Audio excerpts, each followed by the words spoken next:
Okay, now there's 2 streams on YouTube. That's concerning. It's a little bit scuffed. Anyways, hello YouTube. Are we live now, finally? I might have to quickly go delete the other stream.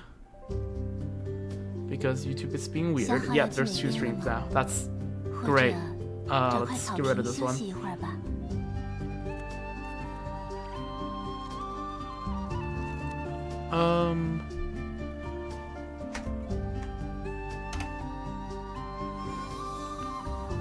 Let's set up the other stream then. Hopefully this one will work.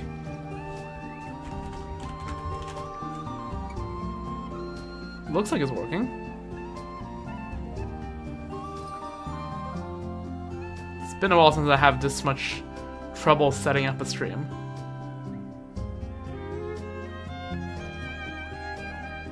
Alright, so seems like now the YouTube stream is working, so just give it a moment to load all the changes. Yep, the thumbnail's up. Alright, excellent. But anyways, let me explain the plan for today.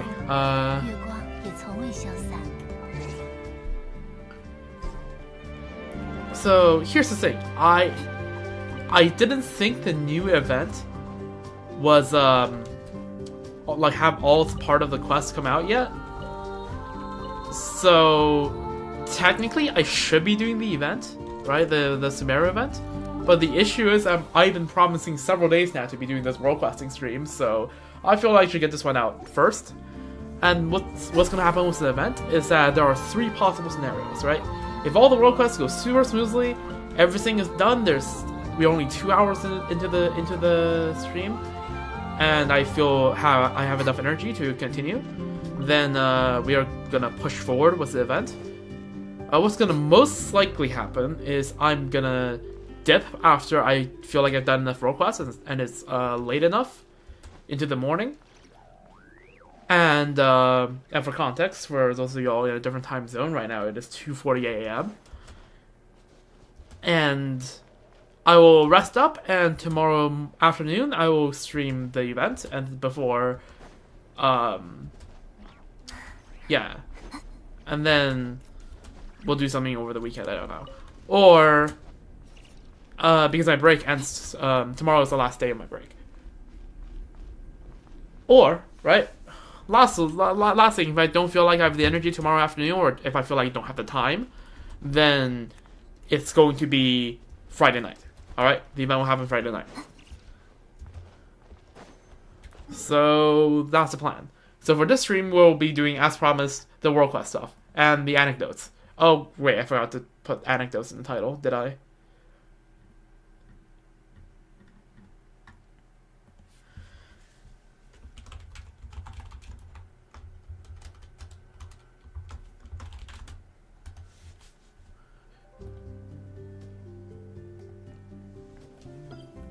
But yeah, what's nice is that you can clearly see which there are 2 anecdotes here. Oh, there's a Yehoda anecdote here. We'll go check that out. In fact, okay.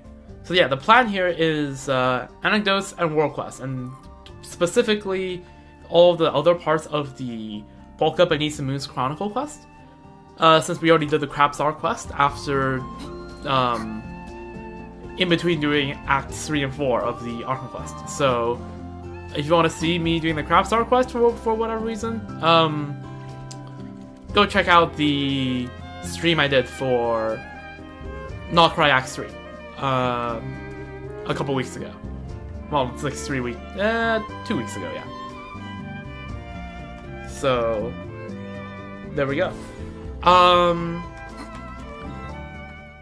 So the main points are anecdotes, Hisi Island, the Polkka quest, and the Nefer quest. And I feel like, yeah, to start with, I feel like we should do the anecdotes. They're always the most simple ones, they don't need me to voice them, which is nice.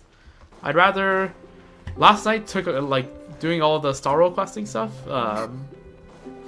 took a fair bit out of me, so my story can only handle so much. Anyway, so where is Yehoda?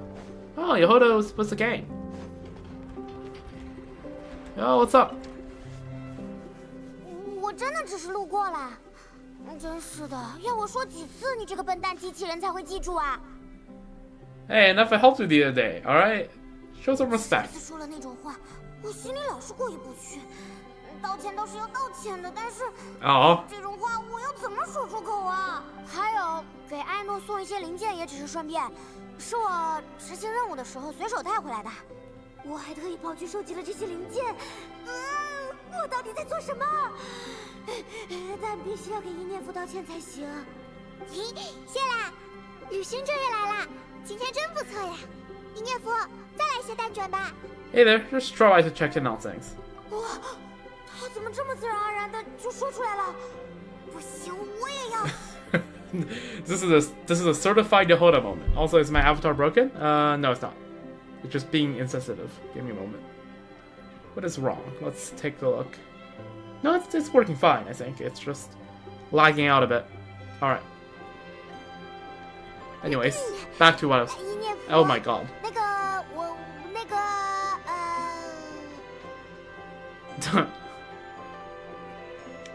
This is, again, a certified Yehoda moment. Let me just... Test? Test? Test. Okay. Hopefully, the avatar will continue to work after I tap out of it. 上次说你是大笨蛋铁皮机器人，是我不好了，对不起嘛。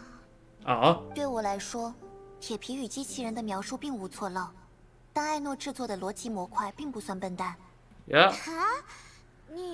你这算是接受道歉，还是不接受 ？Good question. 雅克达并不需要向我道歉，事实上，你应该向我的逻辑模块道歉。他并不是笨蛋，制作他的艾诺也不是笨蛋。I know. Have you been fiddling with the Nefer's humor parameters again? 是伊涅夫自己要我调整的，说是不能让雅克达失望。我就是。I think I had the opposite effect, buddy. 你是在捉弄我吧？并不，从事实上来说，雅克达所需要道歉的是，确实只有这一件。No way, bro. 我的逻辑模块的对外监测口有一部分设置在眼睛处，请看着我的眼睛，向他道歉。Yehoda's like, oh god, if I were Yehoda, I'd die on the spot. I'd die on the spot out of awkwardness. 好嘛，我说就是了。对不起，艾诺给伊涅夫做的逻辑模块。好的，我和我的逻辑模块都原谅雅克达了。雅克达，请吃白磷蛋卷吧，刚刚做好的。还有艾诺和旅行者也来一起吃吧。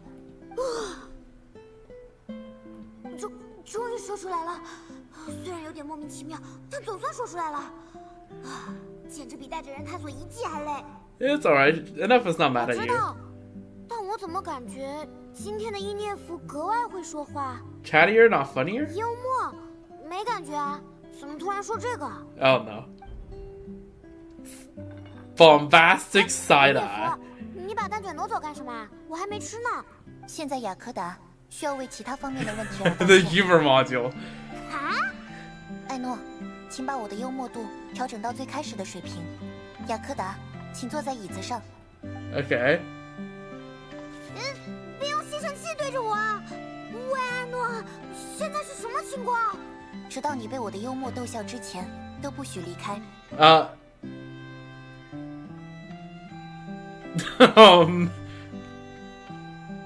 That's that's rather aggressive. +1 screenshot. But poor Yehoda, man. Poor Yehoda. Oh, I find myself saying so much whenever Yehoda's on the screen. Man.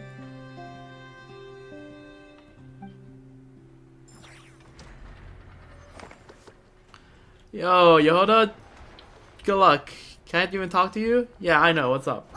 今天的蛋卷真好吃，伊涅夫的手艺又进步了呢。Are we just gonna leave them be? 没事啦，他们两个平时就这样，让他们折腾去吧。嘿嘿，这下蛋卷全归我们啦。Nefer's gonna do that to you next if you do that.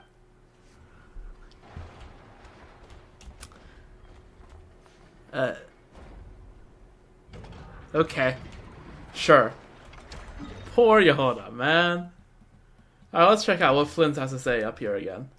Oh yeah, and since while we're here, there we go, let me just speak more clearly. I did a bit more off-camera exploration today.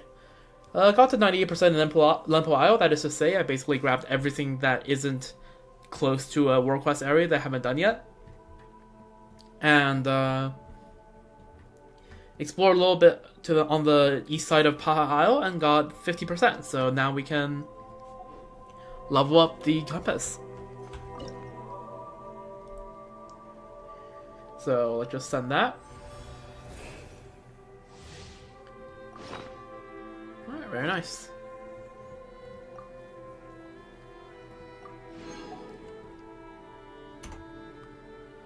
Oh wait, what is that? Oh, you're using the lighthouse as the furnishing. Fair enough. Alright. Oh, no quest this time? I guess not. I think there's a little ghost girl, though. Don't know what that's about. Anyways, Fleens, what's up? That's a doggo. Aw.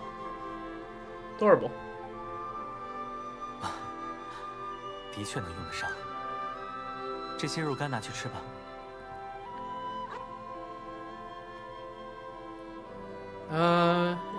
Is this your dog? 养，并不。他只是帮我找些骨头来，方便我做拼图而已。Bone puzzles? 别误会。虽然我不知道这究竟是何物的骨骸。 但我至少能保证，我所拼的骨头并不属于沉睡在此处或是别处的长眠之人。Okay, that's better. But like, you know. 我平时就对骨头有些兴趣，偶尔也会捡一些造型别致的骨头做收藏。Love it when Lumine is expressive like that. 想打发时间的时候，我就会开始尝试把那些骨头拼接起来，做成一幅完整的画。 或者说，一种艺术性造型。I mean, sure, a little bit morbid, but sure. 虽然这幅古拼图里的各个部件基本上都没有，也不可能有关系，但思考如何拼出一幅漂亮古拼图的这个过程，能让我的精神得到极大的放松。然后在某一天，我存放古拼图的屋子里，钻进来了一个意外的访客，也就是您刚才见到的那只小狗。Oh no! 是的。 当我进屋子的时候，这位来客已经将古拼图全部拆散了。见我进来之后，他就一溜烟地从我脚边逃走。Oh, what a shame! 好在我已经给那些古拼图都留了影，倒也能够挽回一些损失。而且拆散了正好，我正想用它们做一幅更大的古拼图。我当时是这么安慰自己的，毕竟事情已不可挽回。Yeah, 总 fair 要让自己 enough. 心情好些。 Look for the silver lining. 但是在第二天。 我正准备开始新一轮拼图游戏时，那只狗却叼着几根手骨跑了过来。That's adorable. 虽然我不懂动物的话，但那只狗先把兽骨放在了我脚边，又把骨头叼起来，放在古拼图里，然后蹲在地上回头盯着我。在我给它丢了一块肉脯后，它就叼着离开了。自此之后，它偶尔会带着骨头来访，然后取走肉脯作为报酬。Does it ever try to play with you? 这么描述未免也太温情脉脉了。我想，一只在野外觅食生活的狗，理应不会有如此细腻的 at least he seems to want to chill here a bit. 他只不过是找到了一个取食之道，而掌握着食物的我，恰好还算是个慷慨的主人，这样倒也不错。他也算是我雇佣的一个助手了。Fair enough, I guess. 他既不会说话，又挥之即走，这两种特质对于助手这个职位来说。再合适不？如果您对他有兴趣，可以拿着肉脯去那。I think most people have a little more. 蹲在旁边，或许是想要偷偷再拿些食物吧。Okay, sure. 或许对您这样的人，他会真正的亲昵一些。Aw, doggo. 喜欢骨头，有 Damn, your voice? Right, I have llama.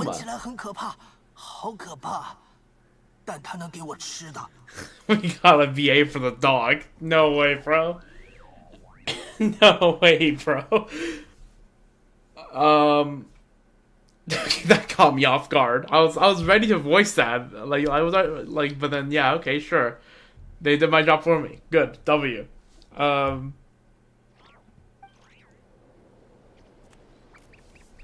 You want any food? Okay, if you talk to what's anyone's. I legit forgot I was running on Saloma. Flynn, you want to talk? No? No, you just want to stare off in the distance? Alright. Fair enough. Oh, what's this little girl doing? Just out of interest? Weeping fat? Okay. Well, I guess we'll never know.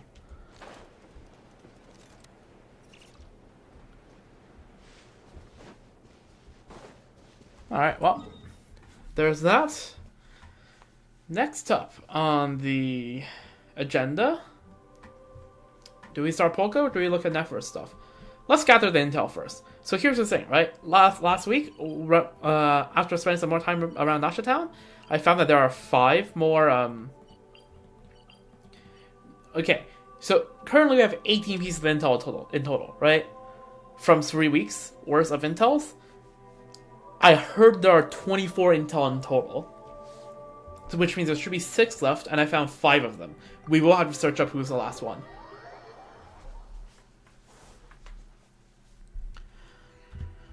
So, number 1 is right here. I have no clue how we missed Slashnev here, but let's see. A student of the Snechnaya Royal Military Academy, currently skipping class under the pretense of medical leave. Currently compiling a set of non-cry power rankings. No way, bro. Which are entirely non-credible. Oh, no way. Not a power scaler. Oh, dear. Oh my god. No way, bro.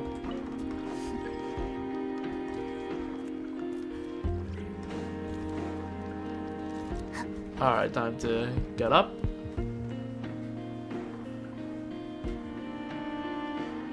Fun fact, until looking around the city, I never found where the bookstore is. Apparently, it's right here. Dabbit.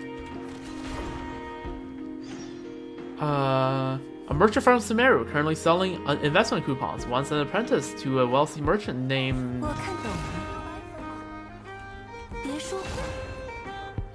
Let's do the quest. But yeah, the coupons are a scam, I saw that much.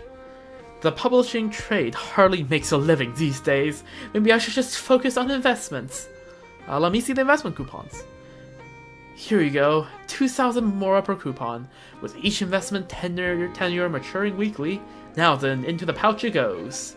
Ugh! What's wrong? No, nothing at all. I just didn't expect for you to drop by, Lady Nefer. Are you perhaps interested in buying an investment coupon too? Oh no, I'll pass. I'm just here with my friend to have a look around. I heard your investments has been thriving, Mr. Dabbit. Seeing it with my own eyes, I can see the rumor holds true. Oh, it's nothing, nothing. Just a small venture to make ends meet. Can this really make money? Of course, Mr. Dabbit is an excellent businessman. Follow his lead and you won't lose. Right, Mr. Dabbit? Yeah, yes. Well then, let's see how my luck holds today. Today, you say? Well, funny you say that. When you bought this, Fight Nate is our brand new short-term investment coupon, and here's the thing: profits and losses on this one are to be settled immediately. Kind of feel like you just made all that up. Don't worry about it. Anyways, thank you for purchasing our short-term investment coupon. Here's your investment return. Have a wonderful day. Well, making money is always a good thing, I suppose. Really? Then Paimon wants one shaped like a little bird. That's Paimon's favorite. Then I'll take my leave as well. Like I said, Mr. Dabbit, you've truly lived up to your reputation. An honest merchant through and through. May your business prosper. So thank you for the kind words, Lady Nefer. And about the matter I asked your help with last time. We found what you're looking for, but Do have patience, Mr. Dabbit. One step at a time. That's how proper business is done. Yes, you're right. Of course, I'll leave it in your capable hands. The end of innocence, or something like that. Once apprenticed to a wealthy merchant named Hatim, followed his mentor's advice to buy a large quantity of futures. Went bankrupt. These so-called investment coupons are obviously nothing but a scam. Isn't Hatim one of the NPCs you can talk to that we're going to talk to later? Or is that someone else? No, it's Harshin. Okay, sorry.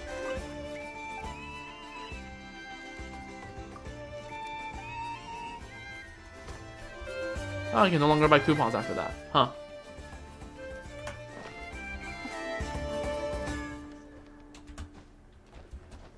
I think, look at that! Nefer's here! The other day I walked by here as well, and I came back later and I saw Nefer here. What's up? I think this is another anecdote? 这本书不错，我买下了。还有之前的那2本都给我包起来吧。好的，奈菲尔小姐。不过之前那2本书，恕我直言，写这2本书的作者实在不可信。哦。即使是在纳夏快报上，这家伙也算是最会信口开河的人。哎，您瞧，这本识人的艺术和另外一本交际的艺术上，他连名字都不敢数。没关系，我只是买回去。 给我店里那位小姑娘长长见识。Ah, you want your holder to read these? Damn. 多看点书。Never's like, Yeholder needs to be more aware. 他老是这么咋咋呼呼、莽莽撞撞的，我以后还怎么安心把重要的工作交给他 But isn't this author unreliable? 我正好也来看看雅科达和这位作者到底谁。Poor Yeholder, man. 要是那个更不靠谱的人是雅科达的话，那我就头痛了。或许只能想点其他的激励政策来鼓舞一下这位小姑娘了。Okay. What's one anecdote?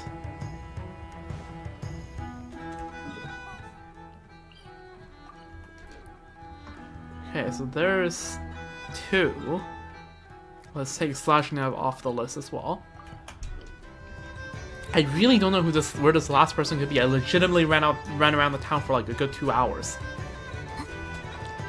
And those were the only people I could find.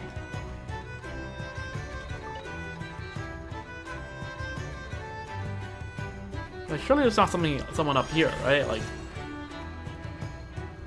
surely not.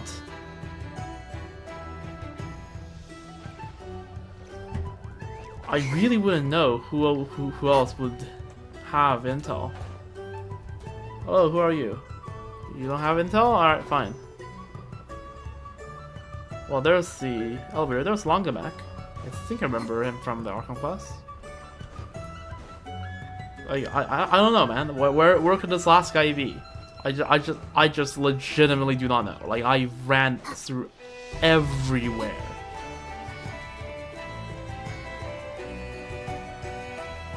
Yeah, here's Kamenka, which surprisingly the other day we didn't run into the Dabbit, how close by they were, but... Oh, cooked. Cooked. Well, it's been a good one, guys. Alright,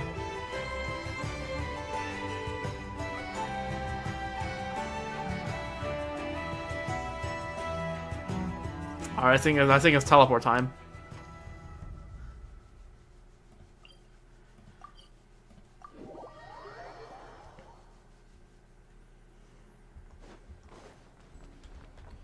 And is there anyone in the observatory?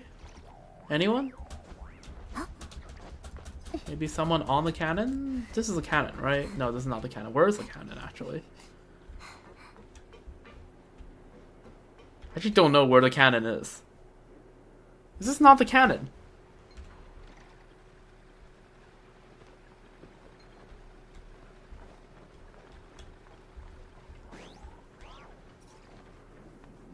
Where is the cannon? Am I just... I could have sworn this was the cannon. Where is the cannon then? Am I... Okay. This place needs some safety railings and better floor. Guess we can walk down?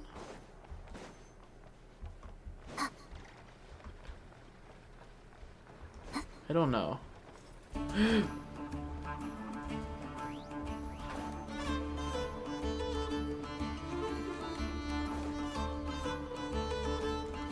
This is a canon. Yeah, okay. The observatory is a canon. I could have sworn. I was like, I could have sworn.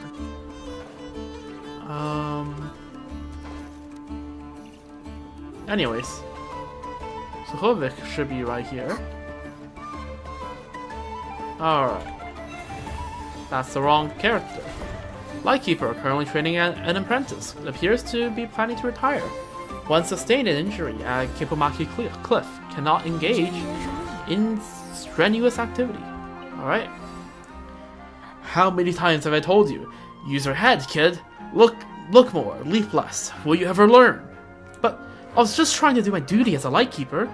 That helpless old lady, the agents were going to let her go. Helpless? That was Hilieta, the Black Barrel hag.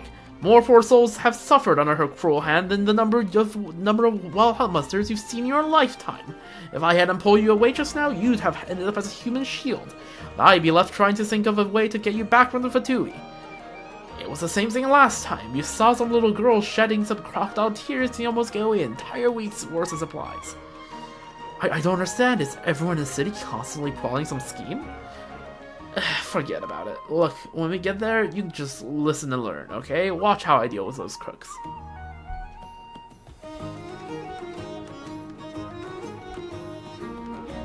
Alright, Harushine, what's up?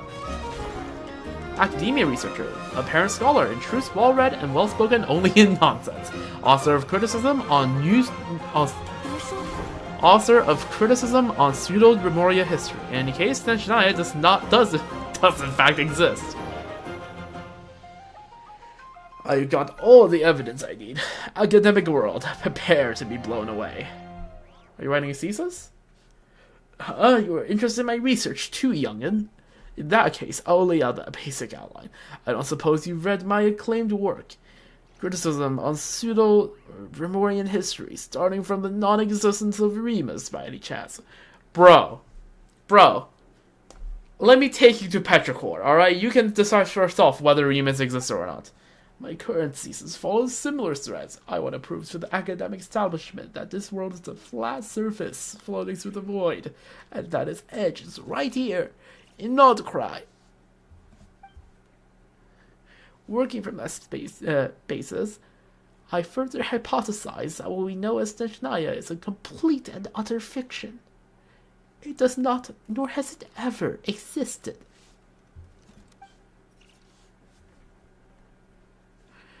What do you mean Tenshinaya is a fiction? Simple. Since Nordcry is the edge of the world, then no country could possibly exist beyond it. Think about it. A nation of ice and snow in the north? A land where the Fae roams free? It sounds a lot like Remoria, don't you think? Just the fanciful ramblings of bards and storytellers. Not a single record in the House of Daina that describes Tenshinaya either comes from Tenshinaya or was written by a Tenshinayan. What does that tell you? It's obvious, isn't it? There is no Tenshinaya. It doesn't exist. It's a creation by the makers and fusionists from Nordcry. But Tenshinayans are everywhere. You are still not getting it. These Tenshinayans are just people from Nordcry. They don't have any history of their own, so they've invented this grand advanced civilization called Tenshinaya to cover up their barren past. Forget it, you'll understand once you read my thesis. Okay, so this guy's a flat earther. That's all I need to know about it. I think I've heard enough. Be on your way then. You'll understand once you read my thesis. Oh my god. I'm pretty sure I read his dialogue before. Because, yeah, when I saw... Oh, whoops. I guess I got rid of the wrong one. But, yeah, something in my head triggered something when I heard the Nefer go like, in fact, Tenshinaya does in fact exist. Alright, let's get into the flagship.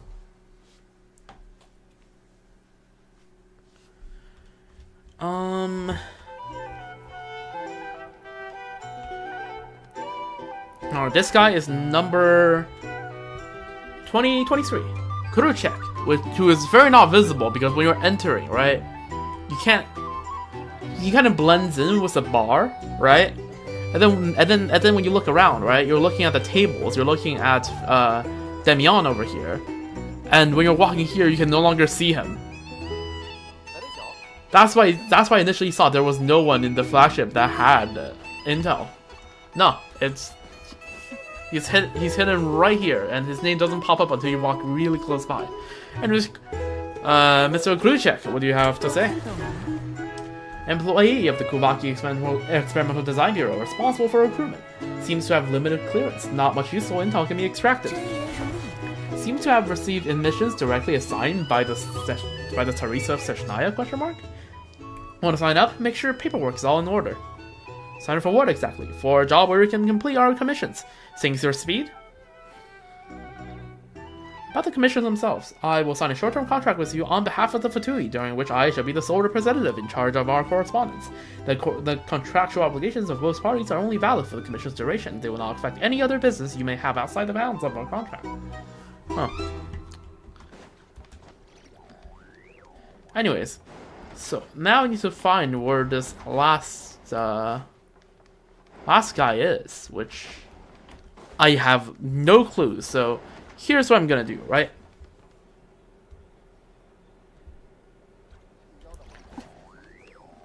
So here's what I am going to do. Actually, what the heck is this? Bounty. These notice boards list detailed information on bounty targets. Bahadembi. A fortune teller for the Sumeri. Female age unknown. Susceptible for laying curse. Swindled me out of 18 million more. No way, bro. She said that I wore the necklace she claimed to have acquired from Al-Ahmar, the god of love. Bro, no way. No way, bro. The ladies will fall for me at first sight. Turns out Ahmar wasn't a god of love at all. He's been dead for thousands of years and he's never even managed to win over the girl he loved. Oh no. Oh no. We are getting on Ahmar slander. In not cry. No. So the necklace she sold me was real, right? But it cursed me to never find love. And you drag her down. Lift the curse will be handsomely rewarded. Okay, I want to talk to her just to see if there's any chance where I can get these chests, but I guess not.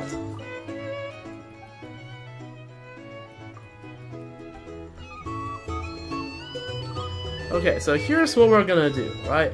Let me just find a C somewhere. This works just fine. I'm gonna quickly go to the washroom. And while I'm in the washroom, I'm going to find where this last location is. Alright, and so by the time we come back, we'll be able to find the 24th piece of intel. So, yeah, I'll be back. Give me like upwards of like 5, 6, 7 minutes. Because it might take me a while to search for where the last guy is. So, be right back.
家的推荐饮品吗？我推荐您少喝一点。还是需要多少？没有商量。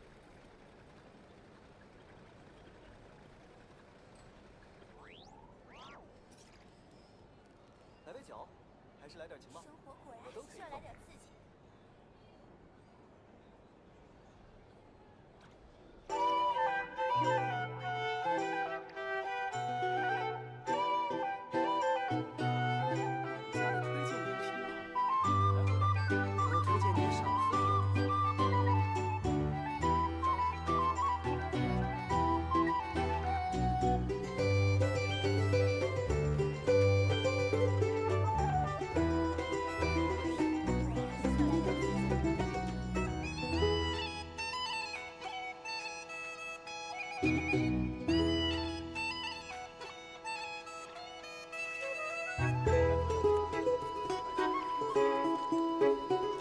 家的推荐饮品吗？我推荐您少喝一点。家的推荐饮品吗？我推荐您少喝一点。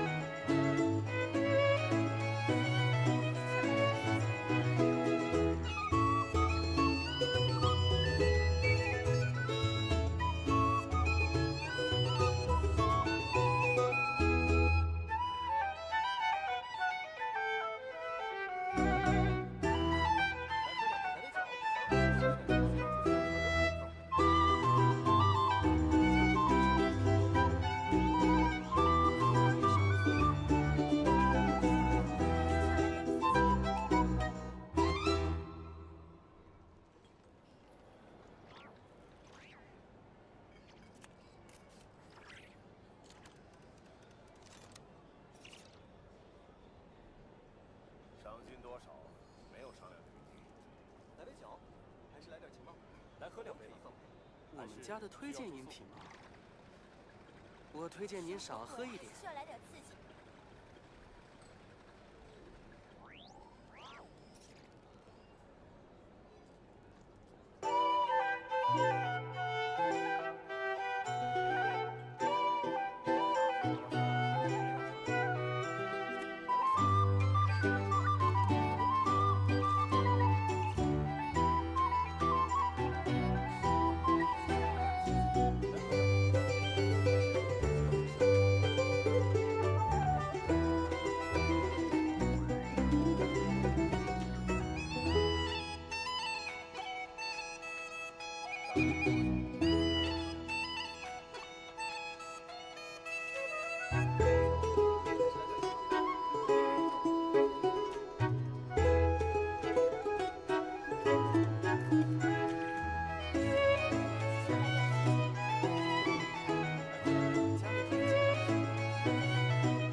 Alright, one nifty search on Reddit later, I found a map with 24 locations. Now, I don't know which exact one I've gone to, which one I haven't, but let's give it a try.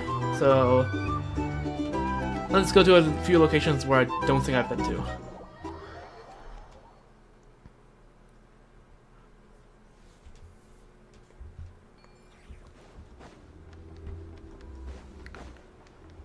I think one of these only appeared during the evening time, so that one's the most promising, so let's go for that one first.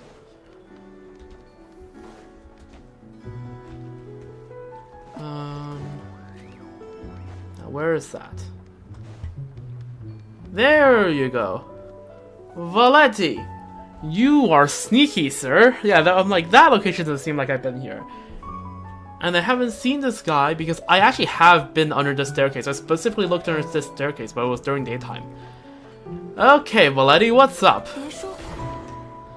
A self-proclaimed information broker. In truth, a boasto swindler. His vision is perfectly fine. Those sunglasses are there only for the mystique. Afraid of water. Why are you in like the most damp like place in like Dasha Town? Want to hear a secret? It won't come cheap. So if you'd rather hear about how I battled a sea serpent, well, I'll tell you that story for free. What secret? I could tell you, but well, rules are rules. You ought to show a little goodwill to know that I know you're legit. I'll cut the chase. No haggling. 200k per piece of intel. How would I know if it was? Huh, I see through your ruse. You're trying to trick me into revealing my intel for free. No more, no secret. Ah, that guy's a scammer. That guy's made me look around town for 2 fucking hours. I am so done with that. Done in a literal sense, because now we have all 24 pieces of intel, right? We submitted 10 pieces of intel to Catherine in the past streams. And we have... Where did we check the pieces of intel? And we have 14 more pieces of intel. So, perfect. Let's cash those in with Catherine. And, let's do some of those quests.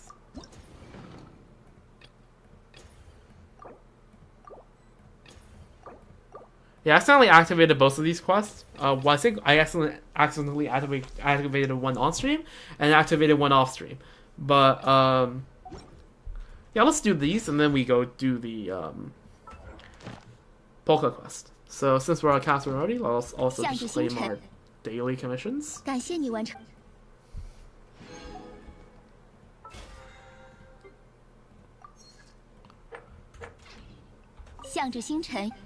Anyways, so let's just read the description of this. Haunted pirate shipwreck. Treasure hunters attempting to scavenge riches from the wreckage of a pirate ship claim to have been attacked by a ghost. While the Eye of Karate is no stranger to rumors of haunted sightings, there has never been a documented case of ghosts assaulting the living. Perhaps questioning Ilmari, who often fishes nearby, might reveal more information. The man who... blank. Requires all intel to proceed. Okay. Go to the beach near the Eye of Karate to investigate. Treasure hunter. Okay, this is the exact same description.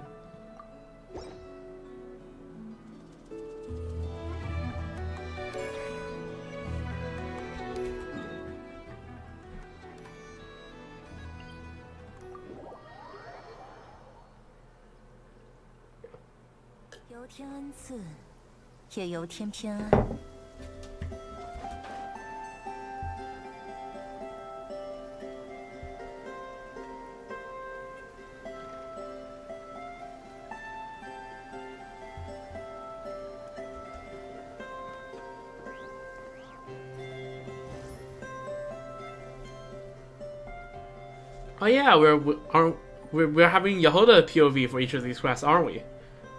Alright, well, more Yehoda is always a W. Judging by your clothes, another one on the hunt for treasures, huh? You lot never seem to tire of rummaging around these parts. You got a good eye for people. I heard a few fellow treasure hunters ran into trouble around here.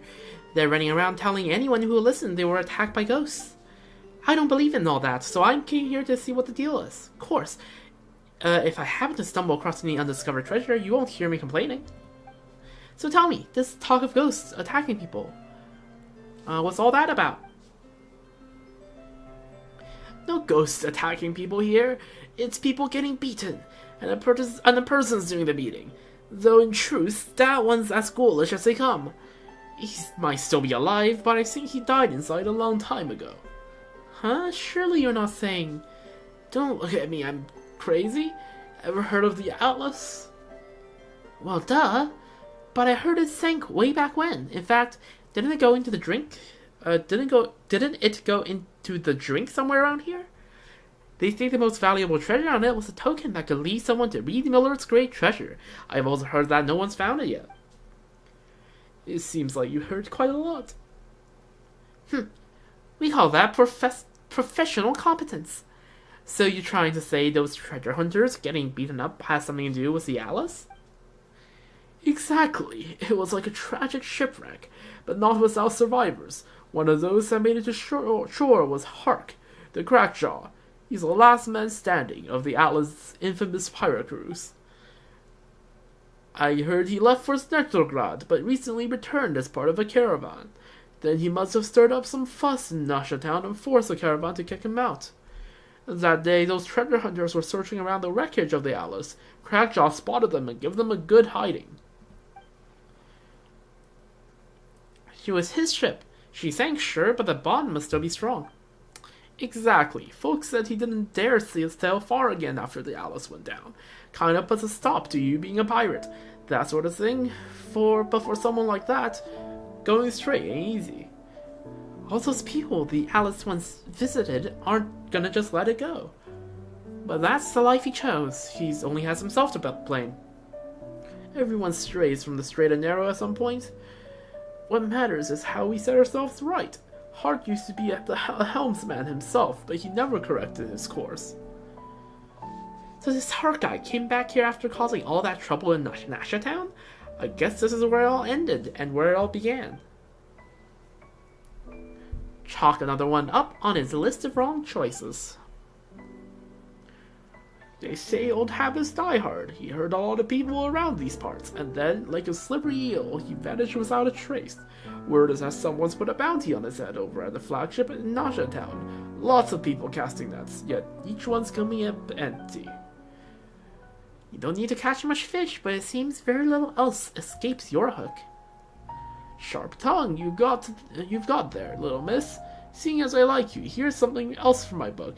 The wreckage of the Atlas is over that way. Feel free to test your luck there. Test my luck? And when he jumps out of nowhere to attack, I'll take it you will have my back? Of course not. I'm just a fisherman. What use would I be in a fight? Look, I'll take you part of the way there, then point you the rest of the way. After all, it's not like I'm catching anything around here. Fair enough. It's not like I can run away if things get too hard to handle. There aren't many people who can catch up to me in full flight. Is one of those people Rabir?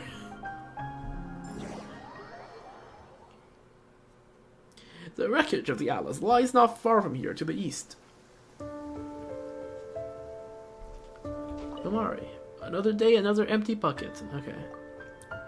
This guy just chills here. I actually haven't been to the Eye of Karate that much. Ooh, what's behind these?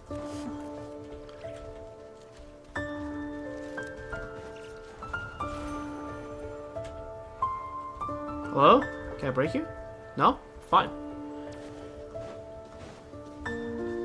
Be that way.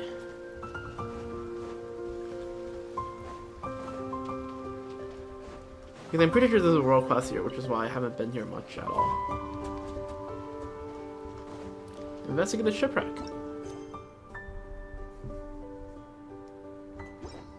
Investigate. Looking at what's left, it's hard to tell this was ever a pirate ship. Undiscovered treasure. Huh. Better not get caught off in fantasies. Continue to look for clues.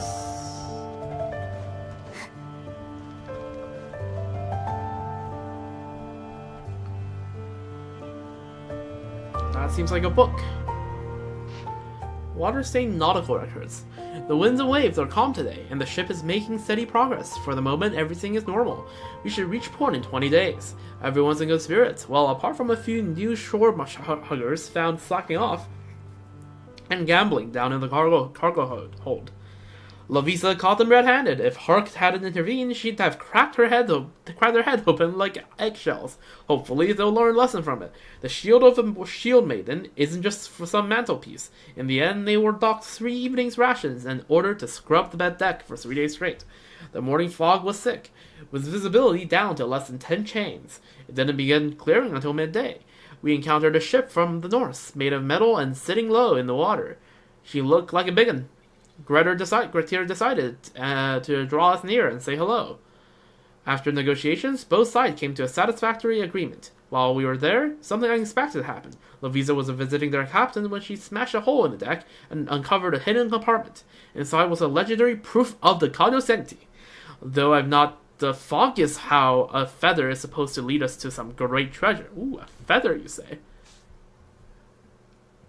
We've almost arrived at those notorious waters. There's something not quite right about these winds, and the waves grow ever more turbulent. Everyone on deck needs to stay alert. We've given wine and bread to the sea, but Grettir is still worried, so he made an offering of Mora, and even some iron coins. Though where they came from is beyond me. Hopefully it's enough to guarantee safe passage. Probably led astray by the wind and waves. There appear to be no few ships that don't belong here following this treacherous route. We discover a long-plumed ibis on the stern deck. Dead. This isn't... Uh-oh. If he really does jump out and attack me, would that be a work-related injury? Would Boss Neff have to compensate me? I'm not sure how many labor laws that exist here in October. I'm gonna be so for real. Yehoda. We're gonna... Looks like there aren't any clues around here. No point in continuing. What the heck?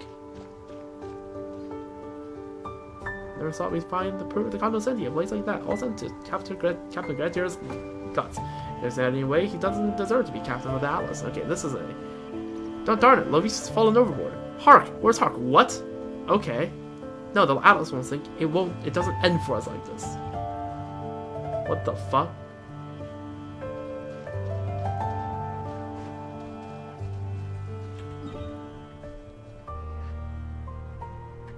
Okay, so let's go to the... I feel like right after we finish this quest, we're gonna accidentally begin a quest since we activated the other two, right? And I'm pretty sure they all begin at the Curatorium. Up.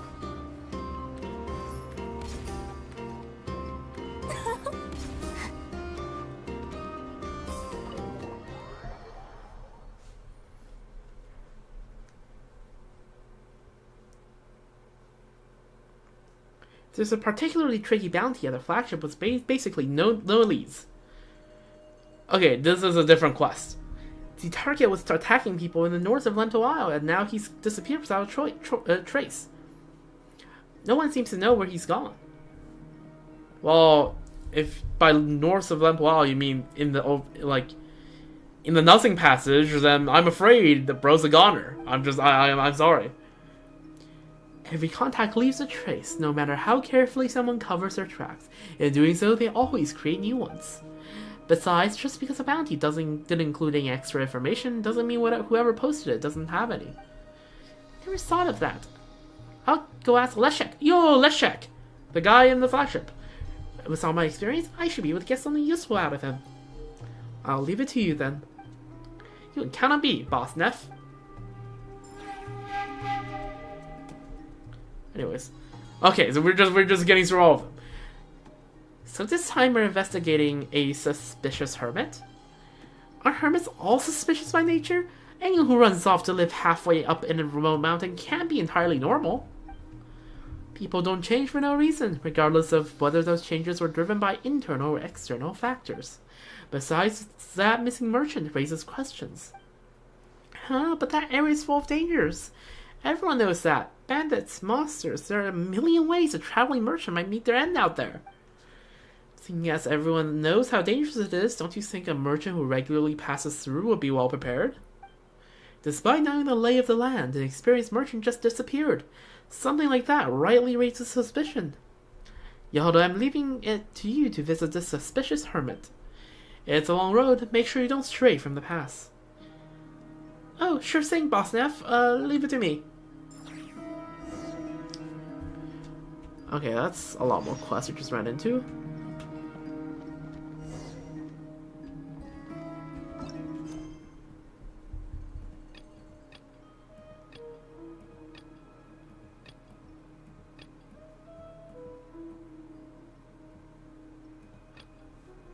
Okay, that's the event.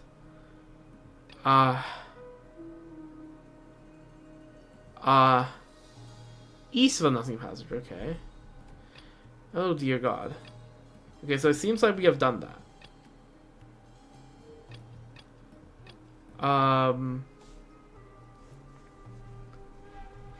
Okay, the disturbance caused... Okay, let's do this one.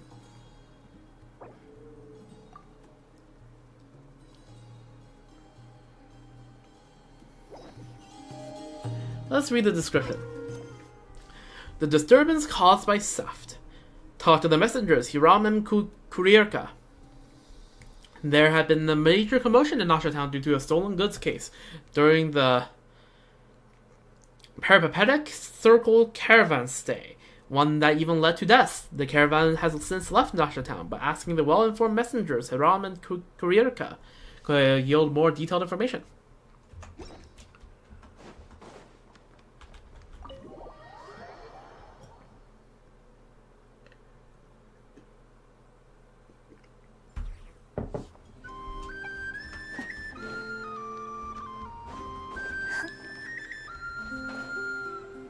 well, here they are. Hiram and Kurierka.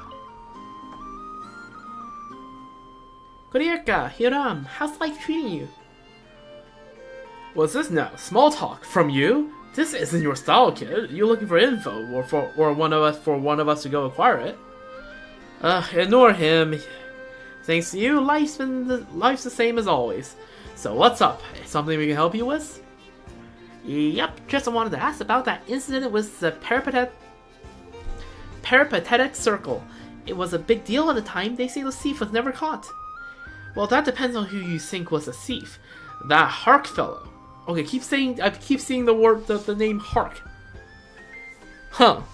That Hark fellow, who was under suspicion, was adamant it wasn't him. He made quite a big fuss, and in the ensuing fight, he accidentally killed a fellow caravan member called Juhani. Or is it Yuhani? I don't know. Well, that connects to the other thing, right? Because he came back here after he got booted out of Nasha Town because he did this, clearly. Okay, I'm seeing the bigger picture. I heard they were originally crewmates on a pirate ship.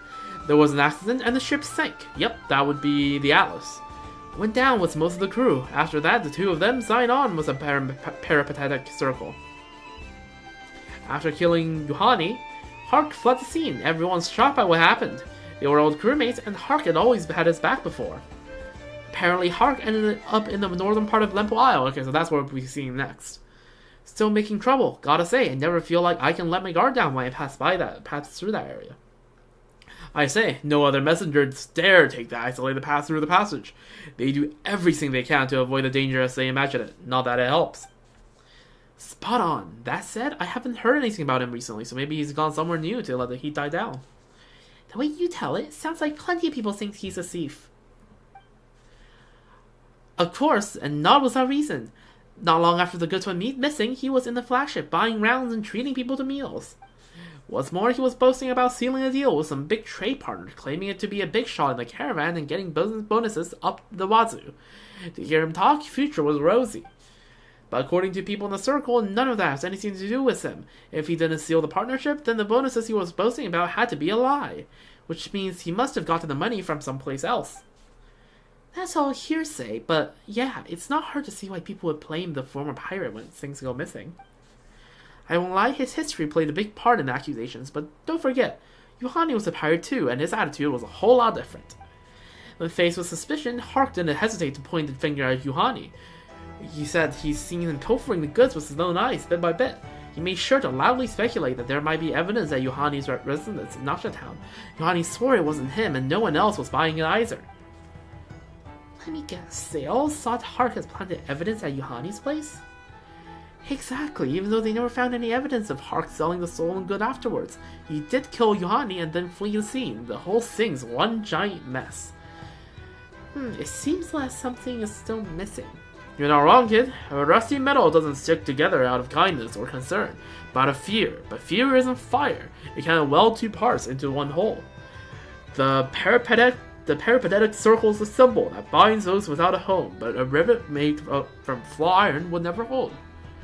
It's destined to break the moment it's tested. Corrosion doesn't set in overnight. I wish I understood what that meant. Nevertheless, I feel sorry for the caravan leader. The peripatetic circle was known for not asking its members their backgrounds. They were willing to give fresh starts to those with dark and unspoken secrets. Apparently, for the last decade, Hark was treated just like any other member. So why now? Why did Hark suddenly return to a life of crime after 10 years of straight and narrow? It can't have been easy to gain a fresh start. Why would he throw all that away? If he were me, who knows? Maybe he was never really on the straight and narrow. Maybe he was up to his old tricks the whole time. He just never got caught. Or maybe he just sensed the time was right and wanted to get rid of Yuhani. Spend enough time on the streets and you'll hear all sorts of rumors. Everyone has their own theory they're clinging to. Besides, it's not like Hark himself is in any hurry to set the record straight. Not to mention, even if he isn't guilty of stealing, murder's the worst crime, and there's no way he's washing that stain away. True enough. No matter what came before, he should be made to pay the price for his crimes. Alright, I've asked everything I wanted to ask. I'll let you two get back to work. Thanks for your help. It was nothing. Besides, the Curatorium's been kind to us. It's the least we could do. Sailor kid, don't let that rusty old scrap of metal scratch you. Yep, don't get tetanus. Alright? Tetanus is bad. Alright, quest number 3.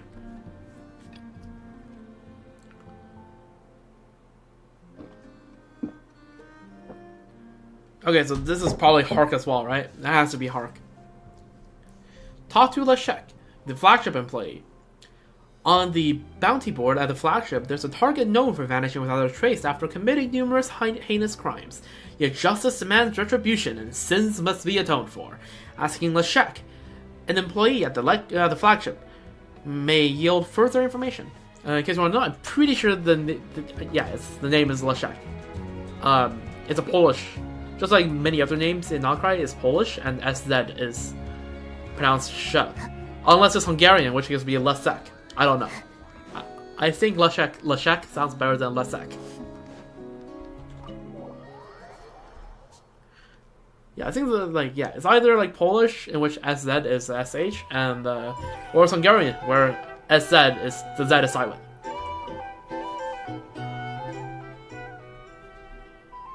Details on the targets are up on the board. I can fill you in if needed, but don't bother haggling over the bounties.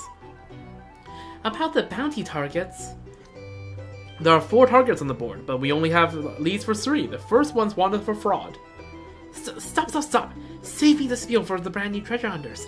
I could reel it off as well as you. You know who I'm here about. The curatorium wants to get involved. That depends on how the boss is feeling. How do we arrive at you asking the questions? Anyway, seems to me the real reason Cratchaw's not been found is the lack of leads. Look at the board. You can't even say what he looks like. Well, if those treasure hunters set off without knowing who they're looking for, well, they're hardly a match for someone like Hark. I don't want some novices wasting their time, much less throwing away their lives. Fair point. Apart from the scar on his chin, what else could you tell me about him? Preferably something no one else knows? Something no one else knows. You're looking for physical characteristics, like say if he had some marks on his back? That's exactly what I'm looking for. But how do you know so much about him? I don't know squat. I never say he actually has any marks. Besides, even if he does, how are you gonna see them? True. I was just about to say, like, unless he dresses like half naked all the time, you're not gonna see any marks on the back. Well, yeah, sorta. So there's nothing you can tell me? We've always worked so well together. Can't you give me anything to work with? After Hark revealed his true nature here in Nasha Town, he fled to the north of Lembo Isle and picked up his old life of crime. That's old news. Everyone and their dog knows that. No one's reported seeing him recently. What if he went further north? I could maybe track him to Paramita, but what if he's made it all the way to Snechnograd? Nothing but ice and snow up there. I'm not sure if my arm would function in the cold. He hasn't. He's still on Lempo Isle. I just don't know where. You can consider that something no one else knows. Huh? How can you be so certain? Now that's a trade secret. You want to know? You will have to pay. Huh. Stingy. Still, a hulk of a man with a scar on his face. Even on Lempo Isle, they're not hard to find. How am I supposed to know which one's Hark? Well, seeing as how we work together so well, I'll give you some free advice. Don't get too caught up in looking for a scar. Are you saying he's found some way to hide a scar on his chin? I guess that makes sense. If everyone knows you as Crackjaw, walking around with no visible scars on your face would be a pretty good way to hide. In that case, I just need to find someone who's deliberately hiding their jawline, right? It's a lead at least. Alright, if I find anything new, I'll come back to fill you in. I'll wait with bated breath. Alright. There's about Hark the Crackjaw. Bounty target, Hark the Crackjaw. Former helmsman of the Atlas, wanted for multiple counts of murder. Vicious to the core. Current whereabouts unknown. And you can provide credible intel on his whereabouts will be handsomely rewarded upon verification of said information.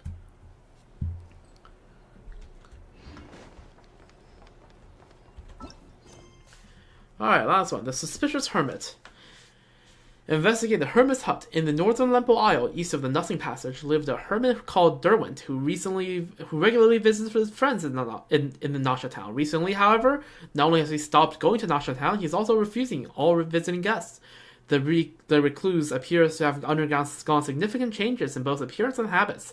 There is, however, another notable detail. A traveling merchant claims that their associate, who regularly delivered goods to the hermit, has gone missing after their last visit. To uncover the truth, a direct visit may be their best approach. Did Hark try to trying to impersonate the hermit? Is that what's happening? Because that to me sounds like what's happening.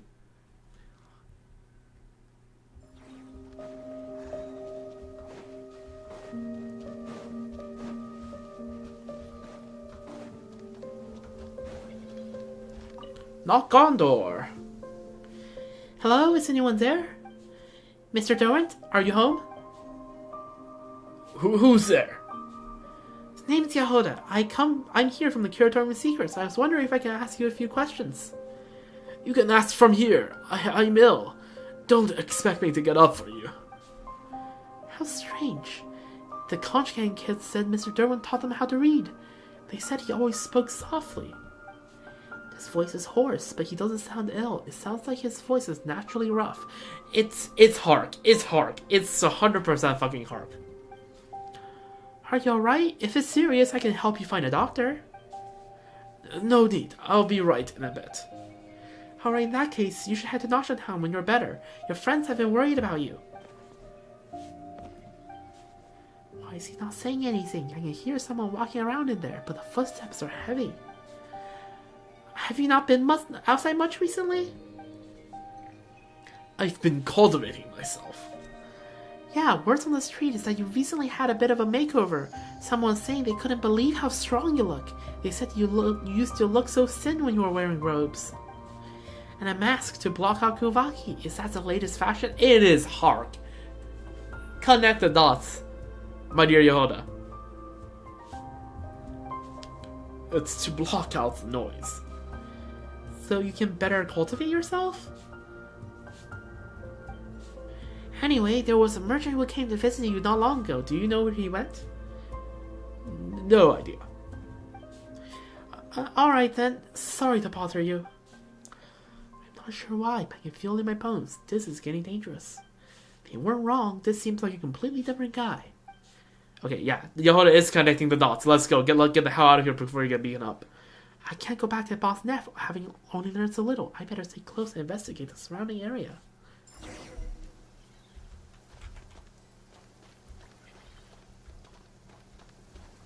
Look for clues outside the hut.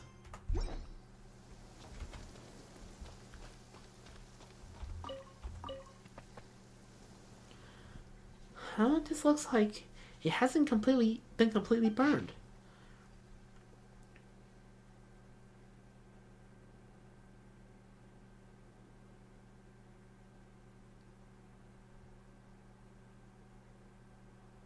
Huh.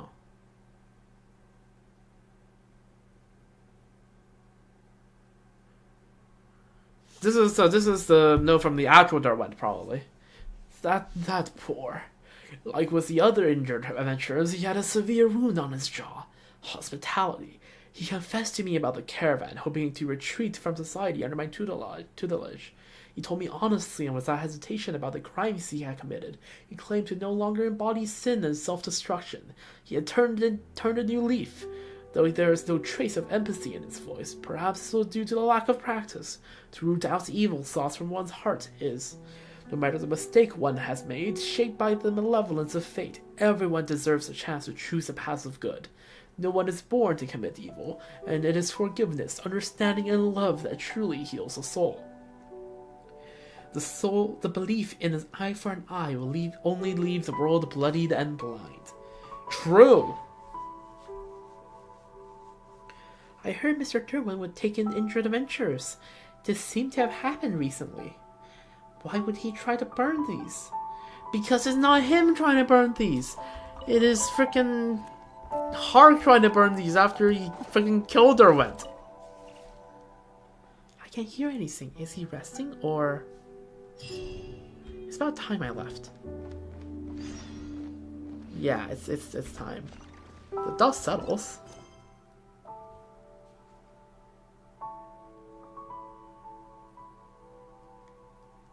Alright, the dust settles. Go to the flagship, the hiding place of the infamous bounty target and criminal Hark. The crackjaw seems to have been uncovered. Finally, the dots have been connected. Alright, yeah, this is Hark.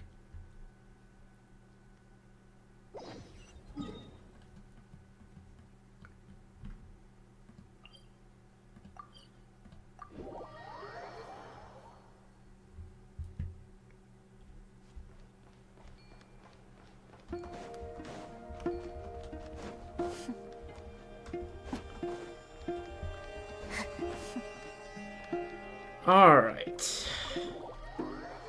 Enter the flagship.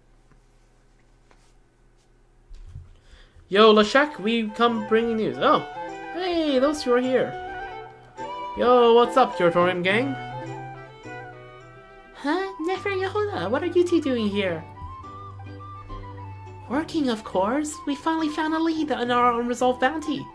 Yehuda tells you all about the bounty target, Hark the Crackjaw, as well as all the info the Curatorium Secrets has been able to collect. Let's start with our conclusion.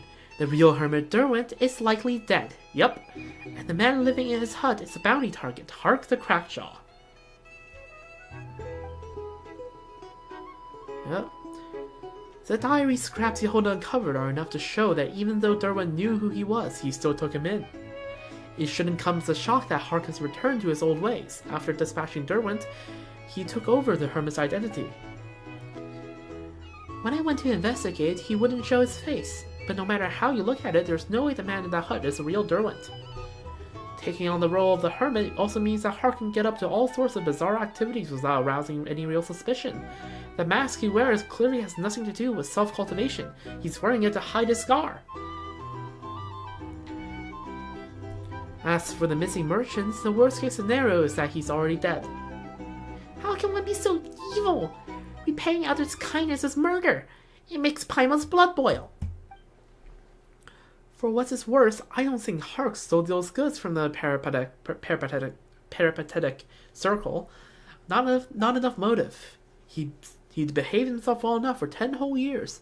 If the price of a few stolen goods really is enough to make him throw away everything he's worked for, I don't think so. So let's indulge in a little speculation. We already know that he returned to the wreckage of the Atlas and attacked the treasure hunters who came looking for treasure. When people are in dire straits, they often instinctively return to where it all began. When he was still the helmsman of the Atlas, he had fame, wealth, everything he wanted.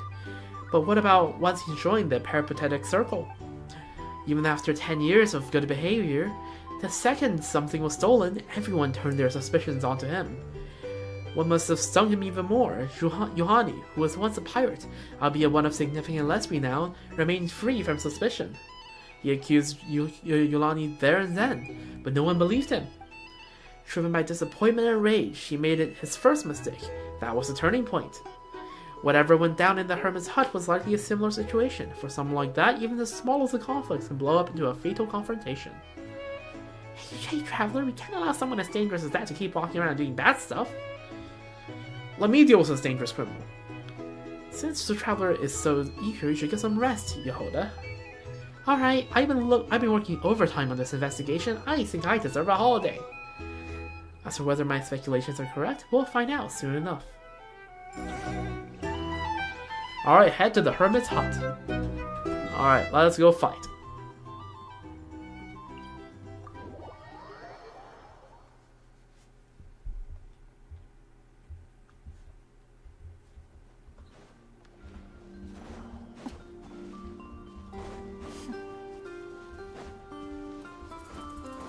Well, there the man's is.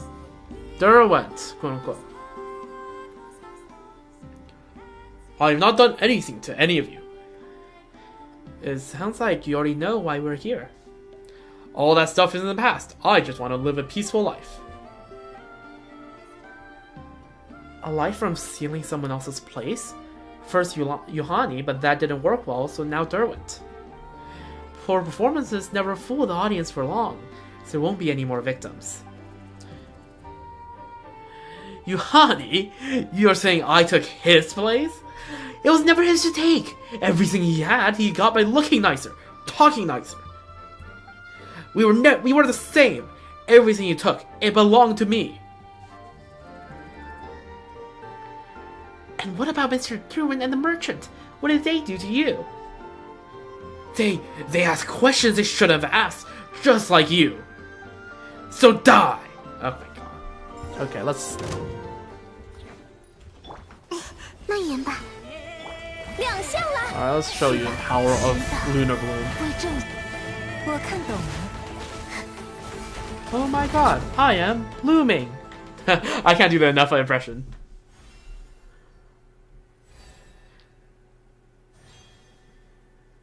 As expected, just another pathetic soul who couldn't stop repeating the same mistakes. I have to say, I'm a little disappointed.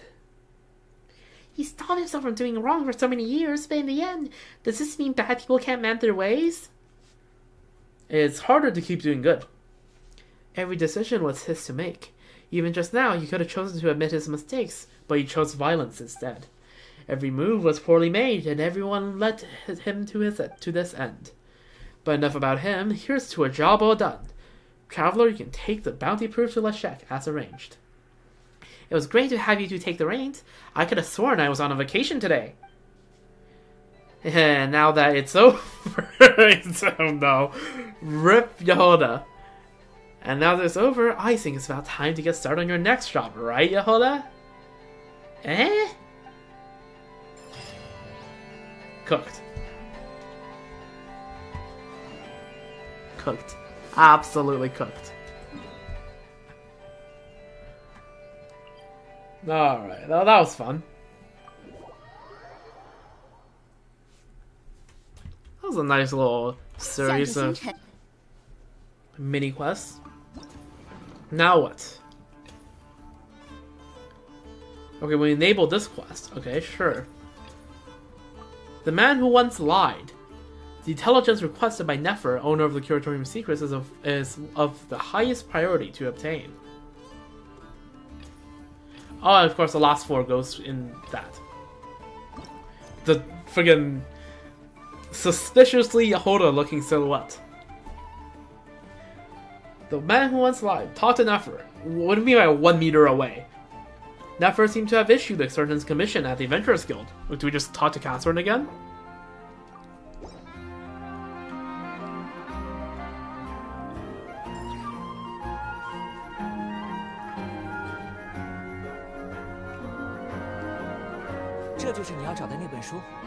Oh, hello, Saren. 请您看看吧。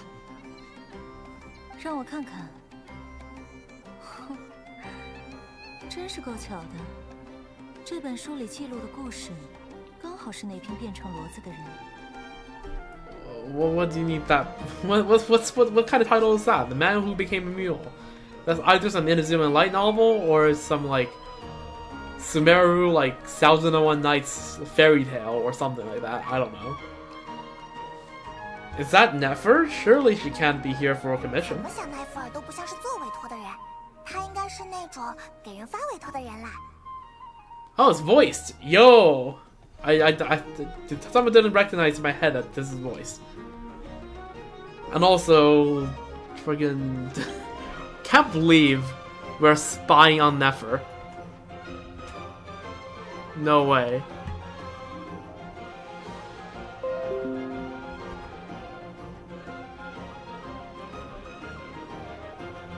Maybe I should have her give me some easy 我说 ones. 你呀，就别抢雅克达的工作了。 True. 不过奈弗尔到底是要 Okay, 给 surely 奈 Nefer 弗 knows 尔 we're 发 here. 什么委托呢？有点好奇。 Let's ask about it later. Better not to bother Nefer right now. 的确是我要找的故事书。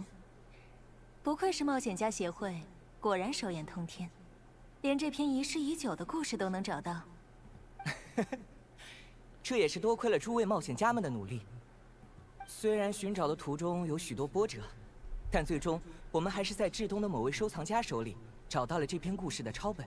Nice. 沙漠的故事，居然会流传。 Exactly. That is a bit ironic. Also, did you know that the largest desert in the world is Antarctica? Because the definition of desert just means a lack of precipitation, right? A lack of rainfall. And Antarctica gets a surprising amount of that, right? Rain and snow. So that makes Antarctica the largest desert in the world, I think. Like the desert region. If you actually search the largest desert, it's going to give you the Sahara 100%. But... Right, let me just check. I don't want to spread misinformation.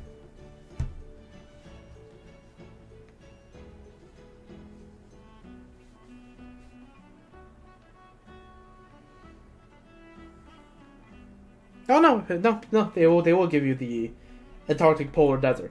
Oh, yeah, there you go. When I grew up, I was always told the Sahara until people started telling me, yeah, no, never, it's not the Sahara, it's the Antarctic, because that's technically desert, just not in the traditional sense, right? 多谢了，我会按照之前的约定为这本书支付相应的报酬。另外，麻烦萨林先生继续维持这份委托的发布状态，优先级也调高一些。相应的费用我会一并支付。没问题，能和奈福尔老板做生意是我们冒险家协会的荣幸。我这就去协会协调相关事宜，先告辞了。All right, see you, 旅 Sarah. 行者，派蒙，我的事情已经谈好了。Yep. 你们可以来满 Caught. 足自己的好奇心了。Holy caught. Talk about Eagle 连 Eye. 我说的话也听见了，该说不愧是奈福尔嘛。 So you're posting a commission? 差不多，但严格来说，这应该是我和冒险家协会的一项长期合作。 Okay. 走吧，去密文馆里一起喝杯茶。这里可不是一个适合听故事的地方。 Fair enough, we're kind of out in the open.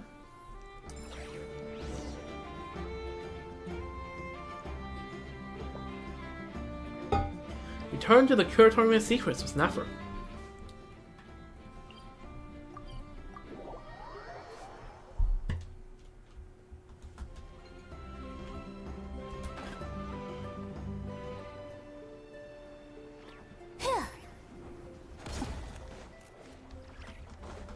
At least spending 2 hours walking around Nasha Town made me pretty familiar with the layout of the town. Which is pretty impressive because I had to say, Nasha Town is the least intuitively designed main city we've ever seen. Out of the 7 we have in Genshin so far. 雅克达看样子还没回来。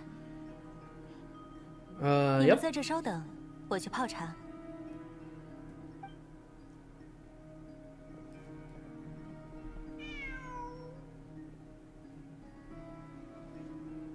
Here, kitty kitty. Aw. Hey, we get to pat Ashru.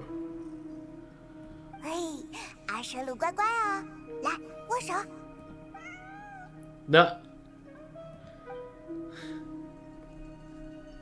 来吧，茶泡好了，奶喝糖在那边，需要的话自己去加。 I'll look at Ashru. 看来阿舍鲁很亲近你们。想当初我刚把阿舍鲁带回来的时候，他就像狮子一样凶狠。 Aw. 除了我之外，几乎没有人能碰他。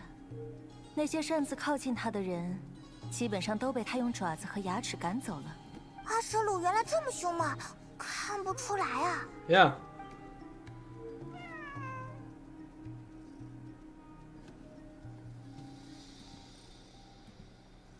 Nah, this is the Nefer quest. This is the Ashru 那是 quest. 很久之前的事了。那时候，我和他刚刚到诺德卡莱，我们无依无靠，想要在彼时的诺德卡莱拼杀出一片容身之所，就不得不露出爪牙。 Fair enough. 现在已经没那个必要了。好了，现在是满足你们好奇心的时间。我猜，你们应该是对我和冒险家协会的那项长期合作有兴趣。 Yeah, it 对吧？ must be for something really 难 important. 道是连奈福尔也没办法一个人找到并且带走的宝贝？重要，的确是很重要，但是不是宝贝，那就要看个人的判断了。喏，我要冒险家协会帮我找的，就是这本书。看看吧。 Okay. The man who became a mule. Okay, so this is like a 1001 Nights thing. It's like a story. Once upon a time in Sumeru City, there lived a fool known to all by the name of Ortba, the son of a merchant and a dancer. He was hopeless with numbers and could never keep up at the academia. He was so gullible that he would fall for every trick the merchants used to cheat him. He would believe even the most absurd lies spun by the clumsiest of charlatans, giving away his mora and even shedding tears of pity in the process. It was said that even the most primitive of desert folk were wiser than he. Everyone thought Ortba a fool, but no one knew why. They would laugh and say he was an idiot, a man so hopeless he could earn no living nor make a name for himself. But Ortba's parents and the friends who truly misunderstood him did not care about what the others said. Instead, they would always say he is kind from the very bottom of his heart, and that is the highest form of wisdom one can possess. Time passed quickly, like sand being swept away by the wind. A kind friend helped Ortba find a job leading a mule. The work was hard and the wages were meager. A burden few could bear more than a few days. But Orba took it with a happy heart, for the mule with a scar upon its ear was more genuine and true than anyone else in the whole bazaar. When hunger stirred within it, it would whining and gently nudge him with its head. Then, when it had its fill of feed, it would close its eyes, lay its head in Orba's lap, and nicker softly. Not once did it lie to him, and never once did it complain. I felt like I heard of a story similar to this when I was a child. From that, do you know that like 1001 Nights? It's very popular in China as like bedtime stories for children. At least I grew up with that. So yep, fun fact. You might have not known. Yeah, a lot of these like tales, like these like fairy tales from like 1001 Nights from the Arab world, along with some like Victorian, like, European stories are all very popular. Like, if you ever watched the Wanderer character teaser, right? The story with the soldier doll and the dancing and the dancer doll. That's also from a European, like, that's a European story from the 1800s. I can't remember exactly from where or from who, but yeah, fun fact. Something you might not know. Those stories are very popular in China as bedtime stories for children. But one day, a swindler set his sights on the fool and his mule. He was a shameless man, a scoundrel whose names had long become lost to the wind. He made his living by lies and deceit, and with every coin he gained, he sowed only sorrow and anger in the hearts of others. So vile was he that even the scorpions of the desert kept their distance. It was on a day when Ortba and his mule were carrying goods from the desert. The swindler saw his chance. He followed them quietly from a distance and waited for Ortba to finish his work. Before he returned to the city, Ortba decided to rest for a while at an oasis. The swindler pounced when Orba wandered off to pick some fruit. He crept over and stealthily slipped the lead rope around the mule's neck, allowing an accomplice to lead the beast away. The swindler then placed the rope around his own head, crouched low to the ground in the mule's place, and waited for Orba to return. Orba, fruit in hand, stopped and stared at the swindler in shock. "Oh, who are you?" he exclaimed. "Yeah, I know where the story is going. Yeah, I've heard a story before. He's gonna pretend to be the mule turned human, and then, etc. "Oh, who are you?" he exclaimed, knowing at once that the man crouching before him was certainly not his four-legged friend. "I am a swindler," the crook confessed, his voice thick and faint sobs. "I was a man without a single moral in his bones, a wretch wicked and despicable. To make money I told countless lies, caused harm to countless people, and even deceived my own mother. To punish me, my mother went in the desert, and with her very own tears, pleaded with Al-Akhmar to teach me how to be good. So Al-Akhmar turned me into a mule to silence me and make me pay for my foul deeds through my actions instead. I would only become human again when I learned how to be a truly good person." Ortba listened to the swindler's lies. As the swindler wept crocodile tears, Ortba shed real ones of his own. "How sad, but you've turned back into human, so you must now be a good man." Ortba jumped up with delight and took the swindler's hand in his own. He then placed all the fruit he was carrying into the swindler's hand. "You're my friend. I watch you drink with your head in my lap and sleep by my side. I have love for you, and it makes my heart happy that you have become a truly good person.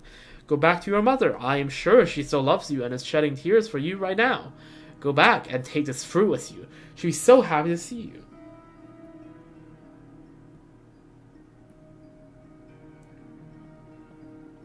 Holding the fruit in his hands, the swindler felt his throat, which had told countless lies and other foul things, choke up with sand. But he simply nodded with his head, and in his mind told himself, "What a fool! What a fool! Only a complete fool would be taken in like that." Once the swindler has gone, Orba picked up the rope. His heart filled with joy, he ran back to the city, eager to share the story of his mule with his friends. One of Orba's friend, a mercenary, turned crimson with rage as he listened to this tale. Just the powerfully built man sprang to his feet, and his hands flashing to the hilt of his sword, as he exploded. "That stinking lowlife! He fooled you! He took advantage of your kindness for a few coins. Tell me his name. I'll tear that rat's tongue out myself, so he'll never lie to another good man like you." Despite his friend's indignant fury, the smile never left Orba's face. He gently guided the mercenary's hand from the hilt of his sword to his cup, which he then filled with mead. "I am moved that you are angry for my sake, but the way I see it, what happened was a good thing. If his words are true, then there is one less villain in this world to be punished, and in its place there is one more person who has learned the meaning of repentance and regained their morals. And if what he said was a lie, then there is one less person in this world who would cheat his own mother, and one less tearful mother who had no choice but to curse her child." Another friend, who had already built a reputation for himself at academia, interjected, "Orba, I admire your kindness. It is a wisdom that humanity so grievously lacks, yet holds in the deepest contempt. But the wicked must be held to account, let the virtuous be exploited with impunity. While I believe the swindler should first face due in judgment, principles be damned. He has committed a grave affront against my friend, and for that alone he deserves to be lashed." Sensing his friend's frustration, Orba paused. He raised a jug of mead and filled his friend's cups. But his fiercely loyal friends remained silent. Their brows were furrowed, as if a whirlwind of sand and dust were swirling around them, carving countless ravines and valleys from their features. Then suddenly another friend burst through the door of the tavern, shouting, "Hey, I just saw that mule with a scar on his ear. It's right there in the bazaar." Hearing this, mercenary gulped down his meat in one go and shouted, "All right, it looks like the rat has left a trail. If he followed it, we are bound to catch him." Orba, his friend by his side, rushed to the bazaar, and sure enough, there stood the mule, right in the middle of the marketplace. Orba was filled with shock, and he ran towards the creature as if he had something to say. The mercenary was already asking around for the mule seller, but the scholar, who knew all too well what Orba was like, held onto his sleeve gently, trying to stop him from doing anything too strange, like talking to the mule. Orba softly patted the scholar's head, then bent over nonetheless to whisper, "Why have you become a mule again? Did you lie to your mother and break your heart once more? You have a hard time with someone else, so listen, I'll buy you back and take you with me. Don't say a word until then, otherwise I may not be able to pay your price." Just as Orba was counting the more in the pocket, a hand came to rest on his shoulder, the hand that belonged to a man with tanned skin and eyes like pure gold. He gave a little squint as he said gently, "I am the owner of this mule. Do you want to buy it?" "Yes, I want to buy it. He's my friend." In fact, Orba looked down and stopped himself from telling the rest of the story. He believed the man would not want the world to know what he had done. "I can't sell it to you right now. Besides," the man reached over from another rope behind him and handed it over to Orba. "This is your faithful friend, my dear Orba. Take it home with you." Orba stared at the animal in surprise. It had a scar on its ear, just like the first one. The mule, recognizing his longtime companion, nudged Orba with his head, and Orba responded by ruffling his mane. "But what?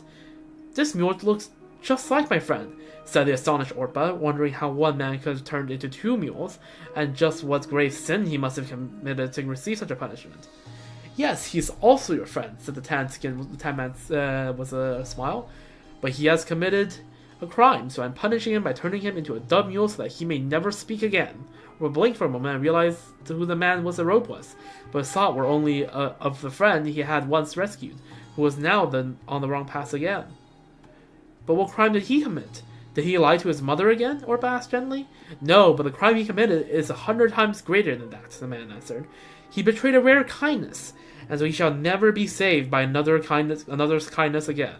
Orba had more questions, but before he could ask them, his vision was obscured by a sandstorm that came out of nowhere. When it cleared, the man was gone, but in his place was his friends who had found their way to him, and were now asking him where the swindler has gone. Orba told them sadly he made another mistake and was turned into a mule. "I hope this time he will have another chance to turn a new leaf." With the rope in his hand, Orba turned for home alongside his friends. Along the way, he thought, "I need to make more money. Goodness knows how much I'll need to buy him the next time I see him." Absolute cinema. yeah, this is 100% based on one of those 1001 Nights stories. I am like almost entirely certain.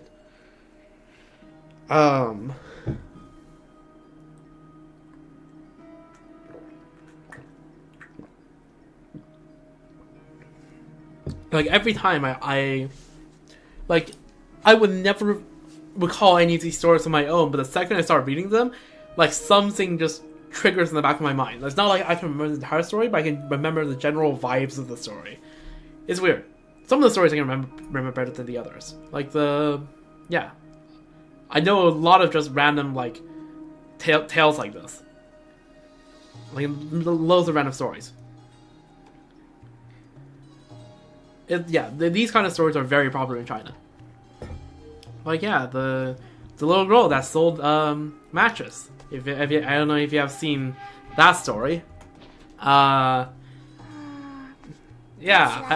back, I don't know why we were reading that to children, but because those stories can get a bit dark. But you know what? It's fine. Is there some kind of riddle hidden inside? I think for once, this is Nefer isn't looking for a riddle in here. 放心吧，这只是一篇流传在须弥沙漠人中的普通故事，既没有 Yeah, I was gonna say, doesn't feel like 也没有隐 there's 藏 gonna be a 秘密。 riddle in there. 我之所以费力寻找，是因为它和我的父亲有关。 Your father. 没错，我之前应该为你引荐过他了。 Yeah, 你应该还记得他 I 和我的 remember that. 在带回那一桶裹挟着灾祸的战利品，让村子被黄沙吞没之前，他经常给我讲故事。 Aww. 当然了，你们也知道当时须弥的情况，那些温情脉脉又富有智慧的故事，只有雨林里的幸运儿才有特权聆听。 Yeah. 而对于那些被防沙壁隔绝在外的沙漠人来说，智慧和温情是奢侈品。由他们口口相传的故事，唯一且最重要的作用，就是教会孩子们如何活下去。 Right. 比如，浪费粮食的人会变成蝎子，哼珍爱水源的人会失去舌头。再比如，善良是美德，但轻信别人只会招致灾祸。欺骗是可行的，但前提是别被发现。不过我父亲似乎并不想让我被这些故事感化成典型的 Yup. 沙漠人。在搜集到故事之后，他会自己进行改编，把故事变得更温情一些。在他说的那些故事里，骗子变成了骡子，杀人者跌下了悬崖，挑食的孩子最多只是牙痛。 Aww. 能够稍微理解一点他的想法，毕竟谁都想让自己的孩子好好长大啦。 So, what do you think of those stories, Nefer? 我，当时的我喜欢的不得了，每天都期待着 Oh, 夜晚 that's 到来 adorable. 父亲用故事哄我入睡。 Man, that's honestly adorable. Then okay. Why is my after application so weird? Anyways, continuing on. 到了白天，我就会拿着父亲的故事本出去，把故事再讲给其他孩子听。 That is so 他们可 adorable. 羡慕 Nah, 我 that 无 is 论我到哪儿，身后 W 都跟着一堆小孩儿。只要能听故事，我让他们直到一切都迎来终结。我的父亲、朋友和部族，还有那些故事，都被 man. 掩盖在了黄沙之下。 Yeah, it is 之后 like that. 我去了教令院，在那里，我才发现了一部分故事的原版。 Yeah. 骗子们从未被惩罚，因为蠢人就活该被骗。杀人者总是得胜后扬长而去，因为只有他的手里有刀剑。至于挑食的孩子，则和那些浪费水的孩子一样，被变成了蜥蜴，永世蜷缩在岩石底下。直到那个时候，我才知道父亲一直在欺骗我。他用自己的笔，为我编织出了一个虚假的温情世界。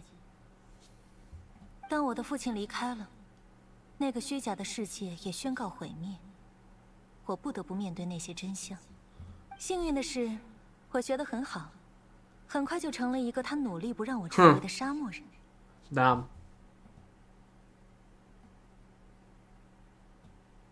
If you see my avatar moving, that's me trying to refresh it, the window, because the window sometimes 之后 lags a 就是 bit. 谎言、欺骗、复仇和毁灭，这些都是在沙漠中重复了10000遍的主题，你们应该很熟悉。So the reason you started collecting these stories was to find out what the originals were 算是 really 吧。 like. 我只是想看看，他究竟对自己的女儿撒了多少谎。作为世界上唯一一个被他如此欺骗的人，我想我有义务把他的骗术记录下来，否则，他作为一个骗子也太过籍籍无名了。再说了，环之王图特一定也对我的行动乐见其成吧？毕竟是他让我去寻觅能够厘定真伪之物。Fair enough. 在我年幼时，我父亲所编撰的那些故事，为我塑造了对于这个世界的认知，而那些故事的真实结局，也让我更深地认识了这个真实的世界。对我来说，这些故事确确实实地帮助过我厘定真伪。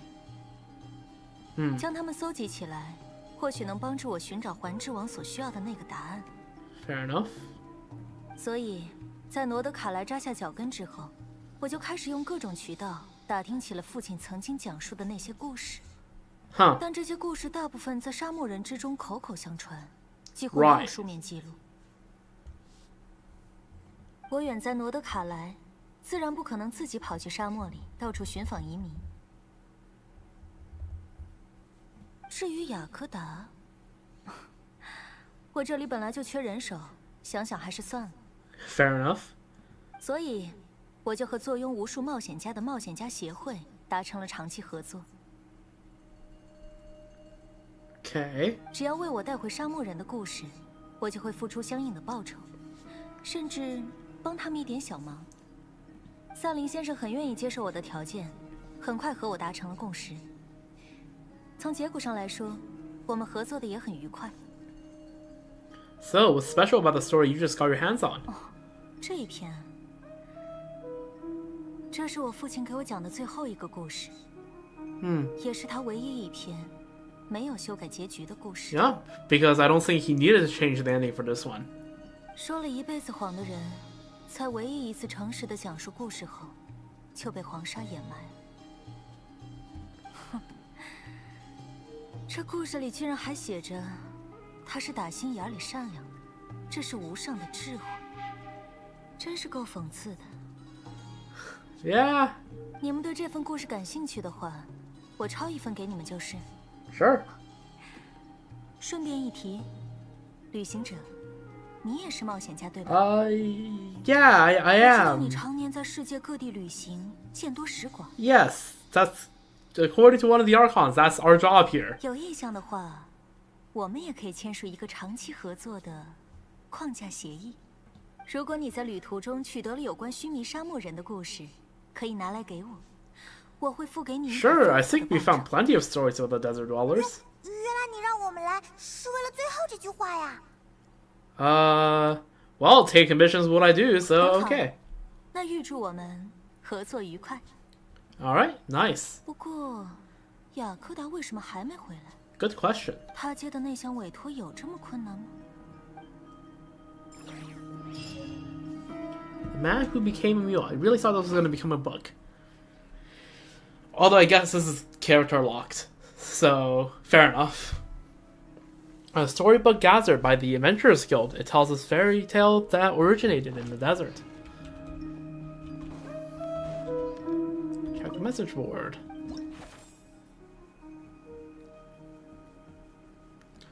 Let's see, what's on the message board this week? Manez, I was just wondering if an urgent letter was en route. I wouldn't know who to turn to if it weren't for you. The adventurers in these parts are also reluctant to help. Kamenka. Oh my god, it's Kamenka. See, now I know about some of these NPCs. Please help me provoke Puwaki Concept Investment subscription certificates. A brighter future for you and I, all for a low price of 500k Mora. I should be like, what the fuck are you talking about? Yo, Charlotte! No way! Right, she's here, isn't she? Really? Lady Nefer doesn't give interviews. Fine, I'm willing to pay for it, you know? Perhaps you can work something out for an interview with the Moon Chanter, Miss Aoma. Instead. Okay, fair enough. Longamak. All the requested parts have arrived safe and sound. Thank you, Lady Nefer. Every last one of them is of the highest quality.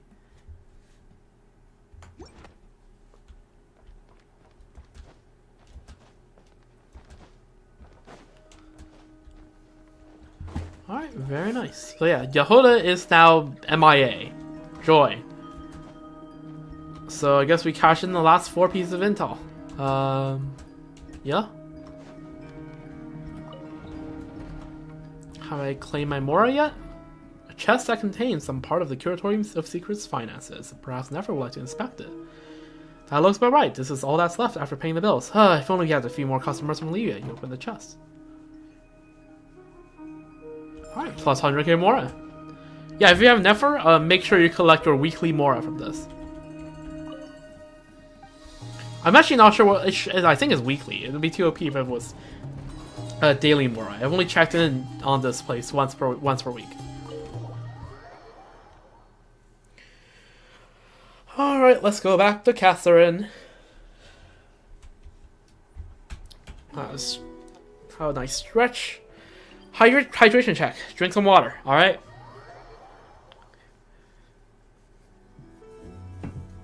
I've been kind of just intermittently drinking water while doing all these quests.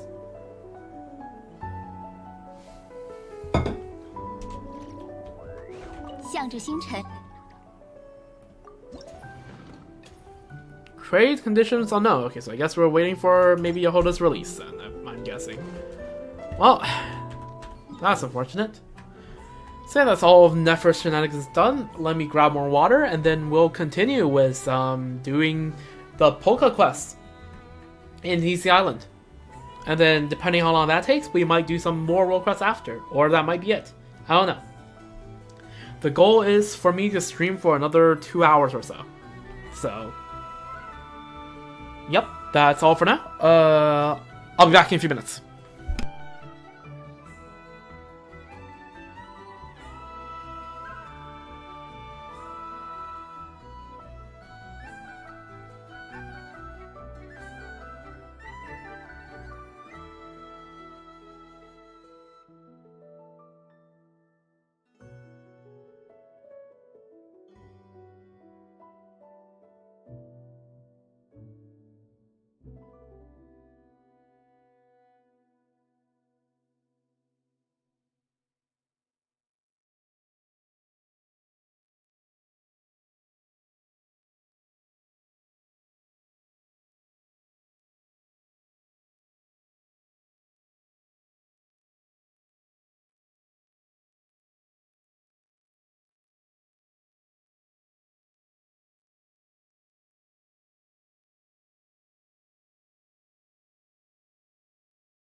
Alright, back with water.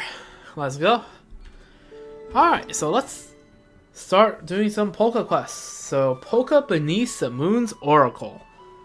I've found 2 of them so far. Let's do the closer one first. So, the Tale of the Gate Stone. In the center of the Frost Moon Enclave, you discover a strange large stone. Okay, I'll be so for real. This entire time, I had a headphone connected to my tablet who's playing my stream, so that I can tell, like, my volume balancing is alright or not. And low-key, I just got jump scared by my own voice. Holy fuck.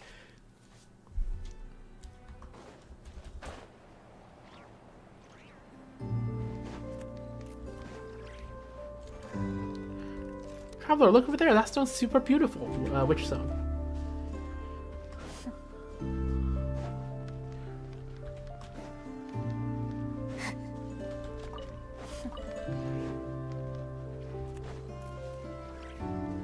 What stone? That? Okay, sure, let's go to Kasha.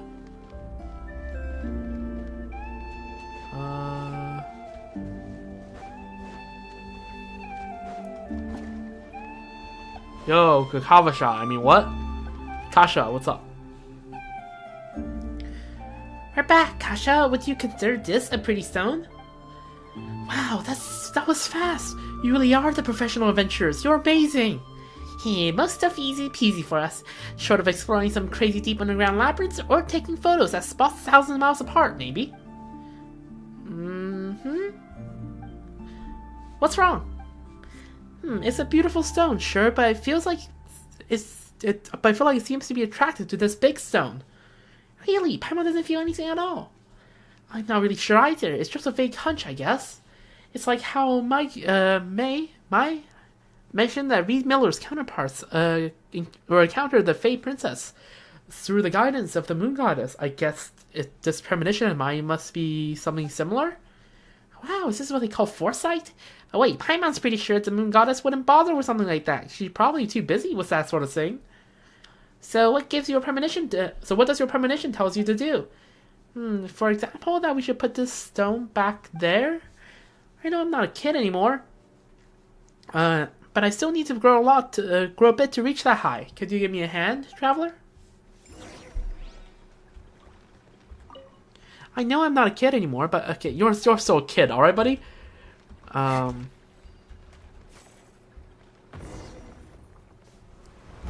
what the frick did that do? Oh, does that belong to the pillar too? Okay, well, I guess this belonged to the pillar too. Hey, look, we're slowly fixing the pillar piece by piece. That's what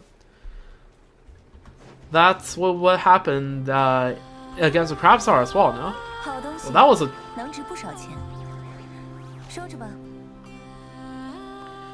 Wow, I was right. As soon as we put the two stones together, something really awesome happened. By the way, did everyone in the freaking entire enclave saw that? Are people not freaking out? But now the stone we just found is gone. Oh, it's okay. I was only trying to find fragments like that so I could bribe Mai in the first place. Now that we got this whole new story about a flying stone, the stone itself doesn't really matter anymore. Since Mai loves telling stories, I'm sure she'll be way more excited about this tale than just some old rocks. Thank you so much, Traveler Paimon. Things didn't go exactly as I imagined, but I'm really happy with how it all turned out. Oh, and here's a pretty stone I found earlier. I think it's really beautiful, so I want you to have it as a thank you gift. Aw, thank you, Kasha. Shivada sword. Oh, okay, just a elemental stone. Sure, you take that.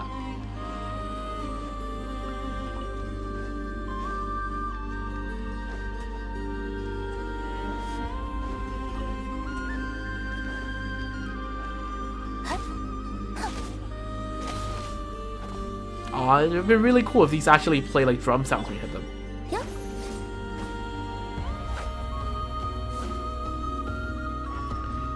Okay, these really feel like they should play sound when you hit them.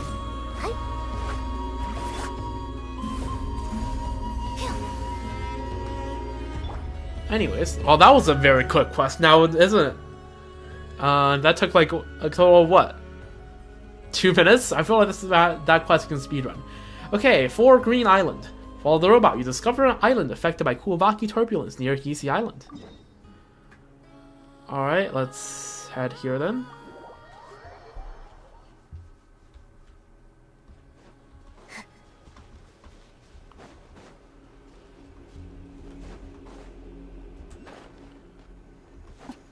Okay, we found robot.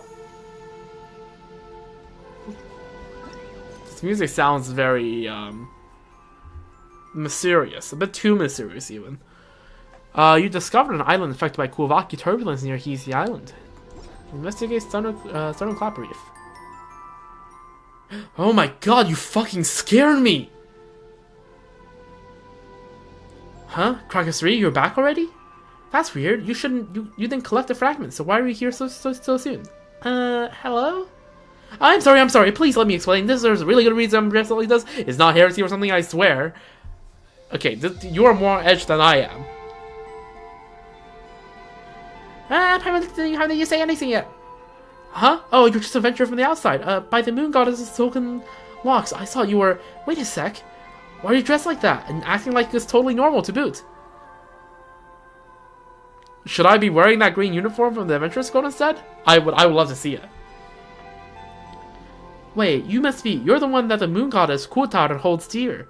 Talented beyond belief and totally unfazed, even with all this Kuvaki turbulence. Wait, you know Columbina? You know Columbina?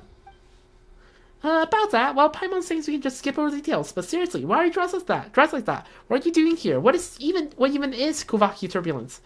Pardon my rudeness. I am she who serves the Frost Moon, born of the tides and bearer of the High Priestess's mantle. And beneath the moon's silver gaze, in the sublunary sphere, I am known as Vernatska. Okay, Vernatska. Okay, repeat it after me. My name is Vernatska. That's all you had to say. But you two can just call me Verna. Okay, sure. I'm currently on a very secret mission to restore balance to the Kuvaki here, so if I may, how should I address you both? In this sublunary sphere, I am known as the Traveler, and the little one's Paimon, and the big one's Traveler. Hey, what are we? Some kind of comedy duo now? Always has been. And wait, you mentioned you're on the secret mission. It's not very secret if you're just going to tell us immediately, is it? And calling yourself a high priestess while dressed like that. You ain't fooling anyone, miss. Well, you can't just judge a book by its covers, yes? We do had scammers parading around Nasha Town in Frostmoon robes they clearly found somewhere.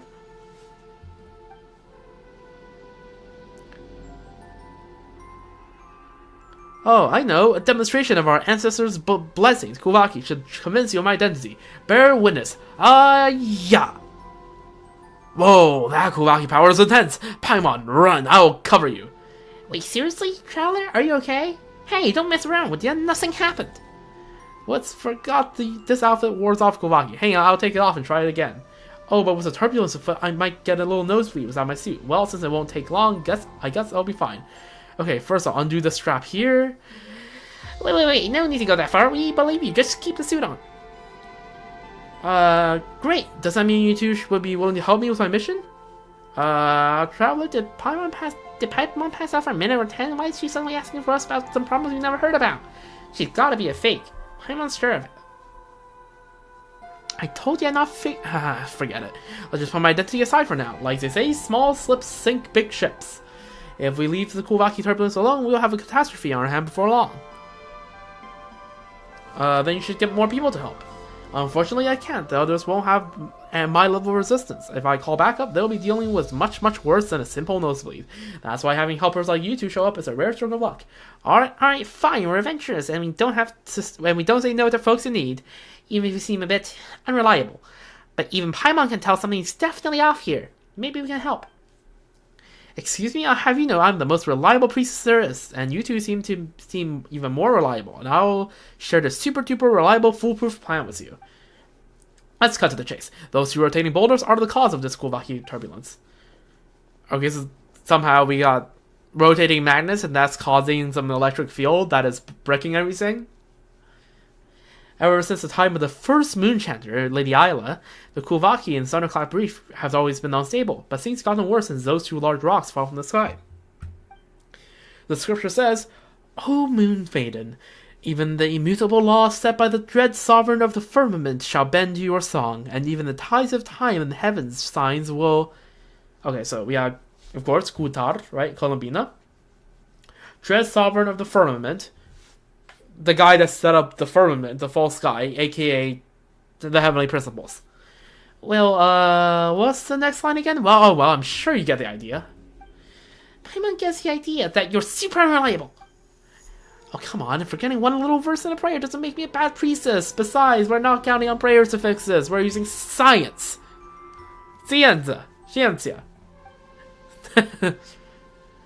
Based on my calculations, those two stones are filled with powerful Kuvaki energies, which is why the balance here is particularly messed up. The solution is simple. We're going to fight fire with fire if we use other Kuvaki charge fragments to hit those boulders at precise angles. We'll be able to counteract the disruption and calm the turbulence Kuvaki down. An exquisite plan, truly.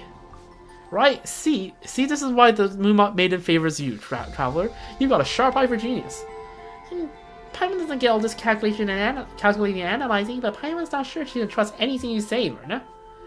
Well, we won't know unless we try, but there's a problem. Kraka 5 and Kraka 7, who went looking for the stone fragments, still haven't come back. 5 and 7, now that you look at that, Paimon does remember you mentioned that Kraka 3, was it? That's right, Kraka 5 and 7 are the successor models. These little fellows are amazing helpers, if only the original Kraka 1 was still around. Well, that's a long story for another time. I wish I could go find them myself, but my nose started bleeding like crazy after I took a few steps in. And that's where we need to step in, right? Oh my, Paimon, you're just as warm and kind as you look. Thank you so much for volunteering to help me.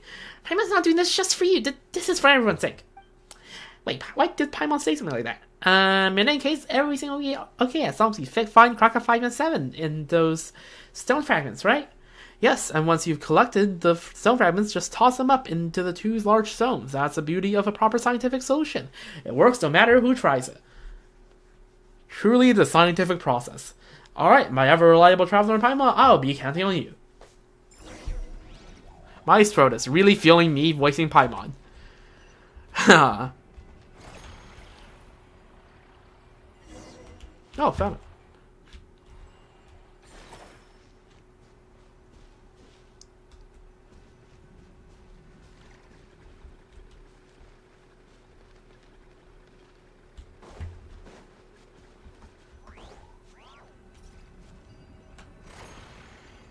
Truck. I guess we need more. Joyous. Oh, those are some steps down. Yo, this is a ruin. Left and up. The rock seems to be pointing in that direction. Have they detected something? Looks like the way's blocked by that rock over there. Seems like we need to... is this the way to go? I don't know.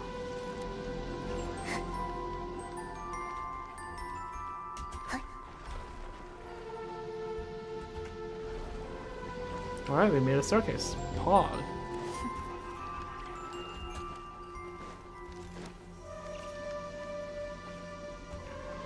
Once again, push and pull. My friends.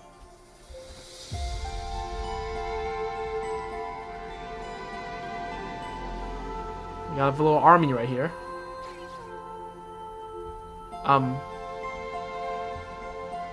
What am I supposed to do here? Combine. There we go. Yo, let's go. I see you over here. It's got a fragment now stuck. I was furnishing when she sold this up. Forget it. I'll let's set them back. Excellent idea.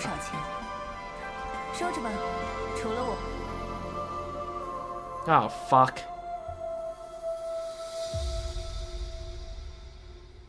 What should we do? It doesn't look like we can leave through here. Wait, Paimon sees some light over there. Maybe there's another way around? This is, if I had a nickel, right? For every time I enter an underground space in Alcry and have the entrance covered up by some random rocks. We finally made it out. Paimon didn't expect that to collapse. That was so scary. Guess we managed to find another exit. But it's all that noise now. Verna must have heard it too, right? Paimon better hurry up and bring her here before she tries to dig into the cave. She might get herself trapped. Taking advantage of her ability to fly, Paimon goes da. Huh? It collapsed. Oh no! How did this happen? Traveler Paimon, are you both all right? You mean you didn't hear that huge noise just now? And it's a little too late to say you're right, isn't it? We're standing right here, aren't we? Sorry, I was busy cooperating Tracker 3 and wasn't paying attention. Indeed, you have proven exceptionally trustworthy, Traveler, more so than even myself as a priestess. Have I encountered such circumstances? I fear I would have been at a complete loss. Alright, let's see what you've been up to. Little Crackers, well, aren't you right, troublemaker? You found the pieces, but didn't come back on time. The Traveler Paimon had to turn this place upside down just looking for you. Well, he found the pieces, but they got stuck on their way back. Don't you think you messed up the setting somewhere, Verna? Certainly not. I'm a direct apprentice of the famous Papa Wrench. Oh! Papa Wrench! And the finest mechanic on Hisi Island. There's no way I messed up a simple recall function. Nope, definitely not. No way!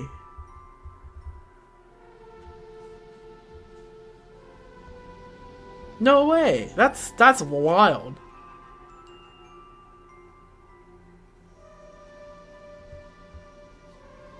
God damn.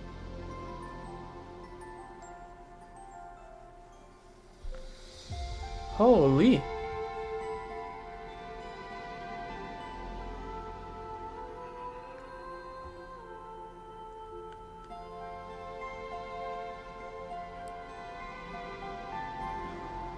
That's crazy.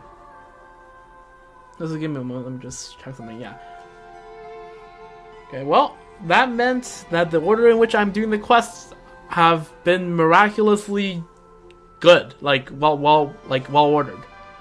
Because now we have the context from the Blue Amber Lake. In case you don't know who Papa Wrench is, go to the Blue Amber Lake quest, right? It's good. Or, you know, watch me doing it in the last time I cranked out World Quest, which was like a week ago. Oh, no way! The finest mechanic on Hisi Island. There's no way I messed up a simple recall function. Nope, definitely not. Don't think Paimon didn't hear you hesitate. Let's face it, back recall function or not, they didn't return, and that's a fact. Oh, but they have returned. You two reliable souls did bring them back, didn't you? Now all you have to do is to toss this fragment up like you did previously, and everything should go off without a hitch. You're seriously sidestepping the issue here.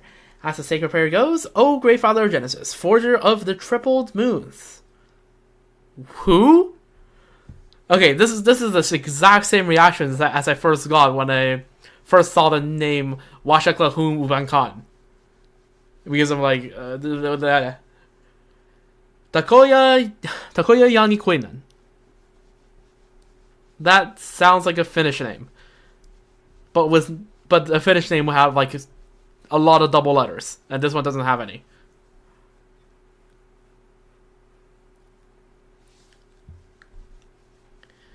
Forger of the Triple Moons.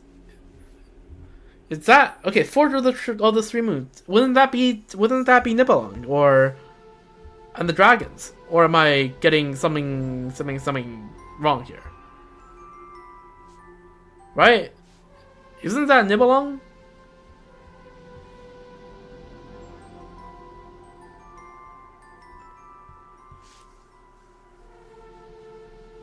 Hold up, I need to search this up, right? Because I feel like this is a crucial piece of the lore that I'm missing here. Let me search that up. Genshin Wiki. Takoya Yani Quin. Yes, it's Nibelung. That is Nibelung. Okay, I still know my lore. Let's go. Let's go. I am not a lore skipper. Anyways, okay, so now we know that the Frostmoon Scions call Nibelung Takoya Yani Quinen. Okay. O Great Father of Genesis, forger of the Triple Moons, let your rights that askew throne, that the fair one may become thy, what comes next? Forget the chant. Scientifically speaking, no matter the problem, a few whacks will do the trick. Percussive maintenance, go. Right, and you sure this won't go horribly wrong? Yeah, you can't phrase this in a way that doesn't sound risky. Rest assured, I've been thoroughly researching this for a long time, and can vouch it's a very reliable plan, and we did test it once just now, didn't we? Guess we got no other choice but to try at this point. Alright, send it.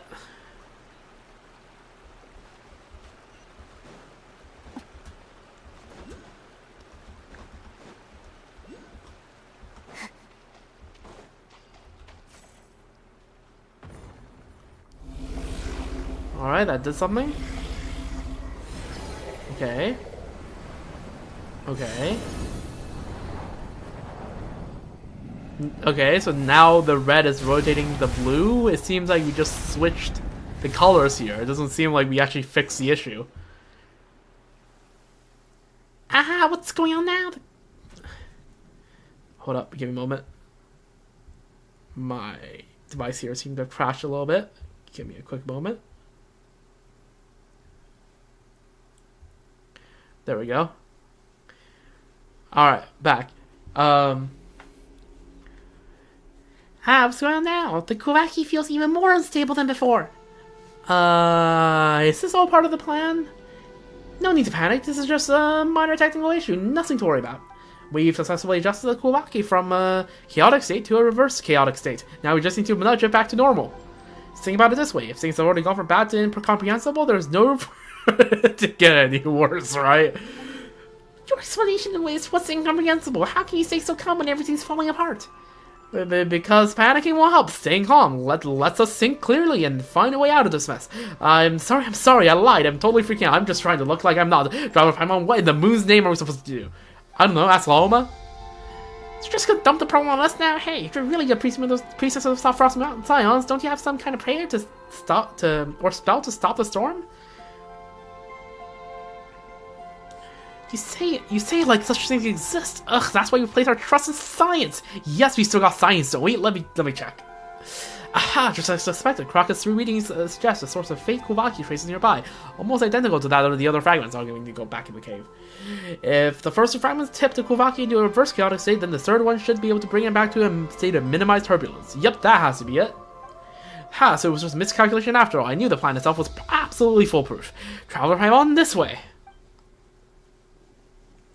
Looks like we don't have any other leads. Might as well follow Varna. Come on, Traveler.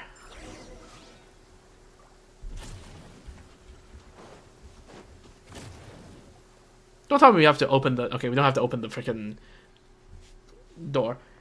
Eureka! See, I told you to trust the power of science. Oh, you again. Freaking scary-looking Kafka priest. Are you Aina, whatever the first priestess is? You arrive at last, hero of Elysium. No.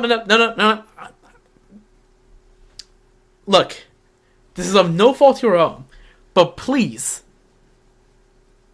stop yourself from using any word related to Elysia for the next, like, I don't know, at least a week. Please. It's a freaking trigger warning. What the hell?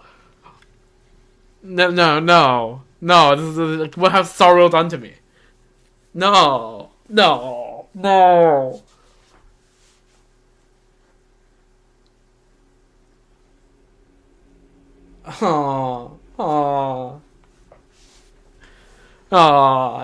so over.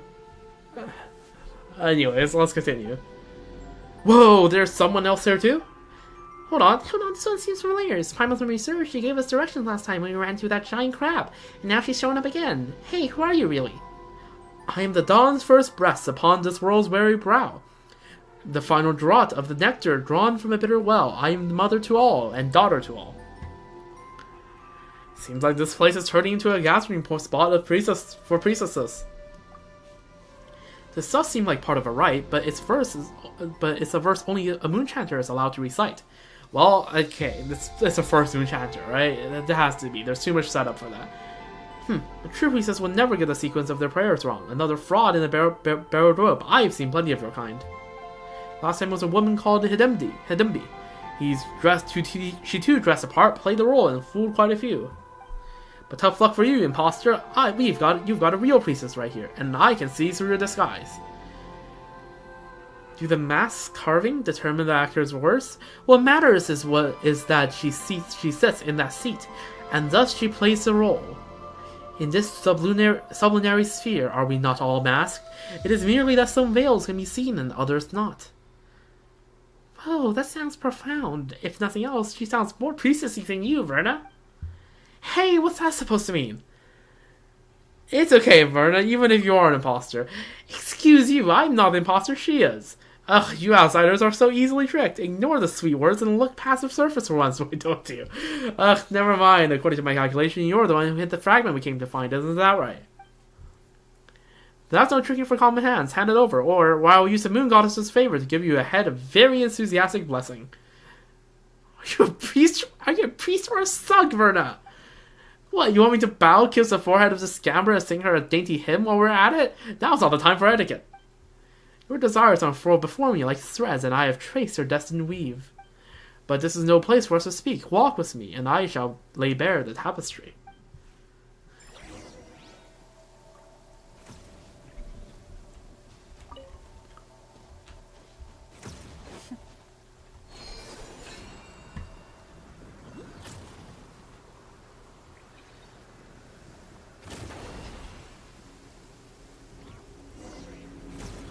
Oh, another mirror. We meet again. What did I just say? Stop using that word, please. I'm begging. Stop using that word. No. 33,550,337. No. Is this what I get for putting off these quests for too long? Anyways, we meet again, hero of Elysium.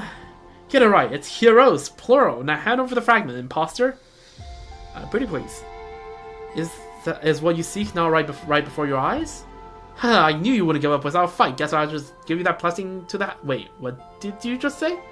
You're just giving it to us? So why are we here all this way in the first place? Because this is where it must happen. Fate demands it. I have waited too long, endured too much, all for this moment. All for the birth of a god? But it matters not, soon it will end. The newborn god will drape the world in true joy. What are you talking about? The last time we heard this, it didn't go well.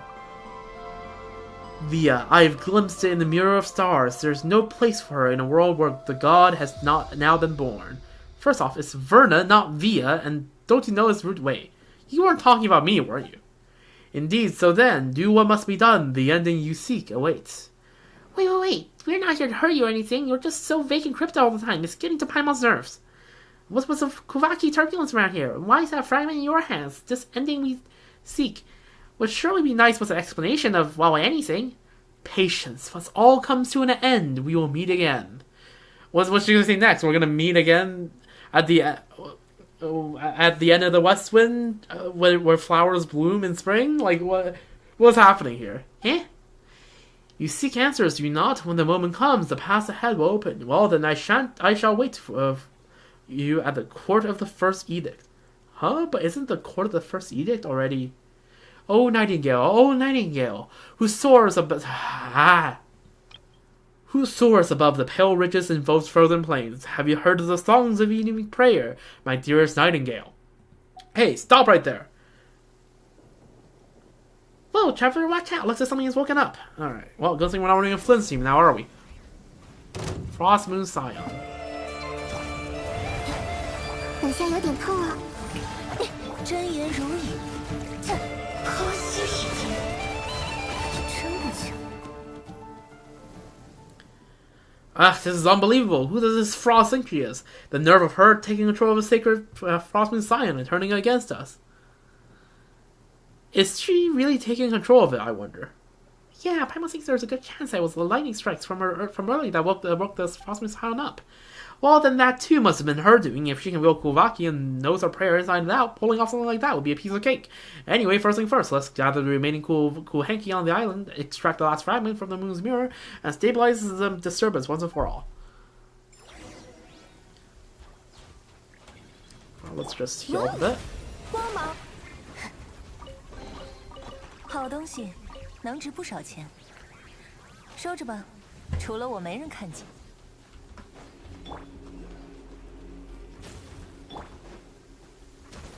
Yo, there we go. Hey, stop blocking my screen. Never mind. We don't have the orb thing that fucking makes the lightning follow us, which is good. Oh, never mind. We're not jumping on that, I guess. Over there. Over there.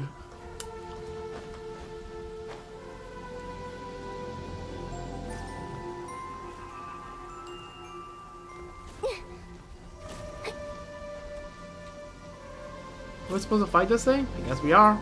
Well.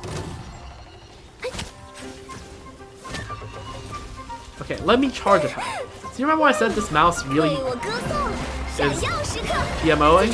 That's why I really tried to charge attack this screen. It just didn't work. Again, I tried to charge attack there with Nefer as well. It just doesn't work.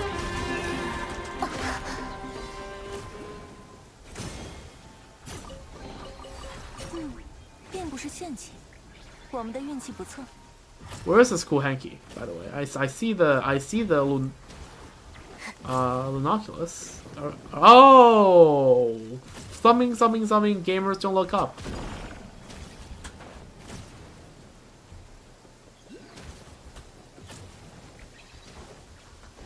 I need a lightning strike right here. There we go.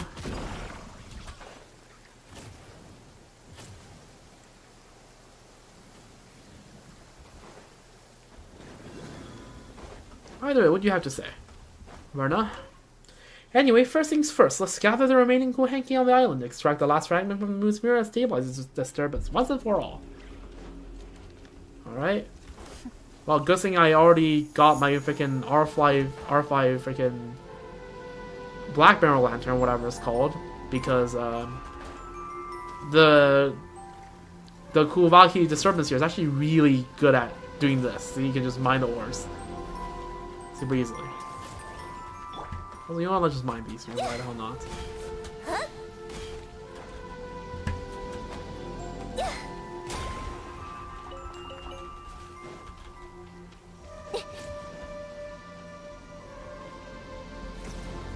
Let's just take care of you as well. 苍灵的守护，等下有点痛啊！当当，别说谎，说点真话。无解的谜题。Also, these guys do way too much damage.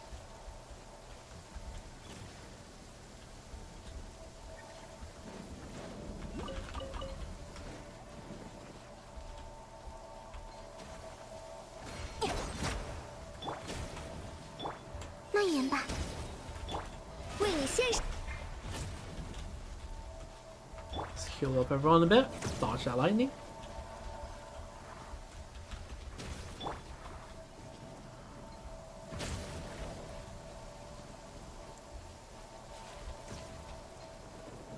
Alright, let's go.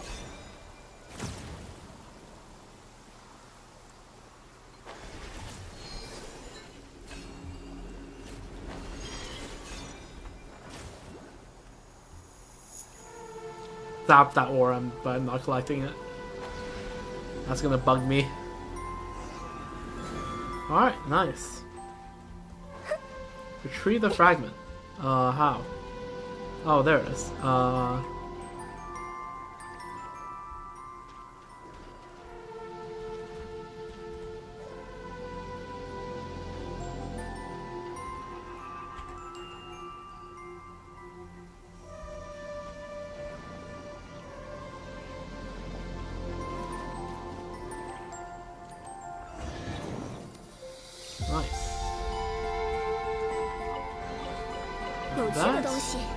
Let me just double check what's in fact the map. In case any of this should be marked on that. And also, where's the thing? Oh, there it is. Over there.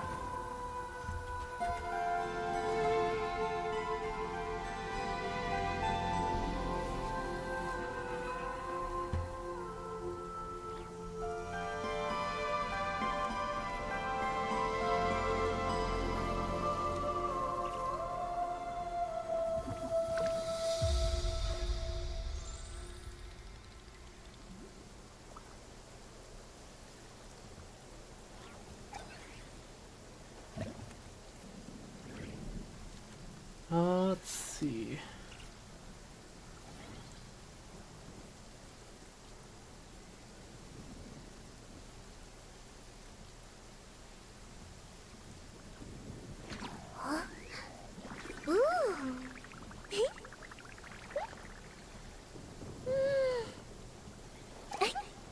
Okay, well, I think those are all the things I need to mark on the interactive map.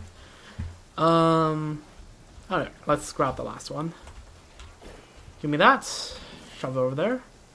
All the mirrors just de-render after you turn around, it seems like. Oh, and they've been sent back to the pillars.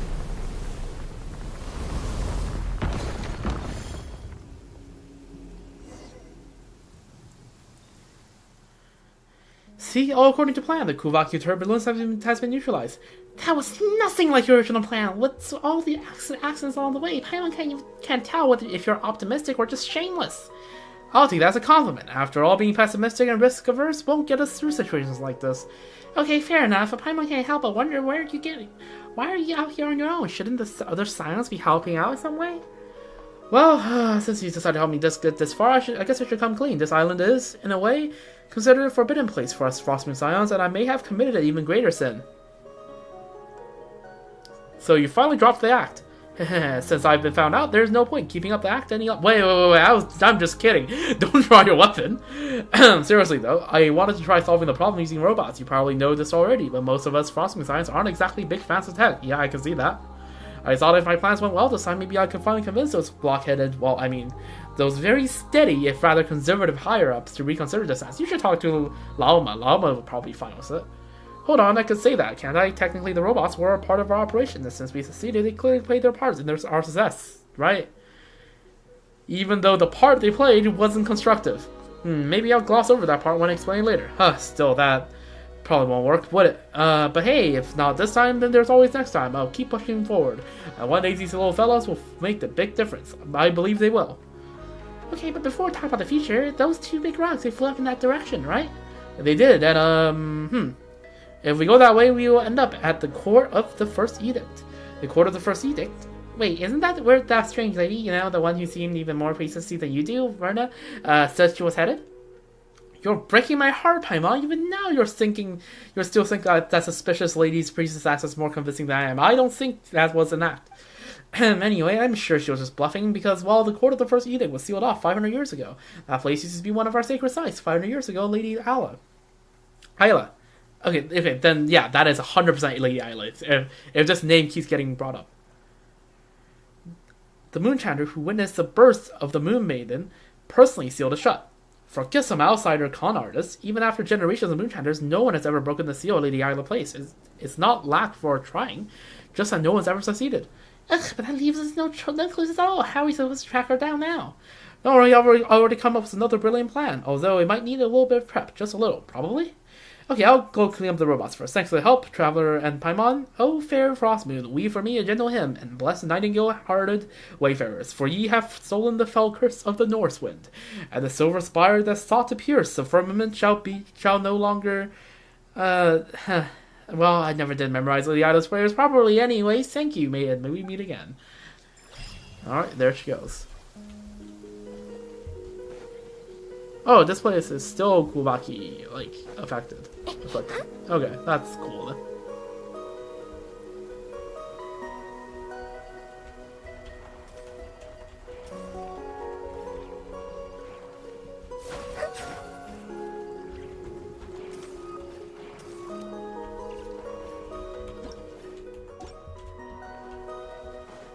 Okay, also I'm taking this chest.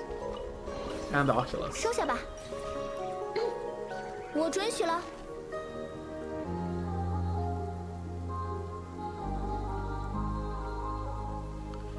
Nice. And there we go, 30% on Hisi Island, which means let's go here and clear that out. And have we done all of the Polkka quests yet?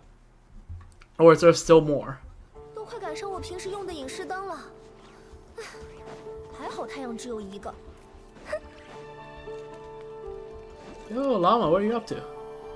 好了，以后若是举不动，就不要勉强自己。逞这些强，反倒是伤了自己。若是急需帮助，可来找我。去吧。哎，稍等，这根树枝给你，我刚在路边捡到的，看着还算坚固耐用。也告诉你的朋友们，最近天寒，若是需要取暖的话，就过来我们这里。Good advice given it's November.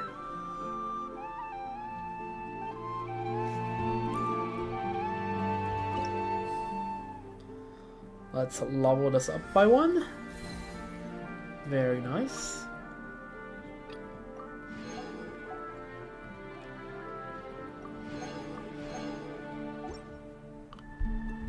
All right.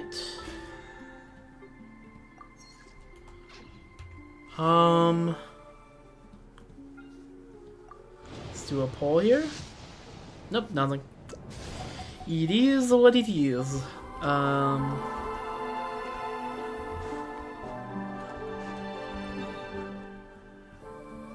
So do we just head here then, I guess? Or maybe they start something else? Like, is the pillar complete yet? Is it? Okay, let me just check all the parts to the Polkka. Because these are, I've done all 3 Polkka quests I have ran into. I don't know if there's more than those 3 quests.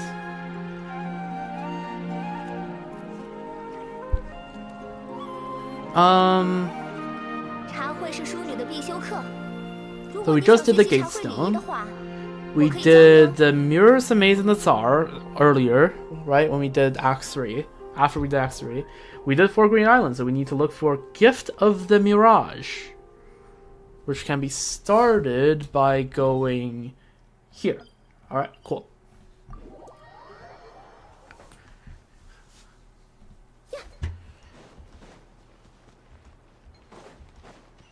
Oh yeah, this seems simple enough. Alright, what's happening here?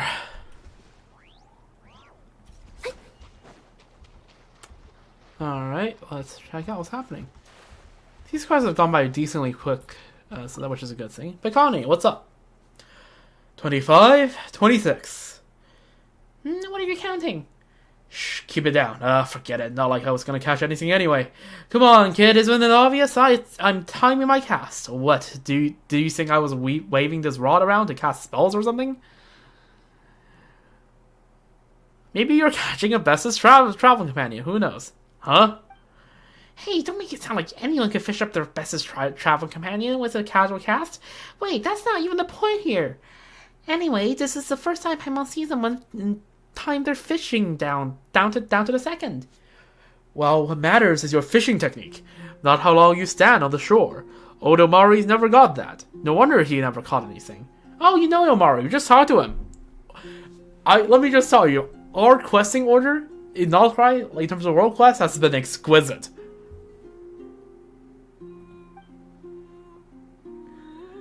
So I take it that you two must be treasure hunters.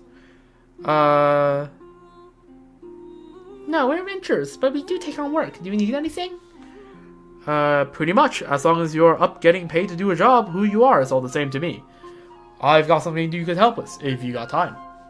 You see, I'm the best angler on East Island by a long shot. No one, not even successive generations of moonchanters, could surpass me in fishing. Really? That's amazing. Wait, that doesn't mean anything. Fishing isn't even part of the moonchanter's job.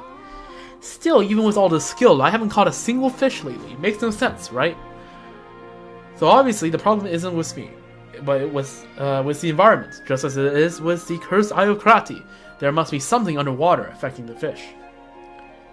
Sounds like quite the leap in logic. Anyway, I was hoping you two could check the nearby waters, see what's scaring the fish off. Don't worry, you'll be properly compensated for your efforts. Well, since there's a reward involved, we'll take a look around. But no promises we'll actually find anything weird, okay?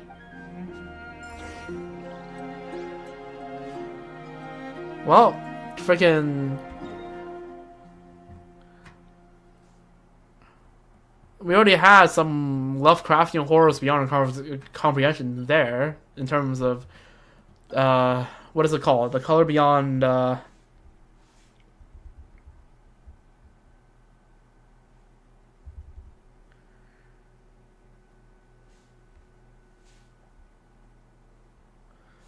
What is the Lovecraft colors called again?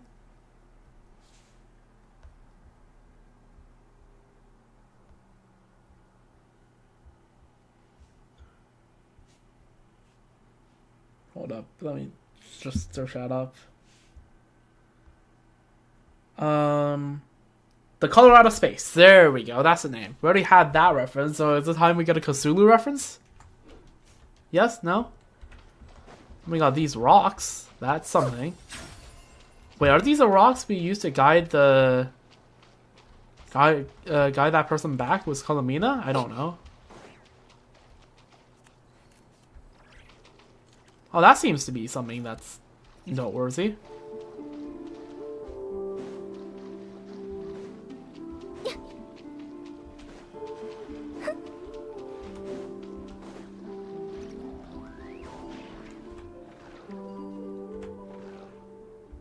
Well, that sure seems like something of interest.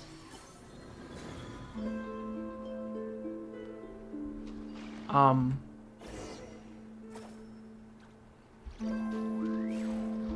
the stone, what stone?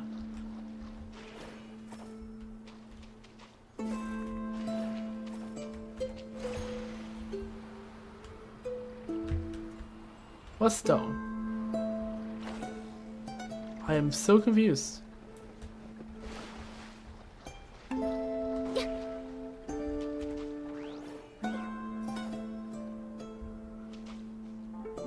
I'm actually confused. Well, what do you want me to do? That thing? That stone? Oh yeah, that looks about right.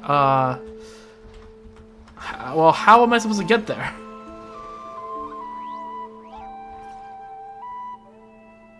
Like, how do I keep up the Kowaki? Do I guess I just travel from one to the next, I guess? Ooh, just narrowly missed that. I would have to mark that on the map.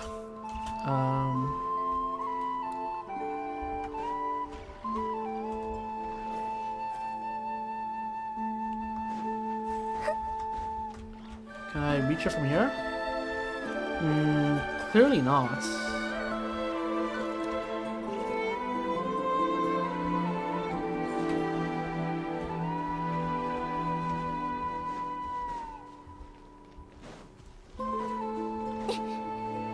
Block you.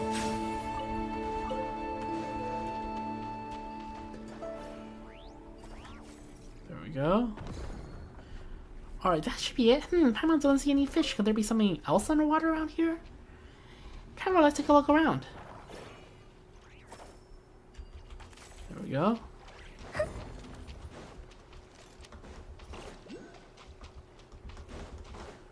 Alright, and then give you a nice whack as well. Yep.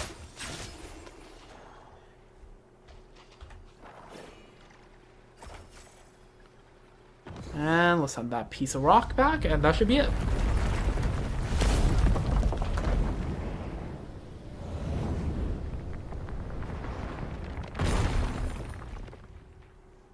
Alright, nice.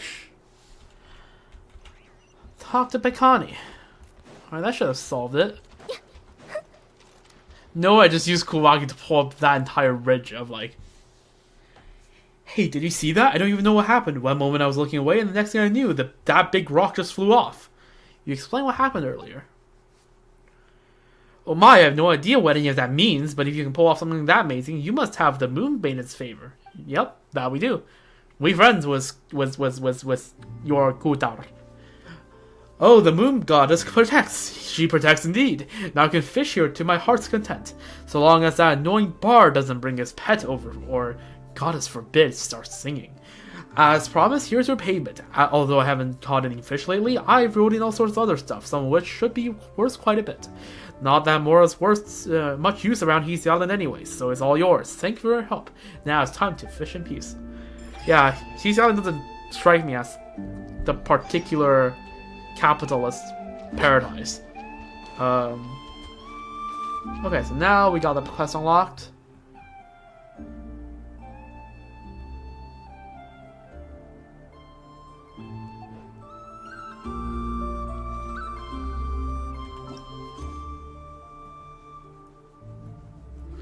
Alright, Echoes of an Unfinished Past.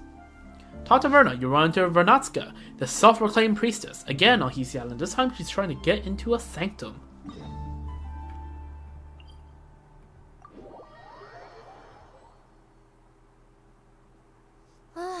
好无聊啊！能有什么更有趣的 Is 事 that 吗？ Verna? That is Verna. Yo, you're in a proper robe this time.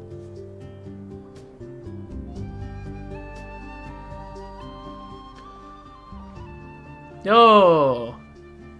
Now you look more like a priestess. Oh, it's Traveling Paimon. Nice to see you again. Miss Priestess, have we met somewhere before? You don't seem all that familiar to Paimon. Hey, it's me. Seriously, we met not long ago. Can't you recognize me by my voice? Well, sadly, you're not voiced. And also, yeah, Paimon, we literally just met her like 10 minutes ago, not even. Oh yeah, it's you. You're the one from back when, wait, who are you exactly? This is starting to sound like some kind of weird scam. Aw, my adorable little Paimon didn't even recognize me. That really stings, but I'll let it slide. After all, you did call me Miss Priestess. I guess it's fair, since I never took off my helmet back at Thunderclap Reef. Yes. Wait, hang on. Didn't Paimon... You're Verna? You're really actually a priestess from the Frosting Scions? Oh my god, Paimon actually thought Verna was scamming her. Hey, excuse you? That's a weird way to say hello. Seriously, you won't find a priestess more reliable than me anywhere else. That's cap. There was never any reason to doubt me in the first place. Anyway, this must be the Moon's Maiden's guidance at work. How else could I be so fortunate to run into you both at a time like this? I have a bad feeling about this.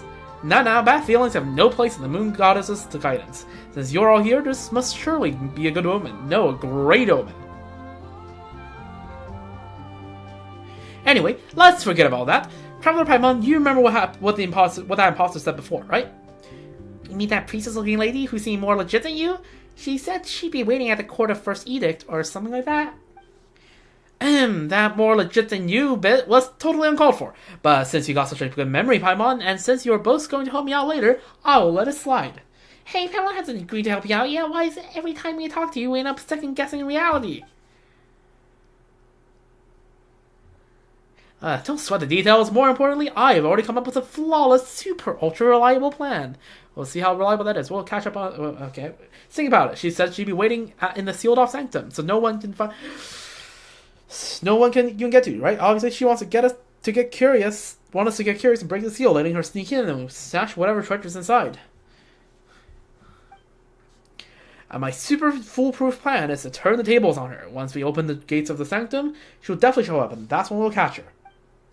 Pretty solid plan, right? I'd say, okay, you're doing the exact same thing that freaking almost got freaking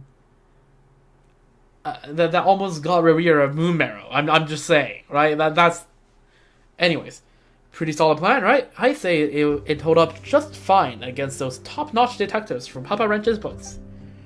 Seriously, that sounds even crazier than the plan you had at Thunderclap Reef. You just told us no one's been able to unseal the court of the first edict for centuries. Only because they didn't have me, along with a super reliable tag team combination that is the two of you. After we parted ways, I've been thinking, since the court of first edict was sealed by Kuvaki, maybe we can disrupt it in the same way we did at the Thunderclap Reef. And so, ta-da! See? I had my little crackers look for some more of those special fragments, and I pieced them all together.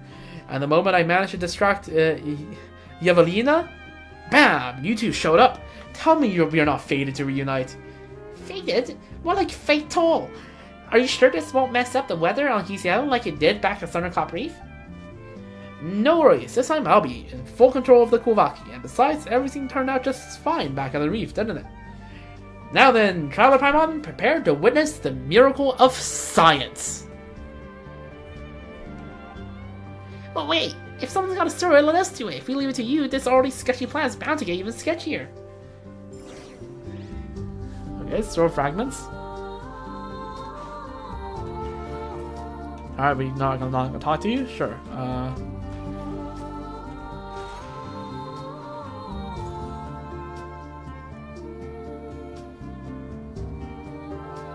Where was we storing you at again?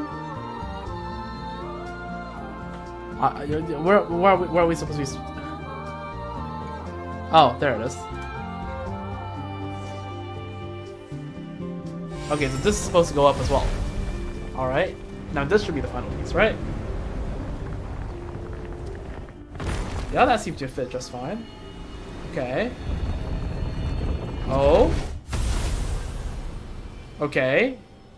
the two sides touched, and that seemed to have Kouvaki'd all over the place. I could have phrased that even worse, I'll have you know. Yeah, the tribes are like, what the fuck just happened? Come on, I told you there's nothing to worry about. See, this is the power of science. You sure seem a bit... Hurrah, the power of science... Wait a second, you almost had Paimon fooled. This has nothing to do with science. It was just Traveler tossing the fragments up there. Well, since a super reliable traveler is also someone who believes in science, I guess that explanation works too. Alright, since the Moon Maidens has spun a silvery path for us, what awaits beyond the threshold must be, wait, how does the rest go again? Anyway, since the moonlight has appeared, it means our plan is working. That's fine. All we need to do is follow it. This is the guidance of the Moon Goddess. Yep. Are you sure? Paimon thinks there's a good chance that this path doesn't lead to our destination, but rather somewhere higher up. Come on, Paimon, come on! You got a super reliable priestess and a super reliable adventurer on your side. What's there to worry about? We better get moving before the other priestesses show up. I mean, while the other Moon Goddess is still showing up this way. Onward and upward. Oh my god. No way, bro. Echoes of unfinished past. You run to Vernatska, the self-proclaimed priest. Okay, yeah. Oh, da. Let me get the interactive map up. This one, right?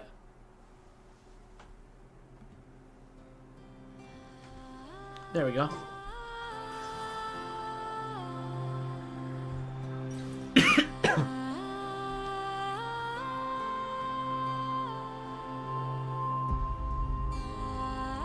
Holy.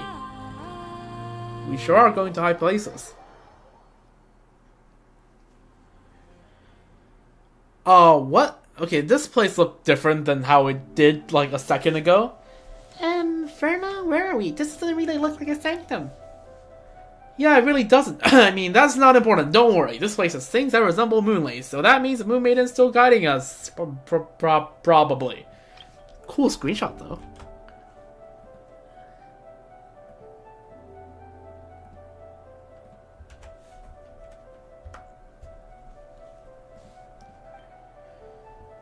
Let us follow the path illuminated by the moonlight, and leave the rest to the will of the moon. We gotta really trust Calamina like that. That actually sounded pretty priestessy coming from you, Verna. Wait, no, isn't that just a fancy way of saying, I don't know what to do, so let's just leave it to fate? Hey, what do you mean, pretty priestessy? Have you met a priestess who's anything less than super priestessy? You gotta have as much faith in the Moon Maiden's guidance as you do in the power of science. Besides, it's not like we found any other way down. Is that clouds behind us? These are clouds, no? Okay, how far can I walk? What is this? Interstice of the nearing moon. What the hell? Where are we? We are up? So if we walk to this ledge, what happens? Oh, is this like a... Is this like, a Heart of the Sacred Mountain situation? Where we just can't walk further than what's shown? Yep, okay, it is. Okay, alright, fine. Fine. Be this way. See if I care.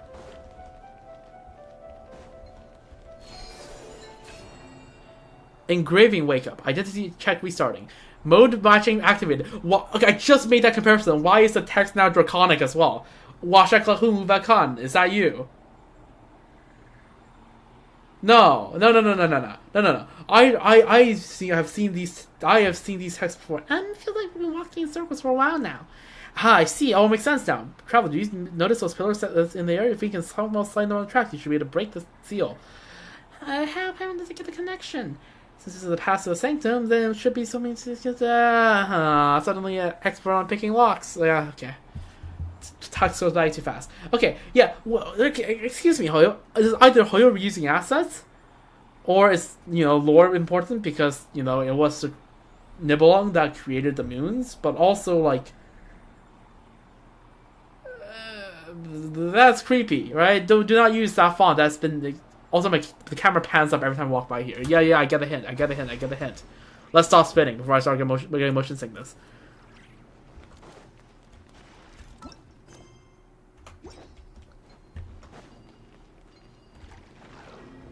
Unknown life signs detected. Calibrating fuzzy predictive control unit. No shadow corruption detected. No traces of genetic components. Faint energy echo register. Match was Dragon Lord of Flame parameters. Moderate. No way, bro. No way did I just make that connection. My lore, like, instincts. Tingly feelings, instincts is going off the charts today. Holy, right after I made a comparison to this. No way.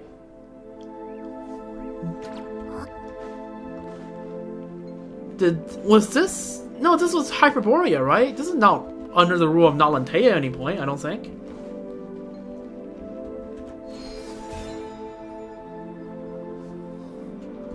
Okay.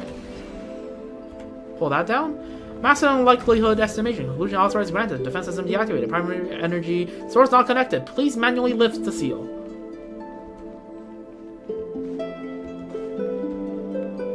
The music is great here, by the way. So just spend some time to invite the music.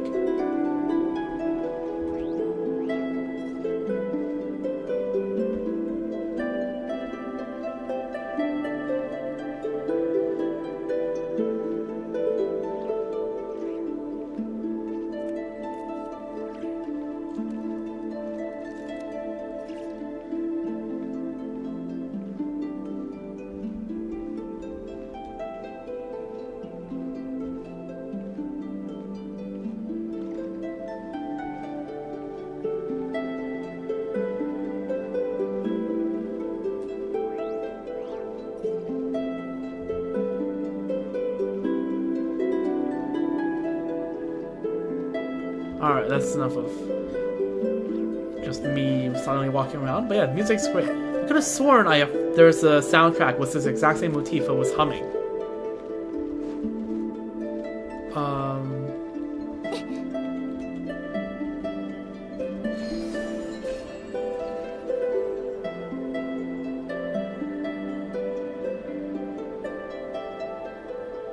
Wait, now we have some altitude. So what's up with this now? Oh, do I have to pull that?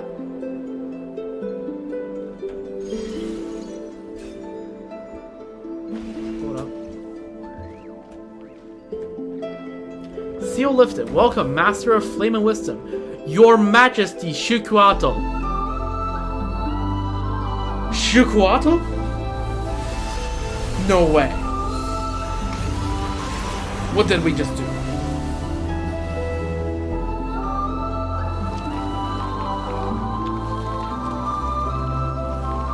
No way.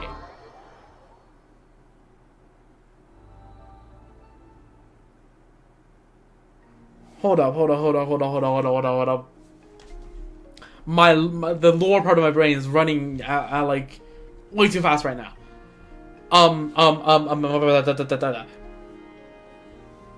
Okay, so again, right? As you can see, all the Frostman and Lunar stuff is deeply connected with the dragon tech and stuff. Could the reason why Columbina feels like Teyvat is rejecting her is because Celestia put something in place to repel like some draconic energy or something. I don't know. I don't know. I don't know at this point. I'm so lost. Oh my god. Okay. I was not expecting to see Nolan tech stuff this stream, but okay, well that's wild. Just like I predicted. See, as long as we follow the guidance of the Moon Goddess, everything will fall right into place. Well, if you say so, but are we really sure it's a good idea to open a place that's been sealed for centuries? Oh, probably be fine. You've got the most trustworthy priestess of the Frost and Silence right here. There's absolutely nothing to worry about. Credo, do you see where those suspicious intruders were headed? They took off towards the court of the first edict. Not many places to hide around here after all. You two, check on the seal. I'll inform Lady Moonchanter. Let's see them try getting away. Alright, we're gonna get caught by the Frost and Silence. We're gonna be freaking... I talked to Lalma about breaking into the Frost Moon Scion's sacred place for the second time now. Causing trouble with the sacred land of the Frost Moon. They've got a death wish. The only way they are getting out of this one in one piece is if they're somehow the Lady Kutara herself. Verna? So you want to tell us there's absolutely nothing to worry about? Yep, that's right. There is absolutely nothing to worry about. Now that the seal's been opened, all we have to do is set up a trap and wait for that imposter to walk right into our pants. I'm sorry. I'm so sorry. There's absolutely everything to worry about. I should have never messed with the seal. What do we do now? Help me, Traveler, please. No turning back now. Let's see what's inside. Well, since the seal's already broken, we might as well head in and take a look. But Verna, you better make sure to say sorry to everyone you drag into this. Oh my god. Blessed by Columina herself. What?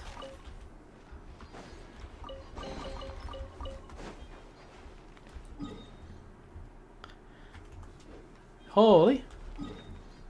Oh. Whoa, look at that. Now there's a little, like, aura around this place. That's cool. Oh, yeah. Okay, the aura's literally existent. I'm like, that. Also, let's go with Evermoon Seal. I saw that. Wait, does that mean I have... Let's go, we got all 3 Evermoon Seals. Alright, Pog. Very Pog. We'll be checking that out after this quest.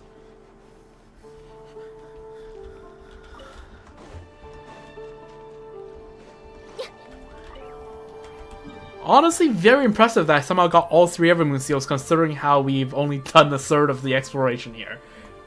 But yeah.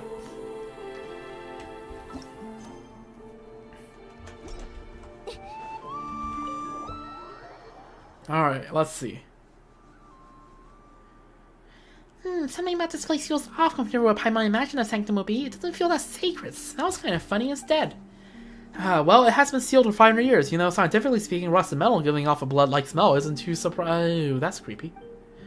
By the way, the hymns say that before Lady Isla sealed it, this was where all the Frostmoon followers had held their ceremonies. So it's super sacred, really. Calling super sacred just makes it sound less sacred by the minute. Oh, come on, don't get hung up by the wording. Look over there, that's a verdant crest. Legend says it is the sacred tree that witnessed the birth of the Moon Maiden. And that pool over there, if I'm guessing right, that should be the ever-flowing white spring, Velamo. Blessed by Lady Isla herself. Do you really have to guess? Also, are you sure you didn't just make those names up? Hey, I might be a fairly reliable priestess, but even I've never seen these sacred relics from 500 years ago with my own eyes. Nor did I ever think I'd ever get to see something this historically significant. I'm so lucky, all thanks to you, Traveler Paimon. Just remember to apologize to everyone after we get out. Yes, no problem. I'll do whatever you say, Traveler. Just standing in place does feel like a waste, though. Since we're here, why not take a quick walk around? Oh, look at that. Sanctum of the Oathbearer. Okay, this is a pretty small room, honestly. Ooh, viewpoint.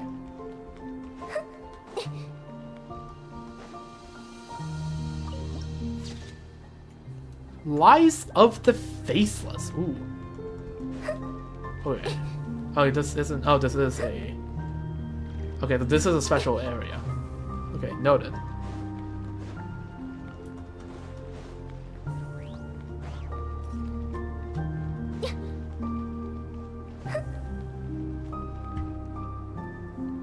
There is Oculus here.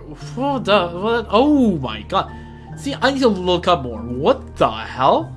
Okay, the particles rotate with me. That's weird. Investigate. There's something underneath the water. Is that a sword? Huh? Why would there be a sword here? Wait, hold on. Could this be the ritual sword forged from Hyperborean moonlight that Lady Isla supposedly left behind? The blade that was supposed to offer up the very first drop under the new moon? Whoa. It's a cool hanky. Does it want us to follow it? Yo, that looks... Wait a second. Okay, the weapon banner's over. Isn't that just the freaking...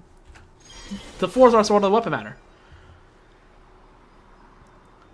Investigate the court of the first edict. Okay. Sure.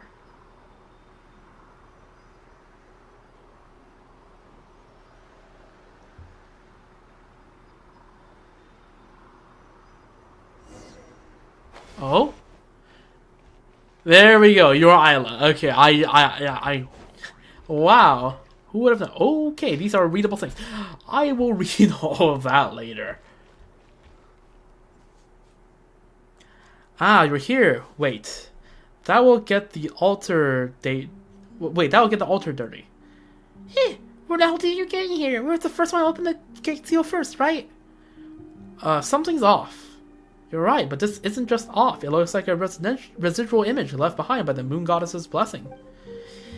And it's been left inside the court of the first edict. Maybe this might be the first moonshiner herself, Lady Isla. Is that really possible? So scientifically speaking, it's impossible, but if it's truly Lady Isla, then it wouldn't be surprising that for her power to be unscientifically potent. Oh my days, I couldn't believe I've been calling the Lady Isla. Wow, who could have foreseen this? Nobody could have foreseen this. Anyways, the Lady Isla imposter. Thank the moon goddess she can't hear me anymore. That explains why she seemed like a more legit priestess than you. Well, of course, I'm gonna be reliable, but I'm still just a regular priestess. There's no way compared to the great Lady Isla who witnessed the birth of the Moon Maiden. There, that should do it. This power, is the Lady Isla before us really just a lingering image? What did you do, Miss Isla? Ah, where did that voice come from? Maybe it got recorded along with the first Moonshiner's image. I mean, even the Moon Goddess's blessing couldn't be precise enough to capture just one person's voice, right? And there's no need to be so tense. That woman who shares my bloodline surely showed you a very few of these lowbrow tricks before. This is merely a blessing that records awareness. So the brave warrior over there, ooh, can hear our words. Paimon's not dreaming, is she? Paimon swears she just looked right at us. Huh.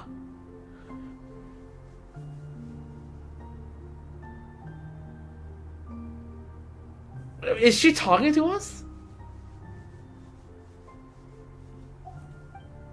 Come on, Paimon, you're definitely dreaming. What we're seeing now was recorded 500 years ago. There's no way she can actually see us.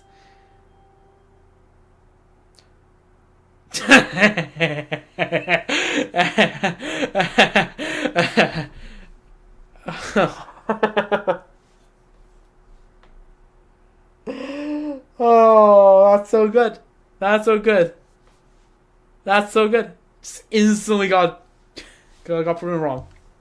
Over there, but I don't see anyone. Never mind, I probably wouldn't understand even if you explained it to me, and whatever tangled past lies between you and her, I'm in no position to judge. Regardless, thank you for your help, Miss Isla. Lovia should have known better. The wounds left in the wake of the atrocities that old witch inflicted upon you both run deep. Of course, the scars fester with resentment. What surprises me is that she trusted you so deeply. Verna, who is this Lovia they mentioned? Paimon feels like she's heard that name before. She was the leader of the Frostmoon Science 500 years ago, but she was stricken from memory for the sin of blasphemy.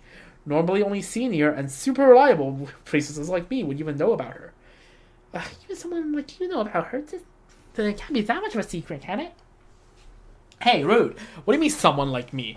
But seriously, her identity should be a top secret. Ordinary followers and folks from the outside aren't supposed to have even heard that name.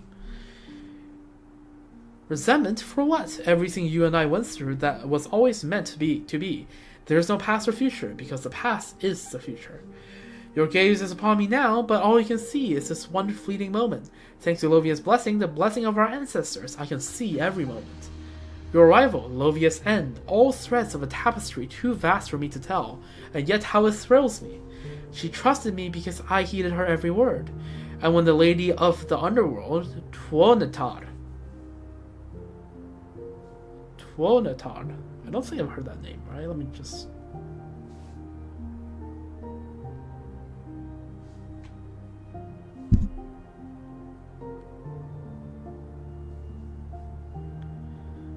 you know, I'm searching this up because Frostmoon Silence have weird terms for stuff.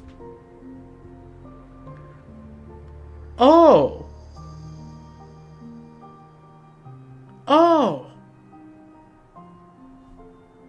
Okay, I should be reading more Genshin books.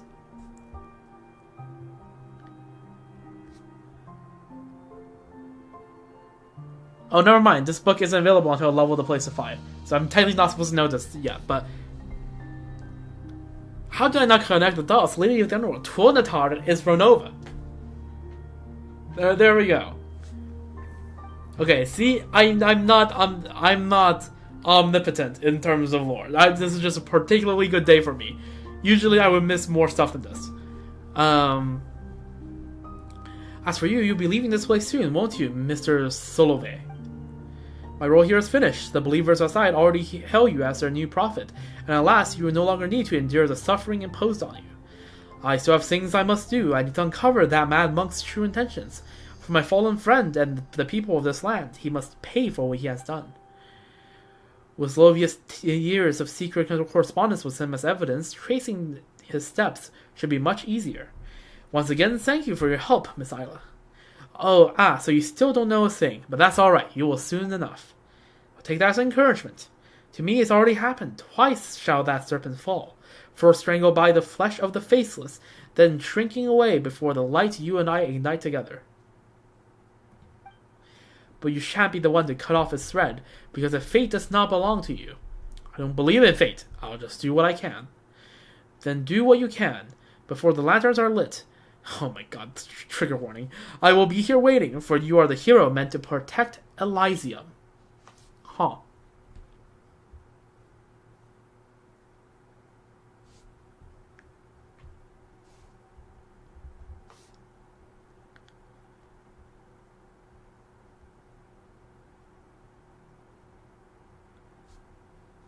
I just sip some water, trying to take in something.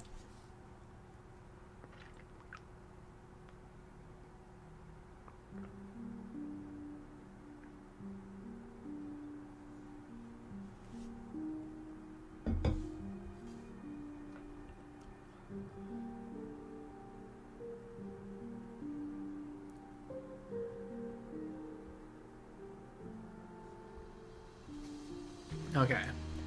Just peeked around the wiki bit, found a bunch of lore that I should probably keep up. That I should probably look up at some point. So I don't know. Found some stuff I could be doing off stream.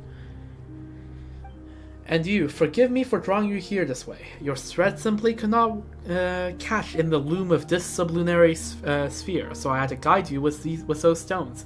Fitting, for they are just out of place in this world as you are. Okay, so now she's actually talking to us.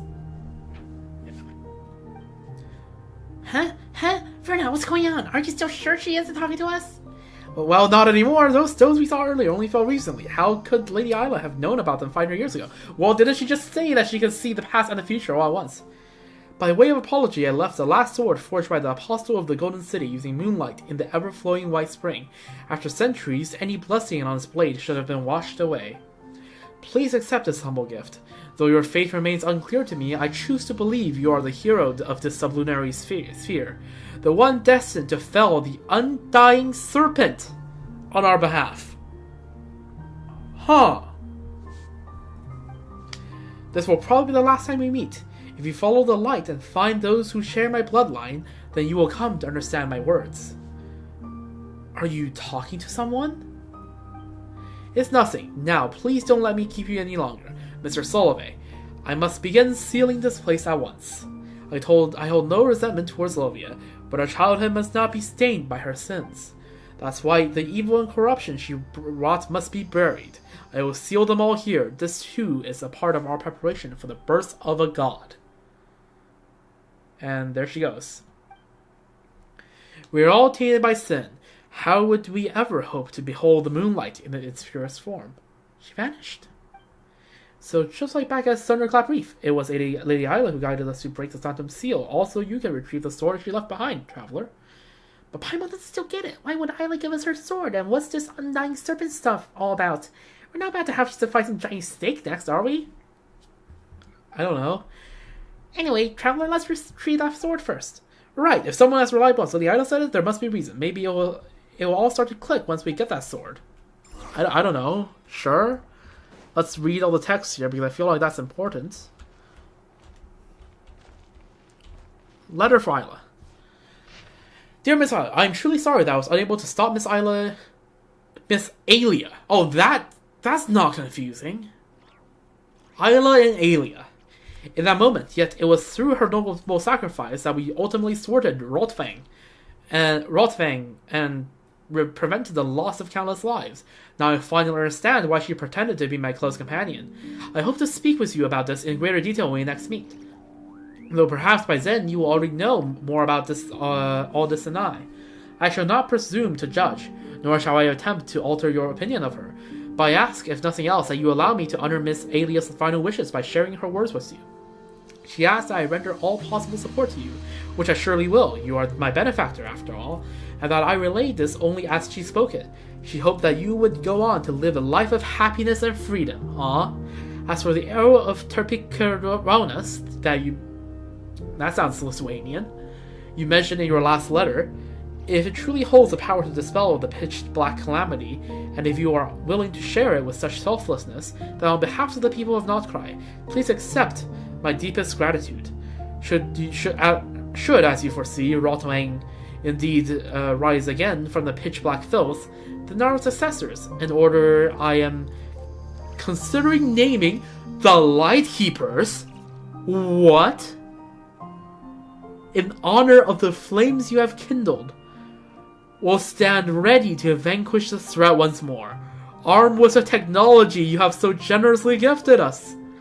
We can speak of the details in person whenever you are free. I understand all too well that after Lovia's passing, the Frostmoon Silence has been left with countless matters demanding your attention. Yours sincerely, Solove. So Isla was just casually talking to the founders of the Lightkeepers? No way. I saw I thought the Lightkeepers was like a National Rod based organization.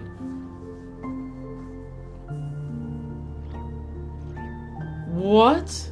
Okay. So the Lightkeepers was founded 500 years ago, I guess, during the Cataclysm, and I guess this Rotfang is which sounds like a person. I don't know. Either a person or a thing, right? Like how the soy sauce is a thing. So the person or a thing is the cause, or at least the main driver of the cataclysm in Alcry back then. So maybe the serpent that they're talking about is the Rotfang then. Okay, we are getting a lot of lore. Isla's notes. I told a lie, just like Lovia did. Just like my sister did. So I'm guessing Alia is Isla's sister, which would make sense, right?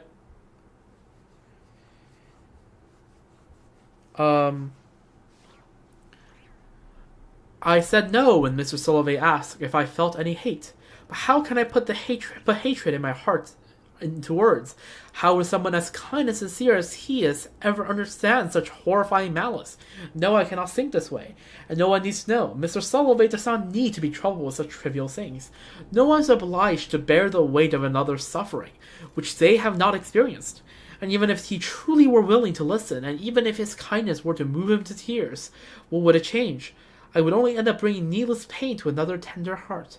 In the past, the present, and the future, across the countless threads of fate that Lovia once let me glimpse by mistake, the only ones who shed tears for the misfortunes of others are kind souls who ought to be smiling instead.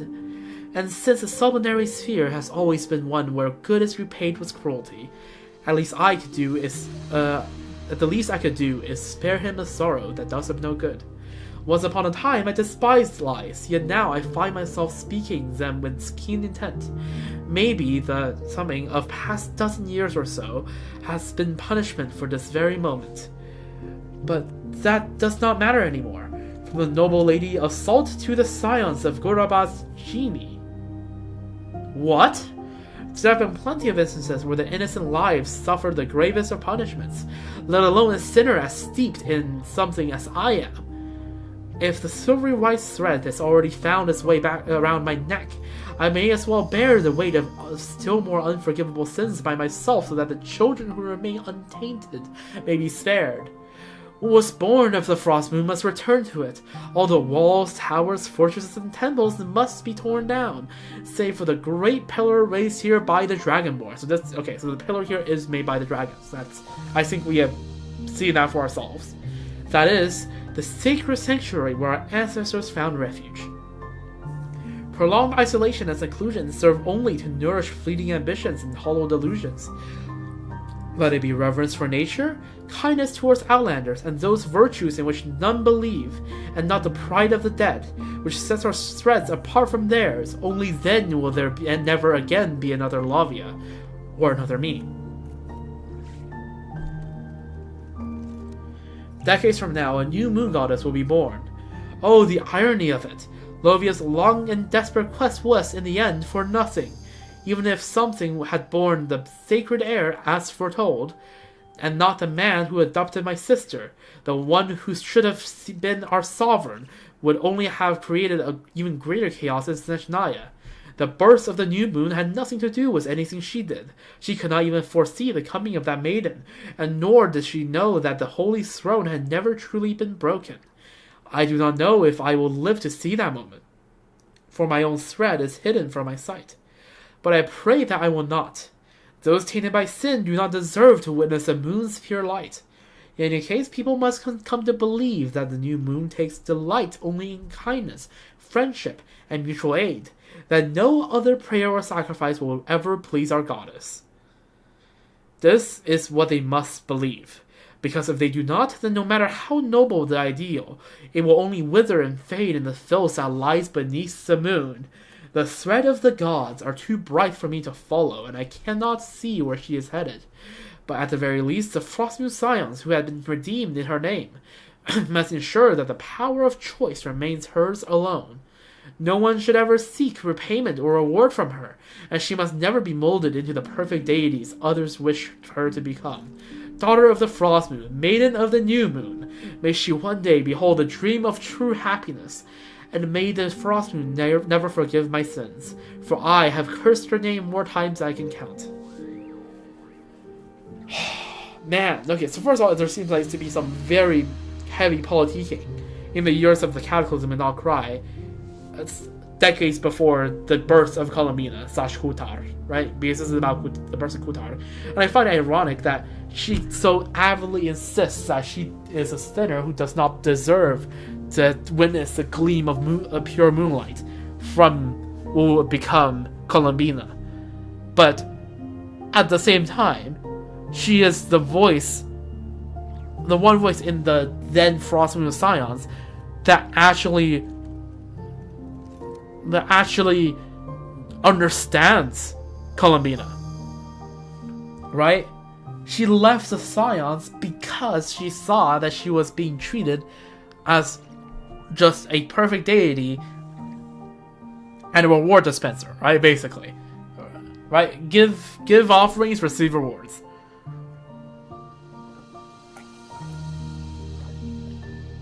Right? And the tribe and the Frostmoon Scions did not heed these words and did not end up putting Kutar / Columbina's happiness as the primary objective. Letter from Lovia. To the most holy and venerable Lady Lovia. I penned this letter to account for the tragic event that transpired earlier. You asked that I send people to welcome the Holy Lady, and I did exactly as you instructed, but that poor girl, alas for her great beauty, failed to grasp the kindness behind your gesture, and seized by some terrible impulse, she took her own life on the spot. For this terrible and irreparable loss, I can offer only my prayers. I pray that your compassionate goddess may ease your sorrow, and keep your noble heart from breaking despite the weight of this grief. Regarding the sample mill, I remember that being mentioned in your last letter. I am truly grateful for your openness and trust. Like you, I remain uninitiated in the true workings of the sacred relic. Yet on this matter, we are of one mind. We must find another way to rouse this ancient relic and forge a paradise, an Elysium of enduring prosperity for the people of Not Cry, especially your noble kin. From this moment on, I shall dedicate myself wholly to uncovering the secrets that lie within the relic. As for the remaining matters, both more trivial and complex, I hope to discuss them at greater lengths with you soon. Until then, I ask that you accept these modest gifts as a small token of my regard, and as a gesture of sympathy for the loss that has touched your household. Please know that I hold your noble character in the highest esteem. Even at the court of His Majesty the Beli Tsar, it is rare to encounter a lady of such uncommon foresight and deep devotion to the greater good as yourself. Not to mention one who so willingly places the well-being of the nation and her people above personal sentiment. Our positions, interests, and aspirations are most closely aligned. As such, I greatly look forward to our future joint endeavors. Your ever steadfast friend and ally, Rotvang.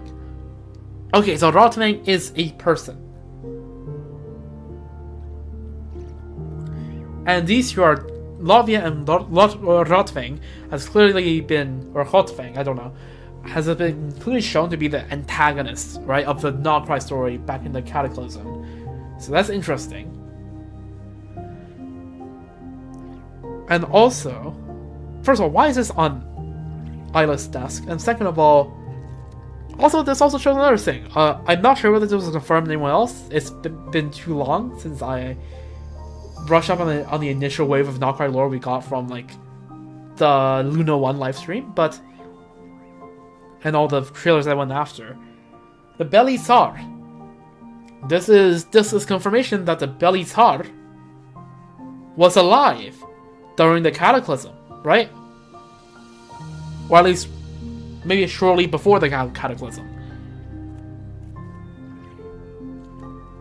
Which is wild. Because I don't think we ever got confirmation when the Tsaritsa became the leader of Sanjinaya. So now we know for sure that yeah, the Beli Tsar died presumably at some point during the Cataclysm, and the current Tsaritsa took over afterwards. Which, first of all, means that besides Mondstadt and Liyue, every country, all the 5 of the countries had a change in the archonship after the Cataclysm, right? Makoto died, and A succeeded her. Urukadabara died. Kusanali/Nahada succeeded her. Ijiri died, and Focalor succeeded her. Moika sent her life force in the Sacred Flames, and whoever came after, we don't know.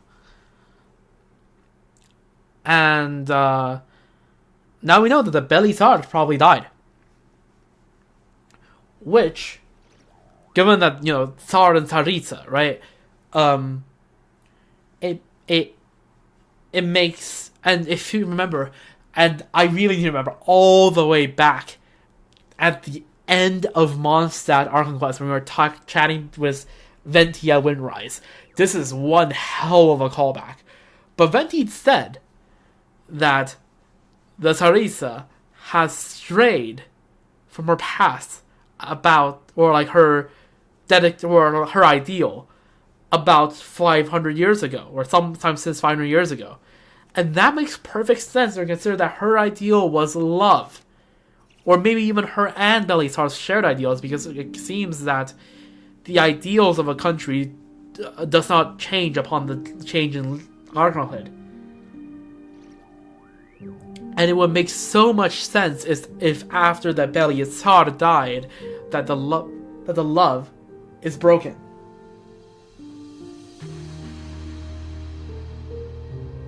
Right? That would make so much sense. Anyways, this is a lore treasure trove. I'm so happy I'm doing this.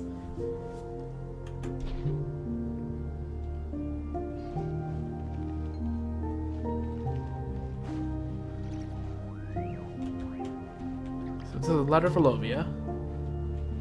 We have Ancient Volume. Ooh, 3 sections. Okay. According to the teachings left by the Apostle of the Golden City, all matters must be governed by reason alone, untainted by sentiment, for mortal tongues cannot articulate the sacred mysteries, and frail emotional will only profane the words of the ancestors. In service of a pure and exalted ideal, for the future of the scions of the far north, these actions are as justified as they are necessary. This decree has been approved by Lovia, humble handmaiden of the Frost Moon and the Something's arch-priestess since the fall of Hyperborea. Okay, yeah, makes sense. They are the kind of remnants of Hyperborea. Decree 963. Yeah, 963. Alternative plan for the sacred heir selection. All the context that follows has been erased and cannot be read.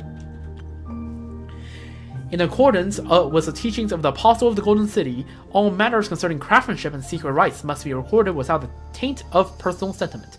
For mortal tongues cannot articulate the sacred mysteries, and true emotions would only profane the words of our ancestors. Do not seek to understand what lies beyond mortal intellect. Simply recite the ancient prayers with a sincere heart, so the purity of the blessings may endure. This decree was issued by Seredni, humble handmaiden of the Frost Moon and the 13th Archpriestess since the fall of Hyperborea. It is not to be defied. In the name of the Mistress of the Frost Moon, the ancient laws, once obscure and difficult to understand, are now set forth in clear and concise terms, lest the faithful falter or be led astray. Decree 3. Elysium and the prophecy of the sacred heir. Let the children of Hyperborea guard their sacred bloodline from defilement, for the heir of Elysium is destined to one day arrive. It is hereby forbidden to marry one's closest kin, that is to say, no union shall be permitted between blood relatives. Okay, glad that we finally have someone that says we need to guard our bloodline, while at the same time saying, yeah, no incest. Let's see. It is forbidden to enter into a marriage with someone from a clan that has committed blasphemy. It is Excuse me?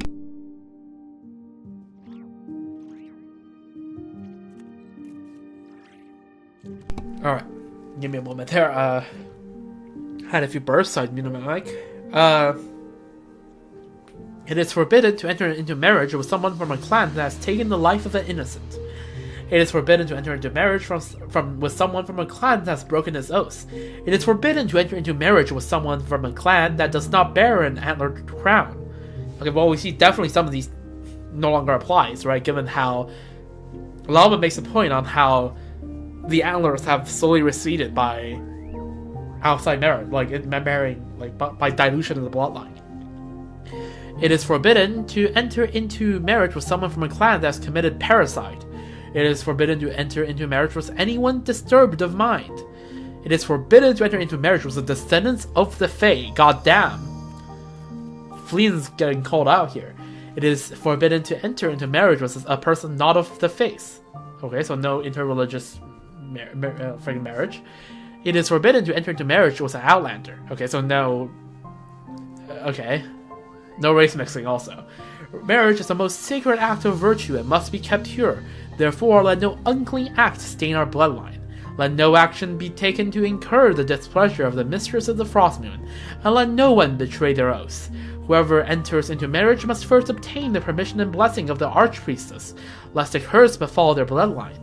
That curse shall plague their bloodline for 7 generations, and then for 7 more. Whoever breaks this oath shall have their horns severed with a silver blade. Okay, so that's where that tradition came from, right? We saw that during the quest was Wilhelmina. Those who have been marked thus shall be cast into the long, lightless night. Hear now the ancient prophecy. In the fullness of time, Elysium shall come, and with it the sovereign ordained to rule over it shall also appear. The false 7-fold radiance of the high heavens, so the 7 elements and the 7 archons established by Celestia, shall fall at her feet, and the bones of the earth shall rise to follow her. For from her shall spring union with the world, and from her shall the first great cause be rebuilt. Let these words of wisdom find root in your heart, and neglect not the sanctity of your blessed bloodline. Decree 6. Offerings to the sample mill. I keep seeing that word sample, and my sorrow sense keeps getting tingled. The children of Hyperborea shall guard the sacred treasure forged by the apostle of the Golden City at all costs. Let it be known that the relic that is the sample mill is a sacred work, for its blessing yields endless gold, grain, and salt. Only the prophesied sacred heir shall have the power to reuse the mill, and thus bring forth an Elysium of eternal abundance for us all. According to the revelation of our ancestors, the mill shall be sealed within the holy sanctum to preserve it from taint and desecration until the appointed time, when the sacred heir is born at last. All followers below the rank of priestess shall not enter the holy sanctuary wherein the mill is sealed. Those who violate this precept shall have a curse befall their bloodline. Said curse shall plague their bloodlines for 7 generations, and then for 7 more. Before sowing in spring, an offering of wheat, goat's milk, and salt must be made onto the sample mill, lest famine befall you. At least 1 priestess shall be designated to chant prayers to the mill day and night to ensure bountiful harvest and enduring prosperity. Decree 10. Offering to the arrow of Tepicaraunus. There we go. The ones we saw earlier that apparently was gifted to the Lightkeepers by Aina. Or Isla. There we go. The children of Hyperborea shall revere the arrow of Tepicaraunus without fail. Let it be known that this relic, forged of pure light, is a bow and arrow that can pierce the manifold darkness of the frozen night. You shall mix the sacred oils in the following manner prescribed by the rites of the ancestors. Take up a clean silver vessel free from all dust and water, for defilement is the root of all corruption. Take the fat of a lamb, clear and pure, and warm it over a gentle fire. It must not be too hot or too cool. Do not bring it to a boil. Add sulfur, salt, and sawdust, and wax in their proper order, while stirring with great care. Stir until the substances inside the vessel are of one uniform color. The number for your counting shall be 7 hours. 6 you shall not count, neither count you 8, excepting that you should count to 7. 5 and 9 are right out. That's just okay, sure. Then anoint your bow and arrow with the holy oil, and your arrows shall snuff out the pitch-black foe, shattering them like plates of silver. So I can see why it was gifted to the Lightkeepers, because they sound like they could do with this. And also, I can't help but realize that that before Isla, right, the title held by Lovia and all her ancestors originating from the fall of Hyperborea has been handmaiden of the Frost Moon and Archpriestess, right? And that title seems to have been done away with by Isla, because it was mentioned that she was the first, I already forgot the term. I got too immersed into the lore that I forgot the term. I can't remember, but the Laoma's title. Right now, I don't know. I just can't remember what it is. But yeah, so it seems that Isla let to change that title after she took charge from Lovia. A 6 stack of papers hidden by an unknown someone in a secret compartment inside the back cover. In accordance with the statutes laid down by something, all matters concerning mechanikos and technikos. Those are Greek names. This must be Hyperboreas, right? This must be Hyperborean, right? This must be like ancient if it has Greek names.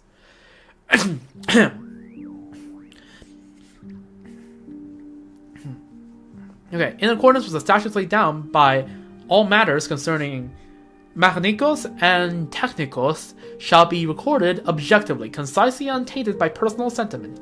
This shall we guard against the distortion of truth via subjectivity, that the knowledge we possess may be transmitted with clarity to future generations, and serve the welfare of our people to the fullest possible extent.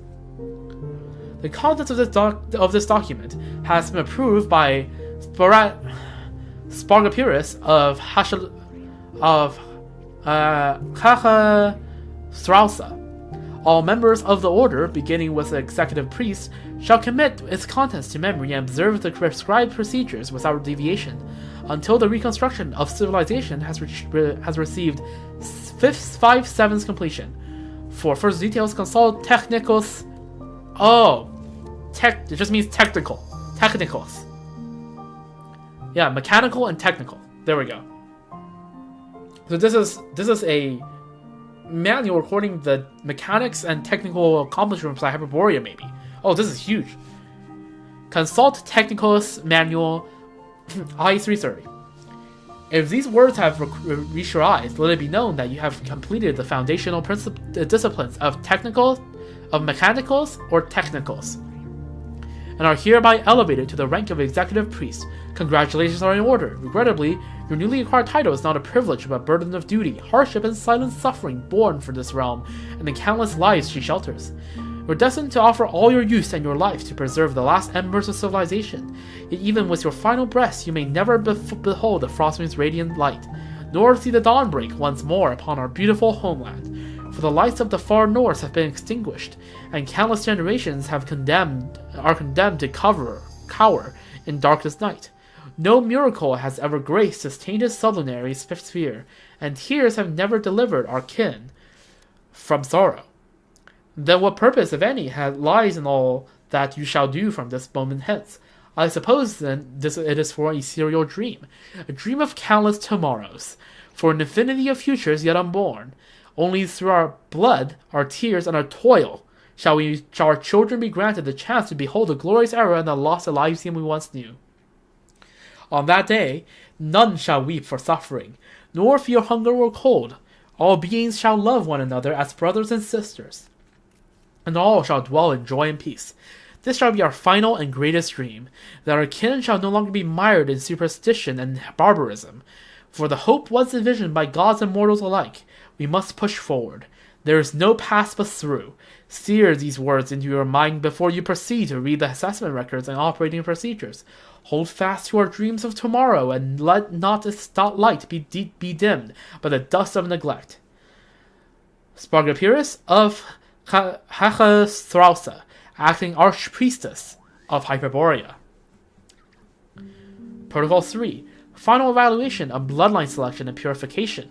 Upon evaluation and confirmation by the acting Archpriestess and Senior Executive Technical Priestess, the Seed of Life project from the Hyperborea era, henceforth referred to as the Sacred Air Project, has been deemed to no longer be viable within the bounds of its original planned parameters.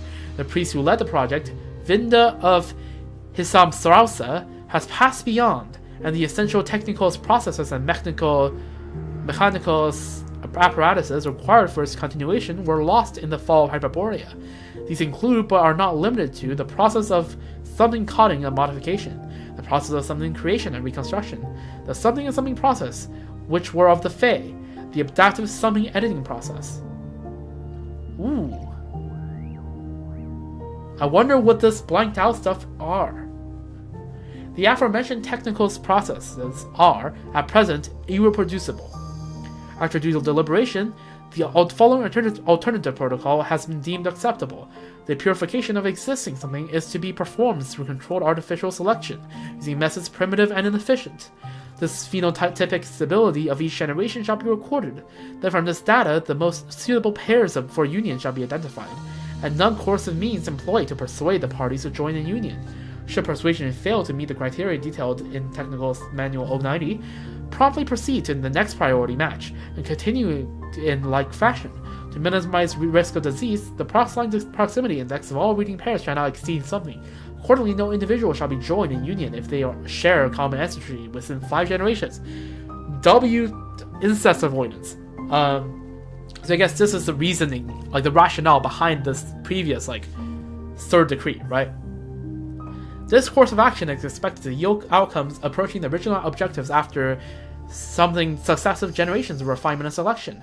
At such time, the one prophesies the newborn sacred heir shall arise, without the need for ritual implements, nor the forfeiture of their soul.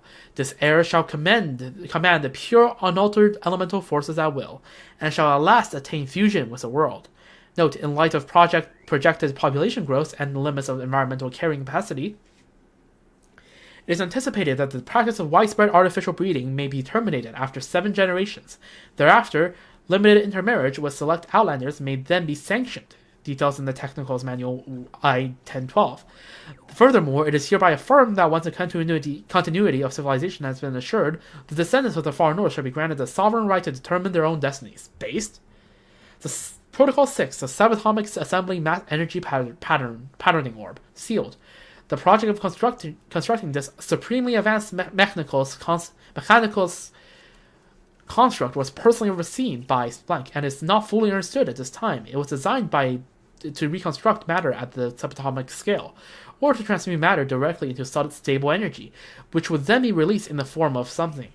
Of all the known highest-tier mechanical constructs dating to the time of Hyperborea, only the subatomic assembling mass-producing pattern orb, thereafter referred to as the Sampo, So that's what the Sampo mill is. Oh, it's all science. You know what, Verna? My apologies. I was not familiar with your game. Yeah, no, science is the solution to all. Has endured to the present age.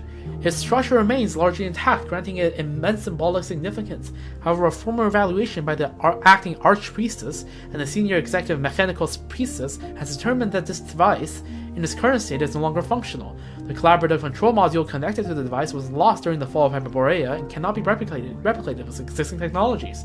In the absence of this module, proper activation of the Sampo is impossible, and it's presumed that even a forced restart would fail to correctly reconfigure said device. Refer to appendix for more details. After due deliberation, it is resolved that the device shall be sealed indefinitely, with no reevaluation of its activation viability for a period of several generations. All personnel without explicit authorization from the Archpriestess may not breach the seal. This will prevent unnecessary accidental damage to the device.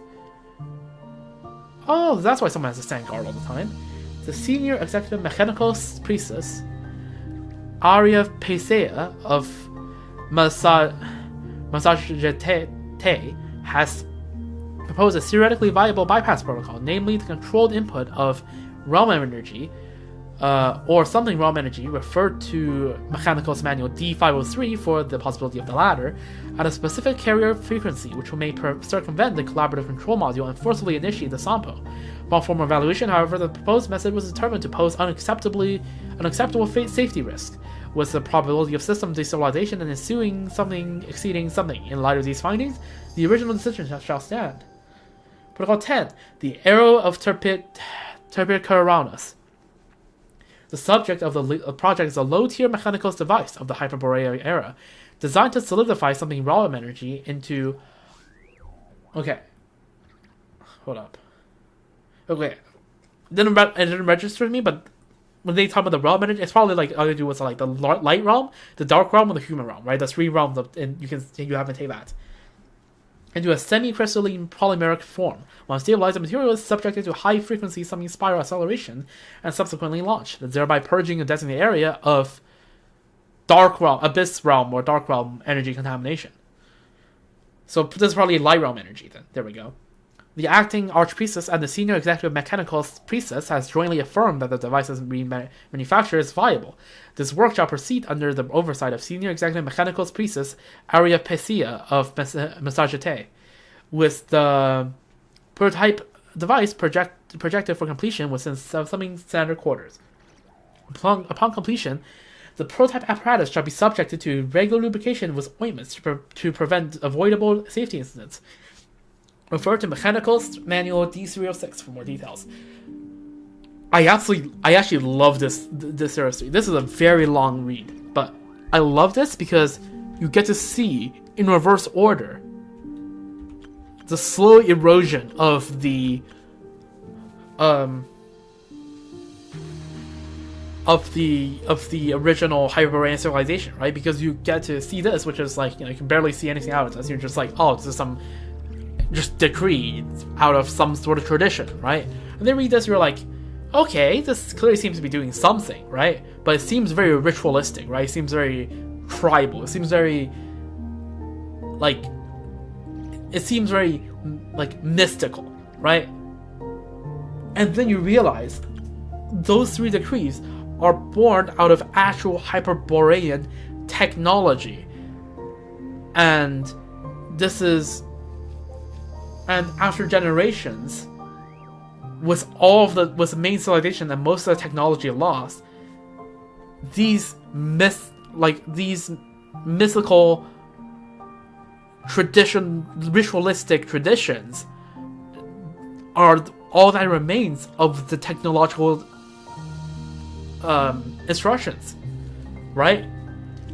It is the devolution of technology, right? It is the disappearance of the technological prowess throughout the generations as Hyperborea fades further and further from memory, right? At one point, the Frost Moon Scion, what is now the Frost Moon Scions, right? The then just post-Hyperborean just peoples were incredibly technologically advanced. Right? This is the stuff you would be expecting to be coming out of, I don't know, the dragon techs of Nala, which makes sense, or like some frontier technology from maybe the Fatui, if like in certain circumstances, like look, like this is all very sophisticated. But then after generations and generations and generations, right, as the civilization continues to wane and fade from view, it devolves back into rituals. That is so fascinating. It truly gives us, because again, what happened to Hyperborea is, I presume, to be some sort of apocalypse, right? Where after that, civilization as they knew it ceased to exist. And the memories of such civilization slowly slipped out of public consciousness as a result. And in the apocalypse, technology just, without the infrastructure to support the technological expertise slowly becomes unimportant, as the knowledge cannot be applied because, again, the infrastructure surrounding it is no more. And as such, throughout the generations, that expertise just disappears. That's so fascinating. Yeah, it truly, this really gives a post-apocalyptic feeling to the Frostmoon Scions, right? These guys are the survivors of the apocalypse of eons past. And this is what their civilization, this is all that has remained of their civilization, right? And you can tell like where all this came from, because they're still using stone shelves, right? A thing I've noticed several times is that how the Frostmoon Scions always use stone for architecture, because of course they do. That's what all the ancient civilizations in Teyvat did, right? You look at Conria, they use stone stuff, but that's partially because they're underground. Dragonspine, they also use, or like, you know, Vindagnir, the civilization, they also use stone. The Chasm, the civilization, uses stone also, right? Enkonomia also uses stone. This is just the unified architectural style that all the ancient civilizations use. Except, you look closer, you realize, right? It's different, because the architecture from those are built at the height of their civilization, right? Those are remains at their height. And you find that in the Frostmoon Scions, at least in this building, right? You don't see too many, there are some, but you don't see many golden embroideries in the architecture. Unlike every other ancient civilization, you don't see fancily carved stone shelves. These actually look very roughly pieced together if you really look at it, right? These are propped up by little wooden stools, right? They're not roughed, uneven, right? It seems like you just took slabs that looked like they're gonna work well enough and piece them together. And that's because this was not built at their height, right? These architecture are built after the decline and collapse, and of course the architectural style remains, but the intricacies and the prosperity does not. Well, that book just helped me click about why the Frostmoon Scion looks the way it does. Right? This is a post-apocalyptic society in a world where everyone else has moved on and is part of a new civilization. I don't know. I just find that so fascinating. Anyways, I think this is the last book here, and after that we'll continue the quest. Tighter volume. This appears to just be an ordinary fairy tale in which a kind-hearted girl makes friends with a white pigeon, after which they travel the world together. Some of the pages have been torn out of it, reasons unknown. and the ink has almost completely faded. The cover has the golden words inscribed on it. Kiteshgrad, publishing house. So this is from Allsword Snechnaya. That's just so, I don't know.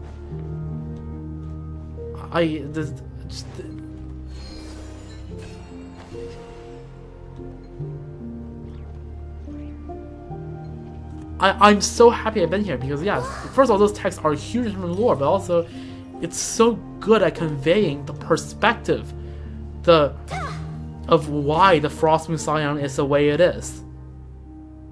Right? You look at the not the building or architecture, but like at the general vibe of the Frostmoon Scion, you would have never known that there was once a civilization that had thousands upon thousands of pages of technical and mechanical manuals on operating subatomic whatever it's called. Like you would just not know of this.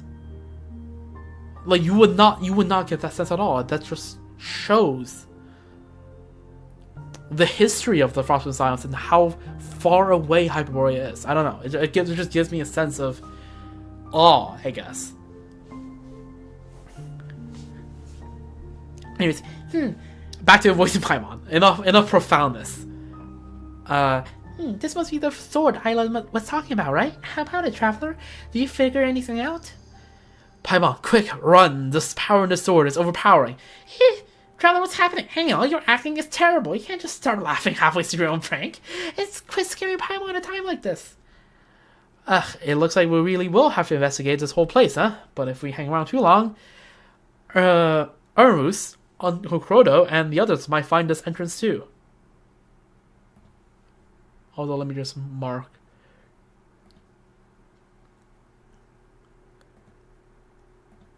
that thingamajig. Yep, marked Oculus. Actually, with all the noise you made just now, there's probably no one in this whole island who hasn't been drawn this way. Fine, guess we got no choice. We've got the sword now, and Lady Isla didn't exactly tell us what to do next, so let's get out of here first and figure out what to do for the rest later. Moonweaver's Dawn. Nice. W.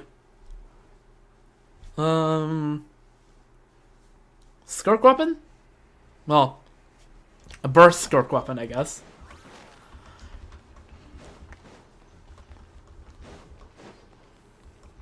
Alright, exit the court of the first edict.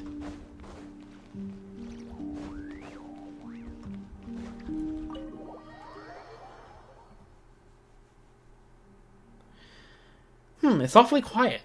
Ernest and Uncle Croto aren't here either. Weren't they hot on our tail? Maybe all the noise you made earlier got their attention, so then they ran off to check somewhere else. Aha, I get it now. This must be Lady Isla's divine guidance. Even my luck's looking up now that I'm with someone as reliable as you, Traveler. Alright, now they're gonna show up now. Okay, save the celebration for later. You do remember you still owe everyone else apology for the trouble you caused, right? Apology? Right, yes, of course I do. I'm not the type to get caught up in reading Lady Isla's records. I forget everything else. My man. My gal. We get each other. I was just as engrossed reading all that. Oh, I'm so glad she was also very interested in reading all of that. I swear by my immortal name in the sublunary sphere that I will give everybody a proper and heartfelt apology. It's just, I need to think carefully about how to phrase it first.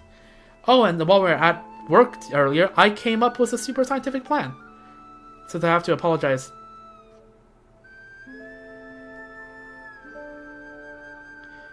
You might want to look behind you.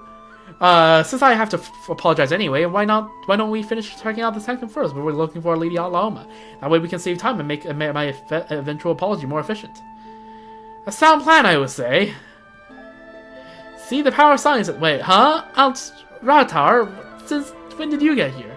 Hey, you scared us. We didn't mean to sneak in the quarters first. It just, Varda said.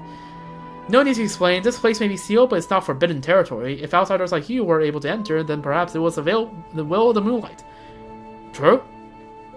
Exactly, this is all part of the Moon Maiden's sacred guidance, just like the poems say.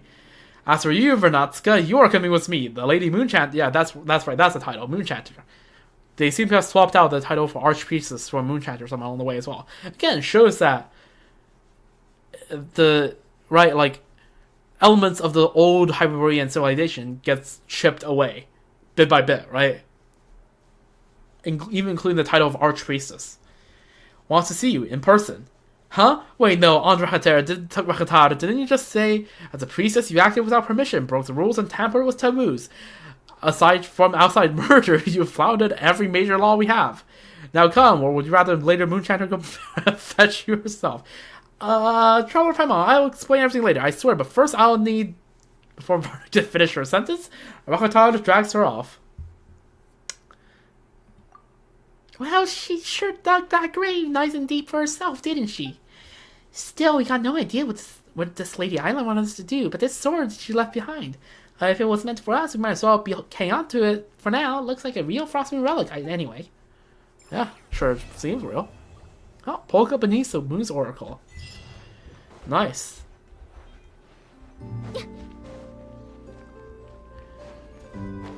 But yeah, holy, I got so much not quite lore by just entering that room. Oh my god.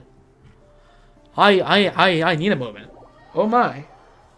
Oh, I've been streaming for 4 hours already? I guess I'm supposed to be ending stream now, but maybe I'll do a couple little tiny things. Just wind down a bit, because... Where's Rose? Where should this book go? Oh, Traveler, welcome. Lady Lao mentioned you. That said, if you're looking for her, you'll have to wait a bit. She just went out to attend some business.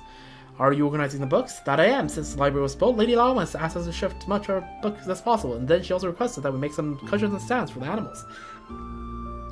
Also, yeah, recall what I said about the shelves? Note that even in the main tribe, it doesn't look much different. Like, some of the really old buildings that have long since collapsed have the golden embroideries, but not much else. Right, only the arches that withstood that was hold the test of time has the golden embroideries. She said that this would give them a place to rest when they would visit. I don't really understand it, but she must have a reason for giving such instructions. Alright, we'll just put this book, and boy, is it as thick as a brick, on the bottommost shelf. That way, anyone who wants it, as a footrest or stool, just need to pull it out. That seems a bit casual? Oh, don't worry, this is running account of the words and deeds Moonchanters over various generations. It's in manuscript form, too. And yes, I know I shouldn't be saying this as a priestess, but this book is likely the least interesting thing in the entire library. It's just, on such day and day, months and year, Moonchanter A did this and did that. And these were the results and or consequences, all the way down. I would flip through its pages every time sleep eluded me, and it worked like a charm every time. I have thought there'd be some interesting anecdotes in there. Well, they exist, just not in that book. I've heard quite a good many such tales, though. I don't have the job for nothing, you know. And where do you hear those tales, I wonder? From my sister priestesses, of course. They know all sorts of stories, let me tell you. For example, one of our previous Moonchanters had this strange habit of spending 2 hours soaking in a nearby lake whenever she had to organize some ceremony, regardless of the season. She would say that the lake reflected the moon, and that she could enjoy the flavor of its light and the goddess while thusly immersed, which would then help the ceremony proceed smoothly. In times where a great many ceremonies were held, she would be soaking practically every day. Is her name perhaps Aglaya? Those ceremonies went out without a wrinkle then. Oh, absolutely, she was the most capable Moonchanter, but the long-term exposure to cold caused that devout Moonchanter to develop a serious case of arthritis, which forced her to bow early. But despite that premature retirement, she maintained that the pain was a mark of the moon goddess's regard. I don't think the moon goddess's dominions cover arthritis. While the moon would be covered by the clouds and disappear when it would rain, she believed that the accompanying joint plains were the moon goddess's bidding her farewell. And if the moon could be seen even in such times, then it was the moon goddess's summons. She would run out into the rain, fully clothed, and begin to pray. Later in her old age, we had to find her in an acolyte to watch her permanently and make sure that she did not risk herself further. And that lucky whoops, no, that fortunate acolyte, that was me. Seems that your time as an acolyte paid off then. Of course, I wasn't just listening to her stories, so I learned much as well. If I get the chance in the future, I'll write them down in a book, then I'll call it... Oh dear, too much chatting, not enough book sorting. Still, what should I call that book? Perhaps Llama could come with a good name. How about the Lost Tales of the Moonchanters? Well, Lady Llama, I didn't mean. Well, I guess I did mean to. So sorry, I'll stop this nonsense now. You misunderstand. I'm not angry. I was serious about that name. I had this library built precisely to better record our history, and such that those who come after us will have records they may consult. If one were to tell our history, it would be remiss of us to not speak of the Moonchanters. Yet the texts that tell their tales are either challenging and cryptic, or as hefty as they are humdrum. Never mind you, even I. Let's just say I've had to exercise much patience and perseverance in trudging through them. Oh wait, so you heard everything I said? Well, they're actually not that hard to read. Just a couple pages a day, and boom, you're done before you know it. I mean, I've done it. Honest. Even so, it might not be a tall order to expect people to read in this way and retain the information for any length of time. True. You said that you wanted to write down these stories about Moonchanters into a compilation. I think that's a good idea. A book that presents those tales in an interesting and humorous manner could go a long way to inspiring interest in history amongst the children. True. And this interest may then guide them to undertake more serious historical research later down the line. Guess how I got into history. Fun fact: when you're born in a place like China, it's really easy to get into history because there's so many stories. Still, this task will be far from easy. Iron Roos, will you be willing to help me? Of course I can. I might. I'm facing you. You have not spent much time as a priestess, but you are no one's inferior in wisdom or texts. I believe you are more than up to the task of composing such a text. I'll give it a try. I'll leave it to you then. As a current Moonchanter, allow me to share a story with you as well. Would you really? Please wait one moment. Lady Llama, I haven't had any paper or pen on hand, and I'm not mentally prepared either. Could you tell me the story later? Of course, just come to see me once your preparations are complete. I'll make myself available. Yes, Lady Llama. That's nice. Oh, 5 lamp frost flowers. Come on, Brain, move it. Speaking of that, we can't keep Lady Llama waiting. Are you ready to record the story? Not yet. Every time I'm thinking about the recording Lady Llama's anecdotes, my brain freezes up like I lose the ability to sing. What should I ask? No, that's not right. How can I ask anything? I just need to listen. No, that's not right either. All the previous recorders ask questions. If I don't ask any, it will seem like I'm not taking the task seriously. Just think of it as listening to a story. That's easy enough to say, but I can't help getting nervous. I think I'm trying to understand why all the previous recorders wrote like they were penning accounts reports. Faced with someone so important, telling stories so significant, they didn't dare to add any embellishments at all. Taking down a record without mistakes or omissions is already a momentous task. But you want to make it interesting, don't you? I should have slapped myself. No, a slap is nearly enough. I wish I stuffed my fist in my mouth to prevent me from saying a thing back then. That way I wouldn't be stuck pulling my hair out, unable to write a single word. Oh, Moon Goddess, save me. Aww. Unfortunate.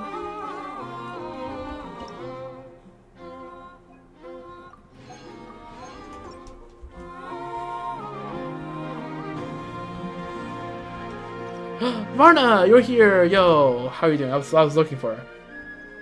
Well, if it isn't the ever-reliable traveler. We cross paths again. This must be destiny spun by moonlight. Why don't you say? About your punishment. Well, Llama was way more reasonable than Andrakatar. After I explained everything to her, she went quiet for about a minute.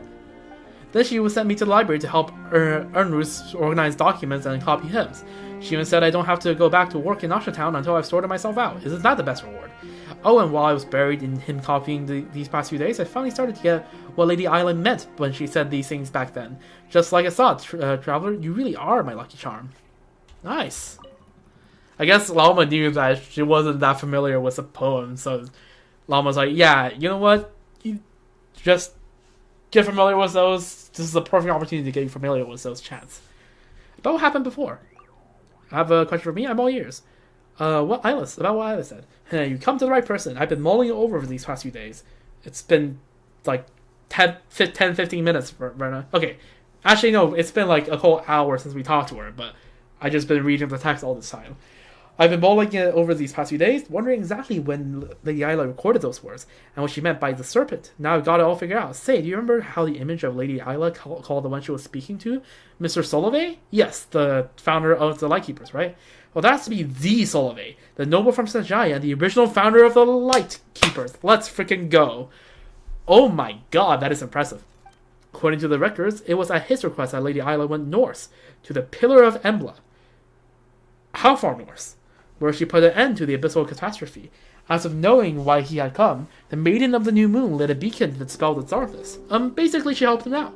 So my guess when she said the serpent, that was probably just using it as metaphor for the abyss. Sounds about right? Yeah,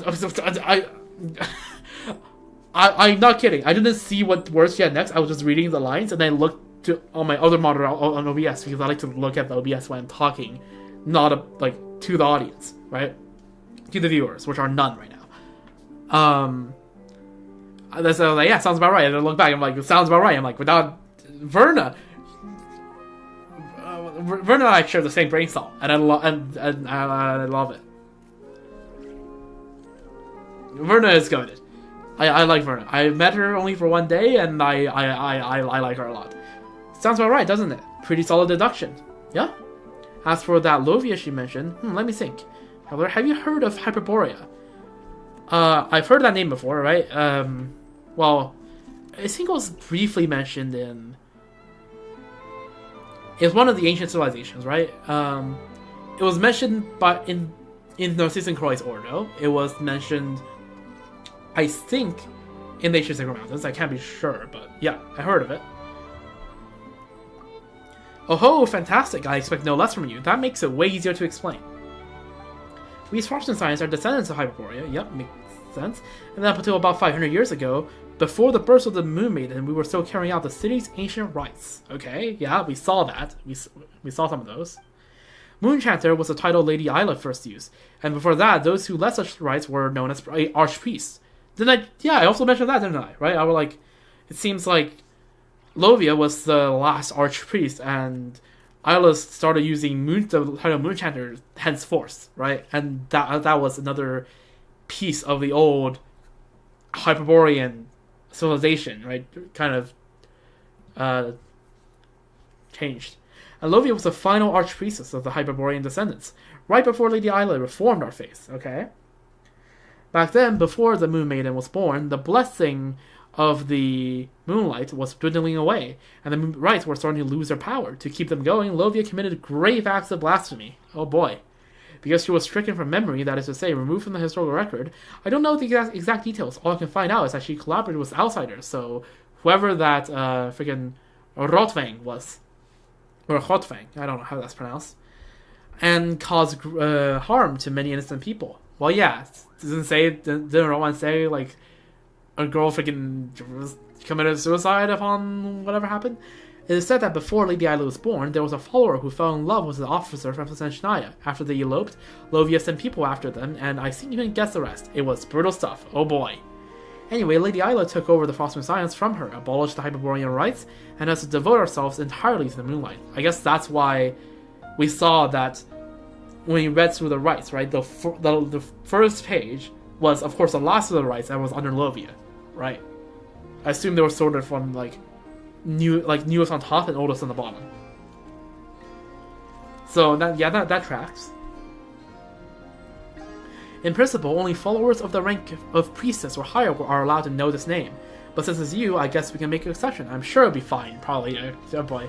More book sorting for you. Okay, that's interesting. Give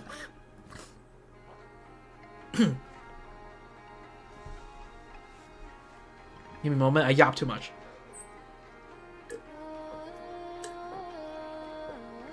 About that sword. Oh, don't worry, I've already reported to Lady Lawman about the sword. Since Lady Isla said it was meant for you, you should feel free to use it as you wish.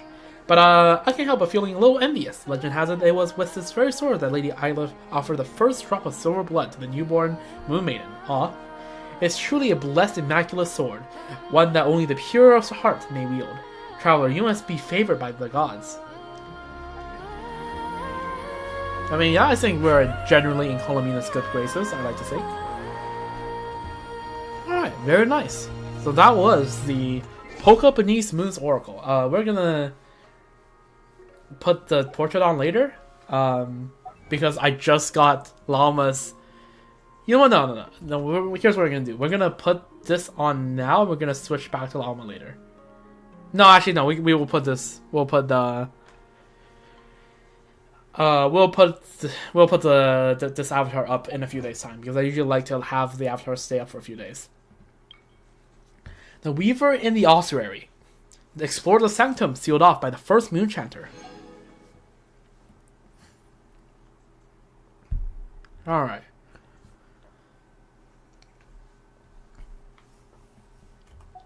So, Oh, we got more achievements.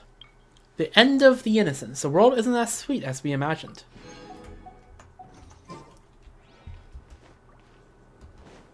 Alright. Well.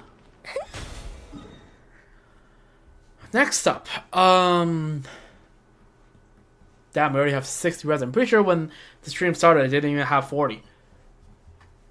Okay, so, I'm gonna quickly go to the washroom. I'll be right back, and after that, we're gonna, we are going to open the trove, the hidden trove on Hasty Island. Right, check out those artifacts there. And then we're going to do a couple more short world quests just to wind down, alright? So, be back in like a minute or so.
Oh damn, it's already slightly bright out. Oh yeah, it's what the hell? It's almost 7 a.m.? No way, bro. Okay, well, it's... okay. We need to get... okay, yeah, I need to get going in, probably within the hour. Definitely within the hour. Probably within the half hour. But... we'll crank out a few more world quests just because I feel like that's probably a good idea. So, let's first open the trove, because I know that's something I will forget.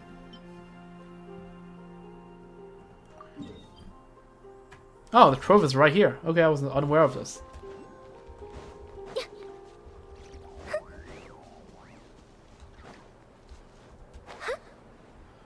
There's a fishing spot right here. You know what? Sure, I'll grab this Oculus. Let me just mark that on the map. Honestly, good design, because people will see the Oculus on the map and just go here and then realize, oh, here's where the treasure trove is.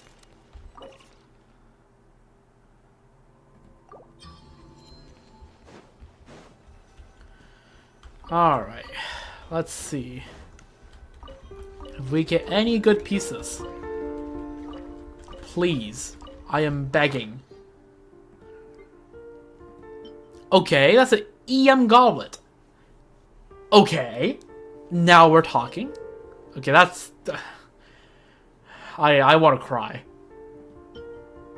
No, not really. It's fine on the account. That's a fine feather, but I have a good enough feather already. Alright, well, what's my current llama goblet? EM goblet is low-key kind of huge. Okay, yeah, okay, this is actually huge.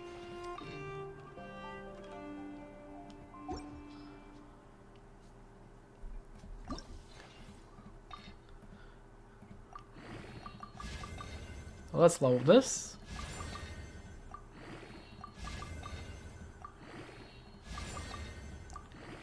Come on, can we actually get some rolls into crit damage, please? There we go.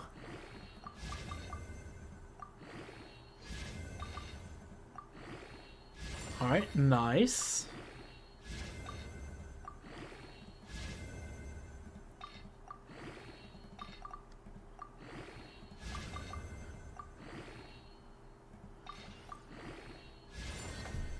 That's good. That's a good piece. That's a good piece.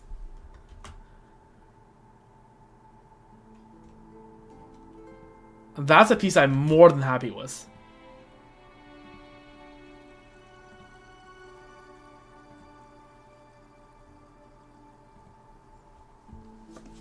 Oh my god, give me a moment. I need to brag to my friends.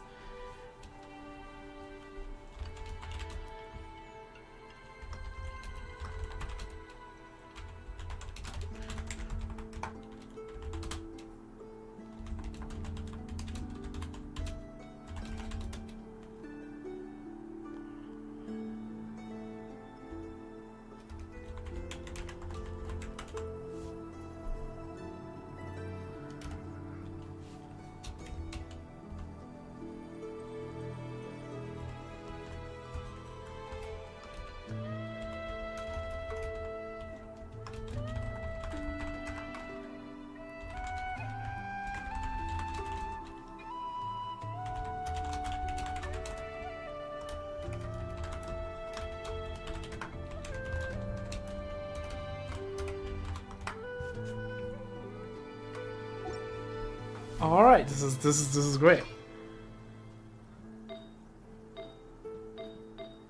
Okay, so now we got 5 piece, so we can discard something that's not really wanted. I mean, so let's turn off the set filter, right?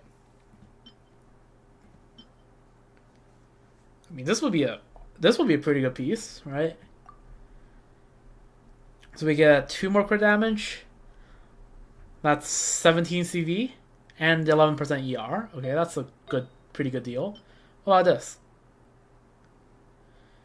That's 12 ER and 7 CV, which is less than what we gave from the other one, I'm pretty sure.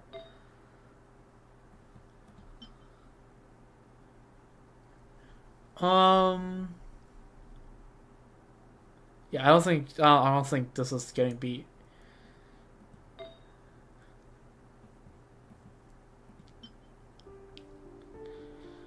So what did we get? A bunch more EM. It's still a similar amount of ER and two rolls of crit. So okay, so let's see. So this is 8 useful rolls versus 1, 2, 3, 4, 5. 5.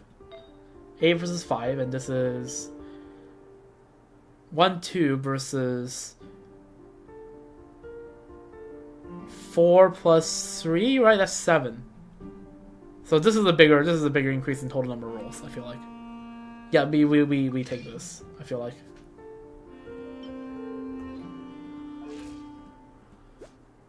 Okay, the crit is still terrible, but yeah, okay, we definitely. But it's better. It's better than what it was before. Is this the first time one of the artifact trove artifacts has actually given me something that is pretty damn good? Like, just okay, not even counting subsets, right? I always tell you this, right? For any given goblin, the chance for the EM subset, EM main stat is about 1 in 40. So that's pretty good. That's pretty good.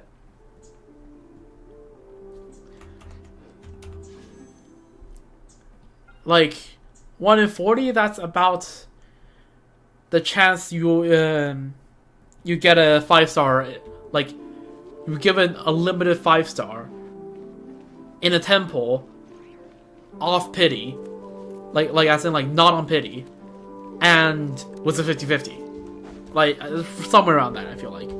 Which is pretty good. Pretty good deal. I think it's even slightly rarer than that.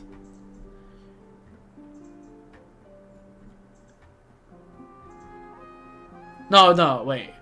No, it's guaranteed. No, without 50-50.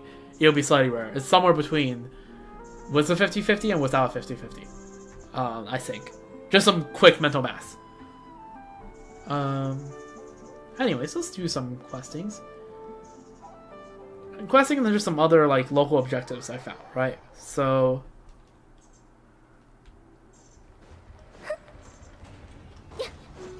earlier I saw a bunch of chests here. I was wondering what is up with this. So let's take a look at over here. Yeah, I don't think we're finishing the Cognitive Entity today. I probably don't have the energy for that. Hi, friend. I just want to shoot the targets all day. Doesn't that get a little dull? With skills like that, why not try trading a few blows with us? Just a few. I can trade more than a few if you like. Huh, that's the spirit. Nothing beats a good old brawl between real fighters. Am I right? Bielov, how about you start us off? Go a few rounds with our guest. Why don't you? You got it, boss. I'll end this in 3 moves. I'll undo in 3 moves. 1 move, 2 move. Okay, fine. A little more than 3. 4 moves. 5. 5. 5 inputs. Well, I don't count the dash cancels as an input. So, sorry, boss. I let everyone down. Hey, it's no big deal. We're just messing around, Bielov. Go take a breather on the side. This guy's based. I mean, yeah, we're fighting for fun right now. You got some slick moves, friend. Name's Turho. Pleasure to meet you. I'm Traveler. Pleased to meet you too. I can tell you've seen your fair share of the real combat. I guess we'll need to step it up. The bout didn't count. Let's go again. Inkali, you're up. Boss, you only sing at me when you're in trouble. Honestly. Well then, skilled one, shall we begin? Oh, you have a gun.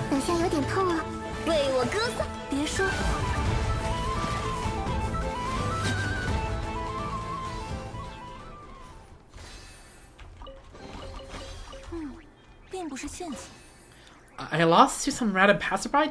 This can't be real. Okay, I think we'll get some comfort if you know who we actually are. So even Inkali can't win. I've definitely been taking you too lightly.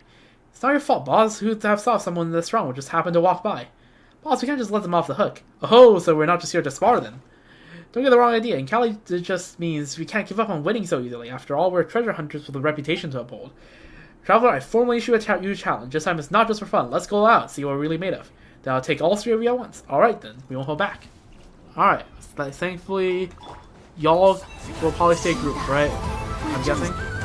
Let's actually start using them all. See what we have. Well, y'all survived the setup. Well, 2 of you didn't. Well, 1 of you didn't. Doesn't make sense. There we go. Very nice. Can't believe I lost to this passerby 3 times. No, you and I lost twice each, and the boss only lost once, so it was not that bad. A loss is a loss, no point in brooding over it. This Traveler's really something else.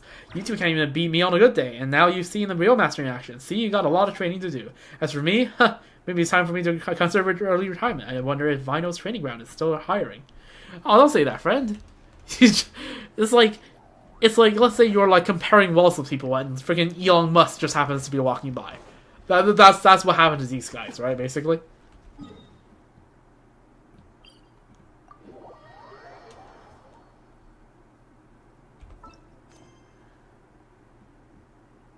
Alright, Friends of Moly Valley.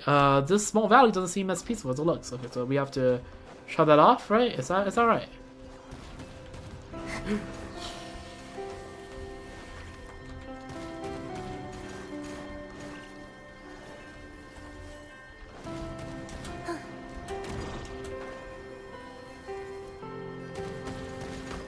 Oh.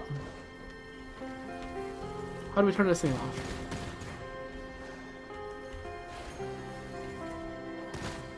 Oh, there we go. Hey, got away. Oh, what happened? Wow, you're way stronger than those big guys. Traveler, I guess size and everything. True. Hey, you're right. Traveler's not even the tallest person ever, but she can thrash monsters 10 times her size. Easy. Oh, please, I just dabble. Paimon's a real thrasher. Probably won't get you. Well, it might get you half Paimon's share next time we get something nice. How's that sound? Then you can kick the Weasel Thief's big bosses out of Moly Valley, right? Traveler, this isn't their home, and they're always making a mess of it anyways. Funerals that should have been held can't be, but Grandpa Moly might have been killed because of them too. But if you're going to hold new funerals, we'll have to find all of them first. Huh? The Weasel Thieves really? Also, I want to ask, when you say funerals, do you mean people that want to hold them here? Why here of all places? Of course I do. I made all the preparations, and I thought of what songs to sing too. Here, have a look, but do be quiet. Let him rest quietly. Ani takes a small matchbox from her pocket and opens it. A beautifully colored beetle lies on the flowery lining cloth within. There are even a few white petals adorning the scene. He's gone to his eternal rest, so we've got out to hold a funeral for him, but all the places I picked are those small hills with machines on them, and they've been all occupied by weasel thieves. If Grandpa Molly's family haven't fled by now, they're probably dead. That's how badly the weasel thieves have destroyed their home. Aw. Some sort of small animal, I expect. Yeah, I don't think so too. Probably an animal friend of hers. How about we help you catch those no good deal-doing weasel thieves? As for Grandpa Molly's family, we can look for them once we brought them the thieves to justice. How's that sound? By the way, I'm only doing voice impressions because my voice is now a bit too strained, I feel like. Huh, you're really good people, you two. I'll invite you to the funeral for sure. Well, you don't have to do that exactly. Okay, in that case, you can have the sugar sculpture I brought earlier. Huh, it's already gone. Well, I got the pocket money. Sure. You pay them, and yeah. And you gotta say thanks. That's the right way to do things. An admirable sense of decorum, indeed. Thanks, but you're getting each other enough more for just one. Buttering me up won't give you any extra, okay.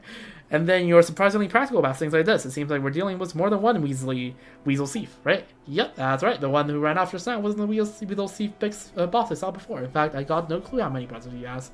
And the same roboclaws that fire bullets over there. So we might have something. Yeah, okay. All right, we're not letting those weasel thieves get away this time. We're gonna teach them a lesson.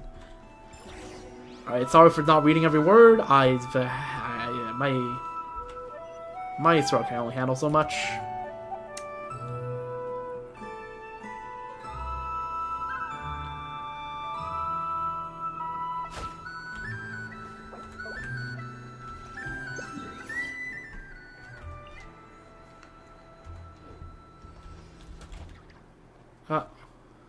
Here it is, just like we saw it. Remove the things that that one I just can't read that fast. Is it shooting? Oh yeah, it's shooting. Are these guided missiles? Oh, yep, they curve. Oh my god. Where is my Yalan when I need her?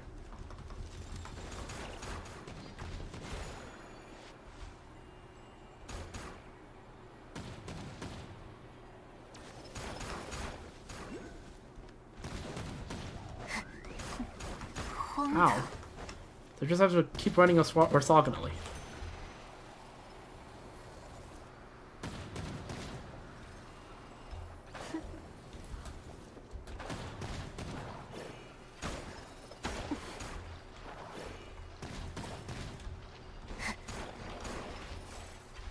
Okay, give me a moment here.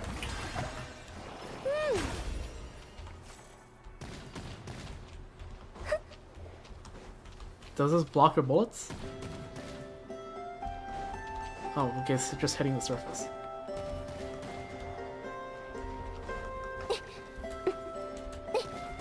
What? I was supposed to be jumping. What the fuck? Okay.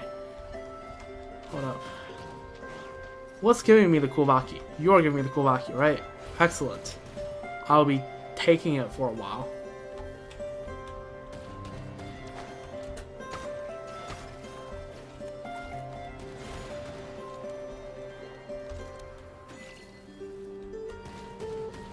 What do you mean the tide turns? I am so confused.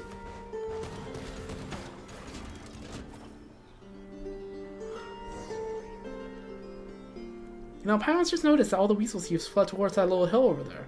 Yeah, it's something the big guys who trained the weasel thieves brought over. The weasel thieves' big boss used it to beat the big bad guys up, send them rolling and growling. If only I'd been there at the time. Wait, would you have wanted to help? No, you just want to watch the mess unfold. Anyways, let's go to that hill and investigate. Keep your eyes open for weasel thief ambush.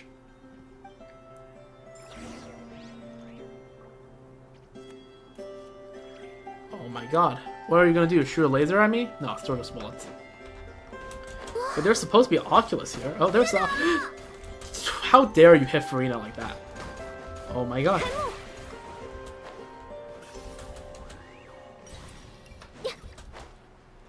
Marked off the Oculus. Oh my god. Yeah, grab me a healer is definitely the way to go. Oh yeah, okay, you do block the bullets. Oh, that's awesome. Oi! Okay, this is not tall enough.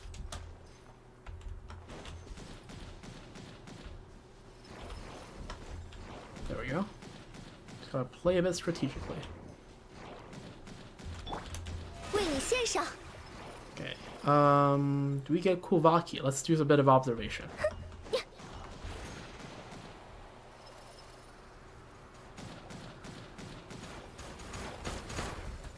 Ow.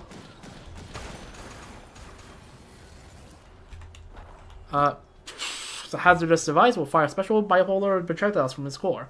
However, since these are bipolar projects, and when in power state, the characters can track them and turn defenses to attack by throwing them back in the core. Quick, okay, do we gotta time this now? Okay. How does one...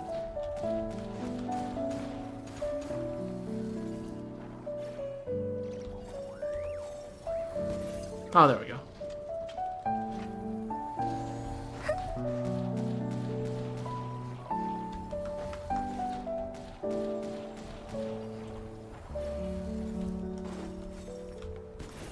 There we go. One more hit.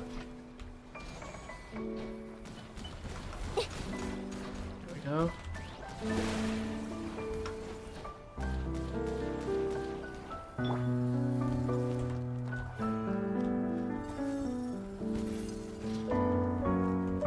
There we go. Alright, time to surrender. Huh, seriously? They all ran? And in different directions too. Traveler Ani, each of us get one. Don't let them get away this time. Alright, sure. Capture the weasel thieves.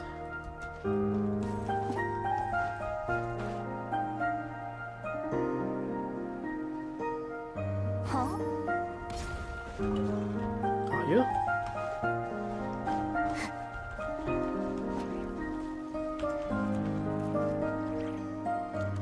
Just need a moment to get ready. Then I'll catch you for sure. Oh. Huh, it's the end of the line for you now. That's my first time seeing the Weasel Thief Big Boss up close. Oh yeah, you gotta call him the Big Boss too, Paimon. Fat chance Paimon's got to call some Weasel Thief Big Boss. You're right, bad kids can be bosses, aren't they? No one's gonna attend their funerals either, if they can't even hold them. Alright, heard Helga said there are strange people who eat strange meat, such as strange meat from weasel thieves, and there's those who like to collect specimens. Whether eating them or collecting them, there won't be any need for a funeral afterwards. Whoa, Ani, are you seriously saying all that scary stuff with a serious face? This one looks terrified. Well, you're about to say, they can dig. Stop doing dare run.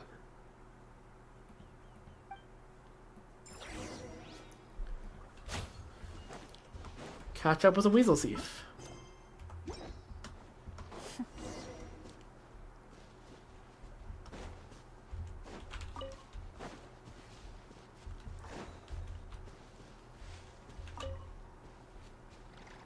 Did not work. Do I need red? Where am I supposed to find red?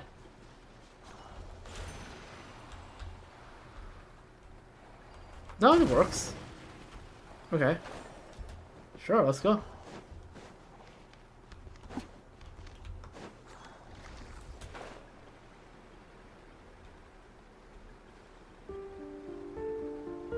Oh, that's a big chest.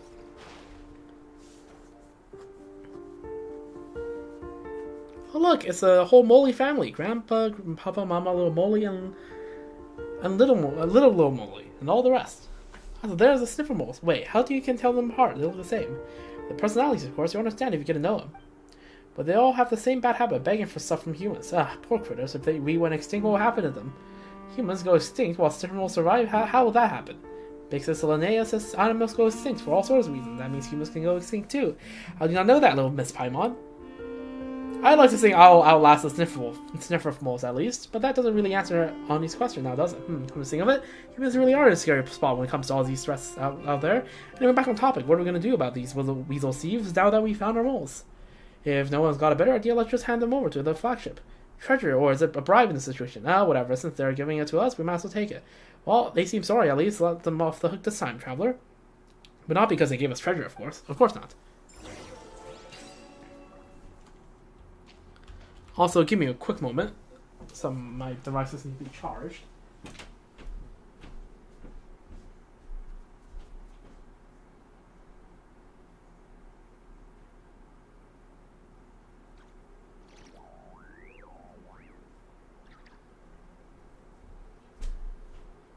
Also, can I just say, right, listening to, like, having, like, putting in 1 year, like, headphones to listen to my own stream, listening to yourself a lot through exposure therapy helps you get over the cringe of hearing yourself speak. Can I just say. That's something I did not expect to happen.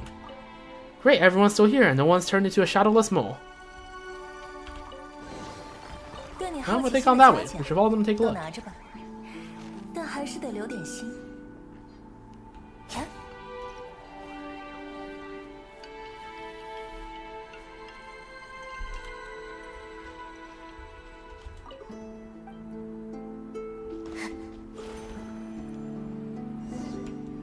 Investigate the surrounding area. How am I supposed to get up?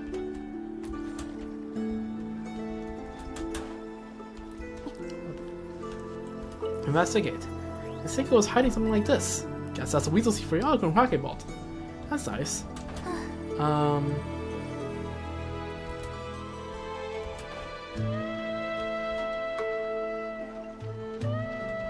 That.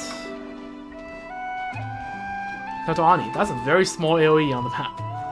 At that point, just give a marker, right? Just don't give it AoE. I'm guessing that the we'll see big bosses are trying to copy the big guys, and make the Molly family their funkies.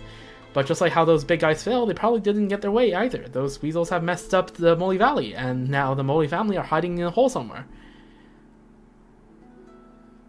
It's probably best not to expect too much from moles. They rely on humans for that as well.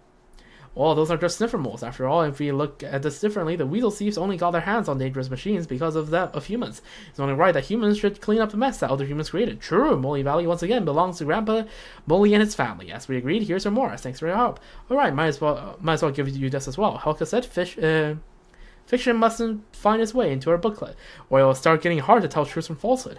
I'm not sure it matters. Every false thing contains some truth, don't they? True. Anyways, I'll see you around, traveler, literalist Miss Paimon. I'll come find you again if the weasel thief big boss is right anything funny. And it looks like our reputations are growing, traveler. Paimon really hopes those weasels don't try to do anything funny again. You take care, Ani. I will. Safe travels, you too. Huh? Nice. Alright, still gotta hold that funeral. I wonder if I should invite others from the conch gang. Tell me about the conch gang. Oh, you'd like to join too? If you do, Jerva's the guy to ask. He'll be at the Speranza though. If there's gonna be a vote, Helka's not around right now, but that's fine. I'm sure Jerva will find a way.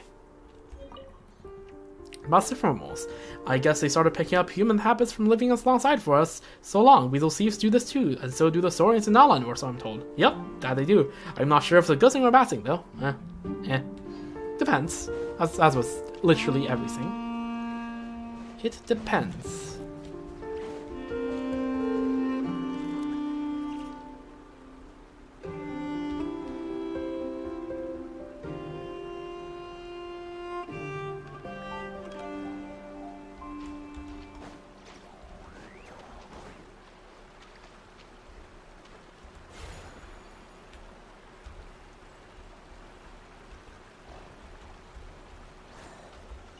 What?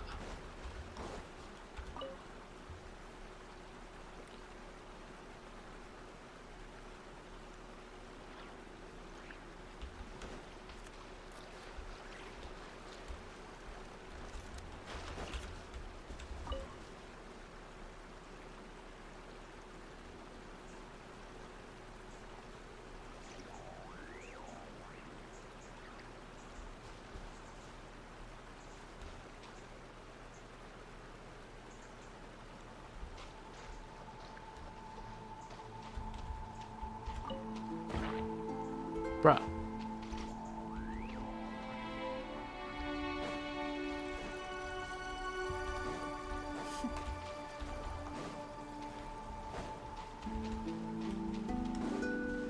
What is happening here?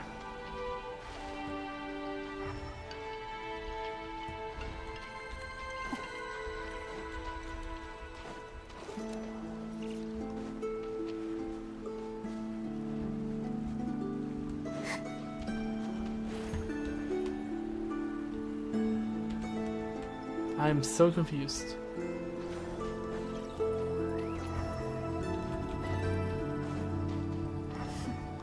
Are you hiding here? Oh my god.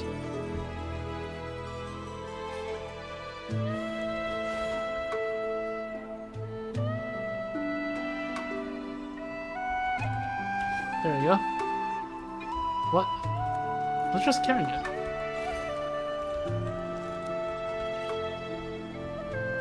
Don't tell me it's all the way back here. Oh my god, the spawn's all the way back here.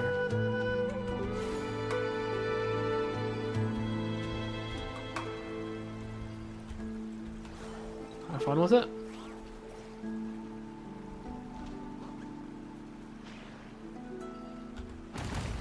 There we go.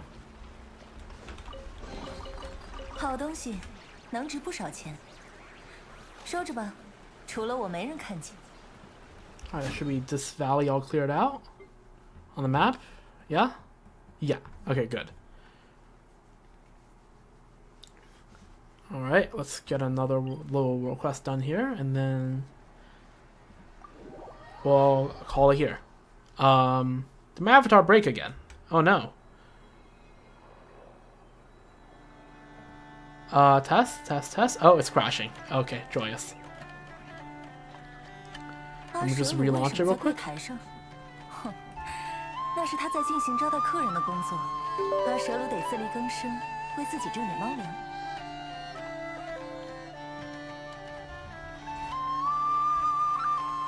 This is the right size, pretty sure.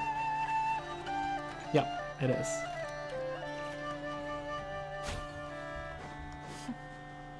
What the frick is this thing? Does it help with doing any of the things inside the secret laboratory? I'm gonna assume it does. Well, no matter whether it does or not, I guess I'm doing this quest. This quest looks like it might be long then. You know what? Screw it. Let's do it. Plan is to stop questing by 8. At the latest. Yep, that's how we do it. Attaboy, that's it. Success on your first try. You really are something, Aneska. That's the intuition institution for you. Makola. Say, I think I see people coming this way. And speaking of that, Zhislav's... Is that Drizislav or is that Zhislav? I don't know. This implies Polish, but this implies not Polish. This implies Russian. So I'm confused. Zhislav's really outdone himself too. 40 plus pages just to introduce each component, my word. Right? Slava's the best at naming stuff amongst us too. Still, why don't you put your stuff down and go see to our guest? Why hello there, my lovely lady. Care for a little game with our dear Bobek? Bobek. That's not what you call calling this giant machine, is it? Spot on, this is Bobek 131, civilian all-terrain transportation device, and our buddy Zhislav's pride and joy. It's just that reading the instruction he left behind gives me a headache. Ugh, just from the knowledge boost, I mean, trust me, I'll have a brain as good as any scientist in no time. Then you'll have Makola's skills, Slava's brains, and my intuition. We'll never have to worry about commissioned bounties ever again. Is that right, Bobek? Bobek makes a beep clank boom noise. That doesn't sound good. Yikes, careful, traveler, we'll get squished. Oh, don't worry, Bobek's a good kid, he won't hurt you. Don't worry might be a big ask. But operating giant robots is so much fun. Sure, Bobek does have a shocking appearance, but he's awesome once you get a hang of the controls. Wait, so you mean it's fun? I might want to try to have a go too. What do you think, It'd be safer if I handled this, I think. Nice, that's plus 2 playmates for Bobek. Before you do that, I have a very important question to ask you. While when operating such machines, are you the type who rigorously digs through the instruction manual, or you immediately turn the machine on and use the integration to it with your soul to test it out? I'm on the rigor brigade. Part of your breed, I see. Zhislav would have been thrilled to meet you. Unfortunately, as for the relevant documentation, I'm sorry, he told me a thousand times not to show it to anyone.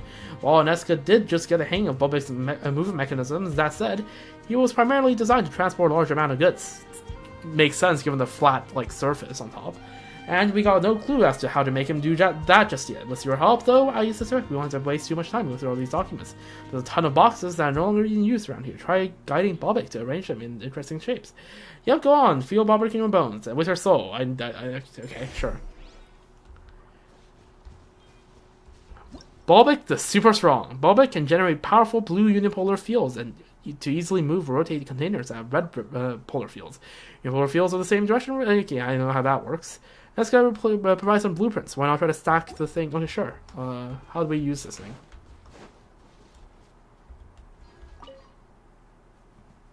Be nice, Bobik. Traveler's new friend. That's what she said. Be polite, would you? How do we get on this thing?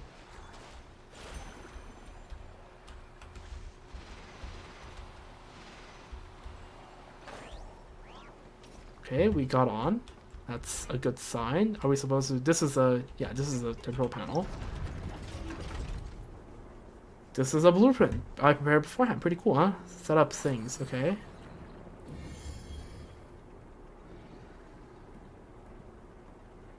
Okay, so you want me to...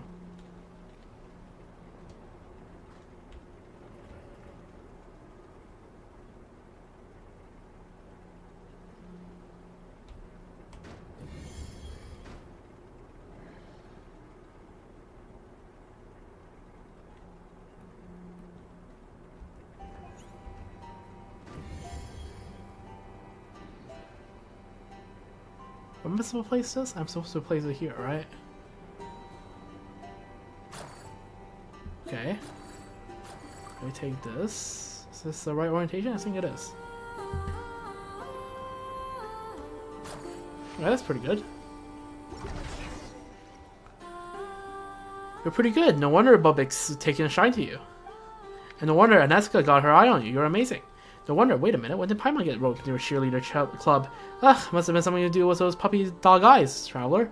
So you did just figure out how Bobik works without getting anyone hurt. That is pretty impressive, true.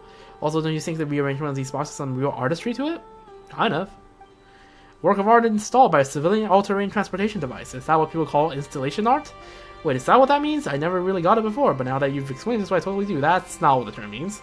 Yep, and you can say where subject matter is subjects, and that being part of the alliances of art to overthrow the evil organization to protect the future of Fontaine and all. That rings a bell. Yeah, right. Yeah, we saw the salsa quest, right? Wait, does this dialogue only appear if you have done the salsa quest? Oh, that's so cool. Wow, that's an awesome name. Alright, so artists can join the battle against evil organizations too? Oh, how I'd love to join up. The funny thing is, evil organization, it's adventurous go to a part of it. So, yeah. But I haven't created any art yet. Guess I'll just have to start today. A scientist's mind was artist's taste. There could be no better candidate. When you say, well, I think that looks... Yeah, that sounds great. Ironically, both of you sound like great folks. You two give good vibes. You bet I do. Well, then please help us turn the rest of the boxes into lovely works of art. So there are other boxes. Those two might be a safety hazard if they're left alone to handle all by themselves. Well, then time to enjoy installing some art. Oh, I'll be pitching too. You two go ahead first and ask the Bopik. I'll be right behind you. Alright. What else do we need to bring? Ah, yes, Makola. I can't forget about that. You speak as if I'm the type to get lost.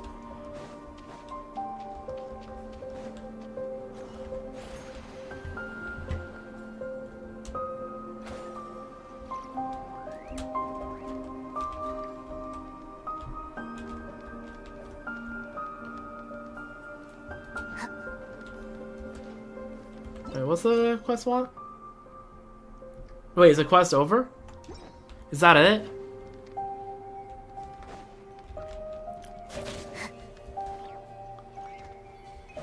Is that it? Aw. Oh, that was fun.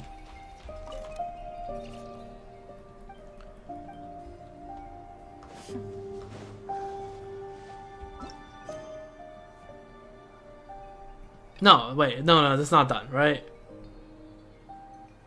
Okay, yeah, no, it's not done. Okay, there we go. Okay, I was just blind. And yeah, I'm sorry, my memory retention is not great at this hour. This is a place we're not the best at what comes next, so we'll leave that to the real artist, yeah?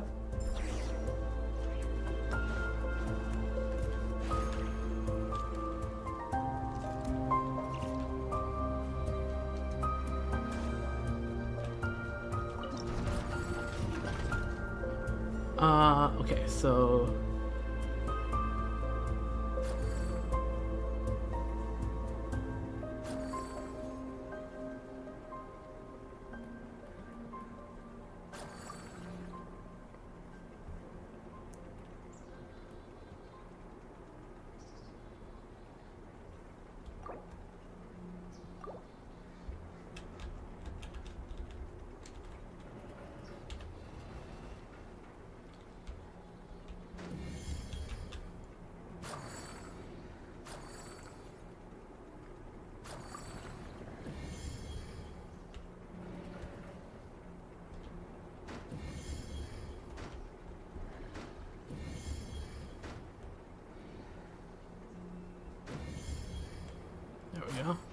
Alright, cool. Wow, it's beautiful. Bobek seems to love it too. Let me see, where should we go next? I see the Fatui pulling up. So that's where you are, huh? The real runaround you gave us there. The device in your possession is now property of the Fatui Task Force, so hand it over, and then scram. What follows is none of your business. Sorry, who are these people? Acquaintances of yours? I saw you knew them. Yeah, forget recognizing those chumps. We only have ballpark numbers in the on the Fatui. We handed knuckle sandwiches out to bring our travels as a whole. Such insolence. Still, we're not here to fight. Hand over the Land Rover over peacefully, and we'll consider overlooking your rudeness. Land Rover? Wait, do you mean Bobek? But that's not what the scientist who created him said. That's right, Slava told us in no uncertain terms that he only give us Bobek if he promised to only ever use him for civilian transportation. Yep, civilian use only. Drislav, we hired Drislav. Everything he created we own, even the names of such creations. He has no right to transfer ownership of anything involved. Just hand over the Land Rover over. We can overlook Drislav's theft of key assets and his absconding with them. You're Drislav's friend, so I assume you're all smart enough to know who has the greater authority here. Sure we do, Bakola, have you ever seen anyone with poor judgment? Oh, I'll say, Drislav entrusted Bobek to us, so of course we gotta take good care of him. Also, Bobek is just the cutest, you know? Just like a little puppy. True. Yeah, I mean, puppies are puppies and humans are humans, and never should the two be spoken of as the same creature. But you know, many pets should be treated as family nowadays. They're yapping a bit, but they're fun. They're fun people. So I will overlook it. How can we let strangers just take ours away? Precisely. We're talking strangers who decided someone else's kid is cute, gave that cute kid some weird name, and now want to take that kid away. What such people need isn't our cooperation, but a real stern lesson. Bobek is a civilian all-terrain transportation device. Fine, then just see who the Land Rover's real owners are. Alright, we're fighting? Oh, we're fighting. Okay, sure. How nice of you all, being all grouped together like this. Let me get out of this real quick.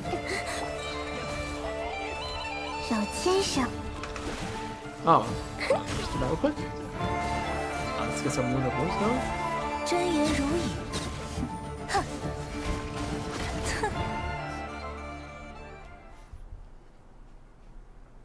Why do you hold me back, Makola? I wanted to give those lunkheads a piece of my mind too.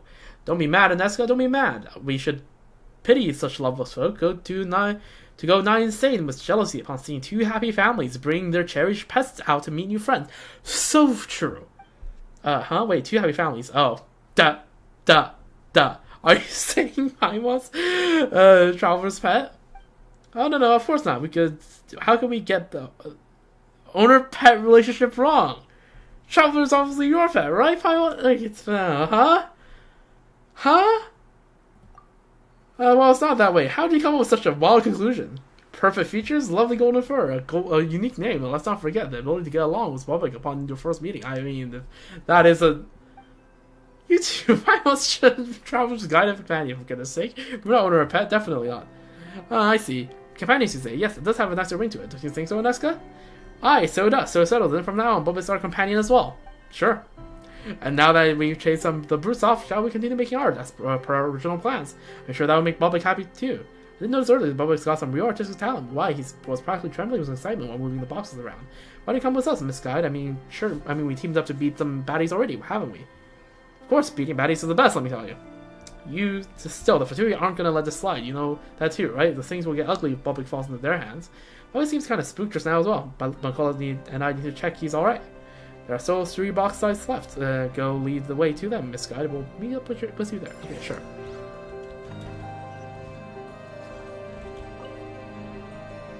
Don't be scared, Bobek. We'll protect you. Let me have a look at your front paws. Yep, everything seems normal. They're fun folks. I like those two. They're fun.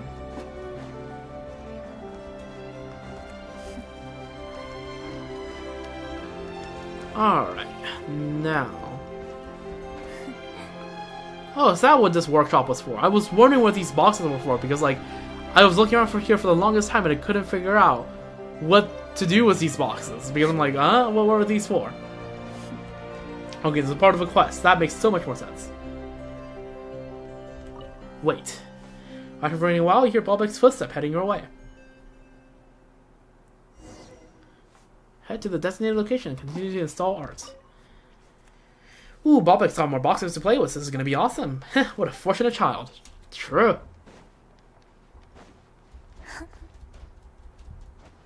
Getting up onto this thing is half the puzzle itself. I'll be so for real.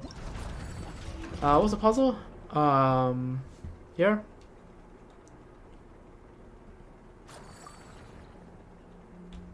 This. Bring this closer. A bit further, I guess.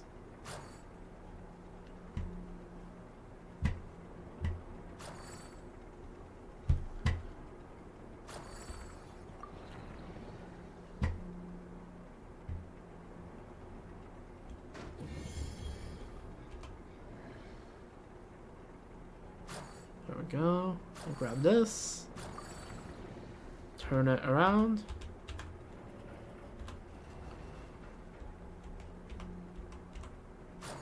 There we go. Did you do it right? It all looks pretty good. And that it does. What do you two think? I didn't know much about art, but it's really pretty. Just a moment, let me take it all in. It's growing on me for sure. I mean, yeah, it is fun. This is really fun. Alright, this is not the quest I meant to do. The quest I meant to do was to do with the whatever secret laboratory there is in here, but I am completely fine with this, let me tell you. Because this is a wholesome quest. I like it. After so much lore and stuff, it's nice to just show. Also, let me just get rid of you real quick. 亮相了，那言吧，知识与你分享。愿明夜如初。我看懂了。空虚时间。There we go. Right there.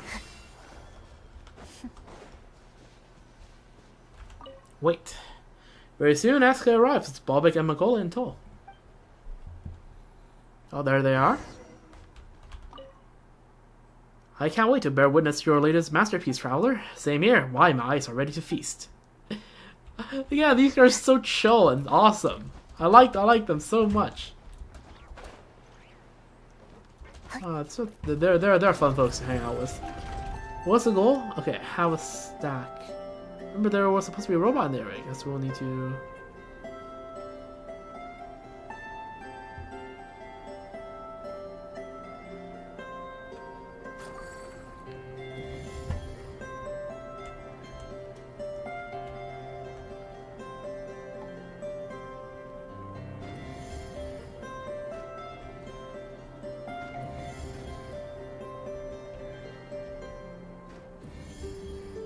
What? How do you want me to place them down?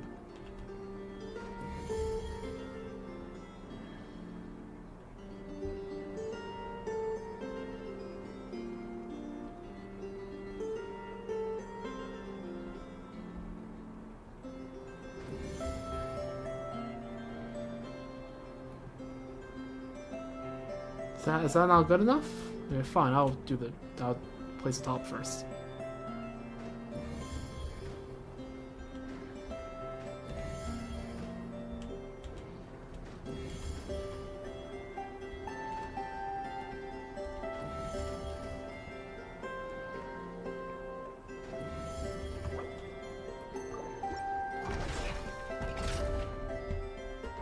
Okay, is something supposed to be done here? Doesn't really look like it. Why won't you allow me to place the boxes? I don't know. Let's try again. Also, Bobik is really also really easy to climb onto, and that's good.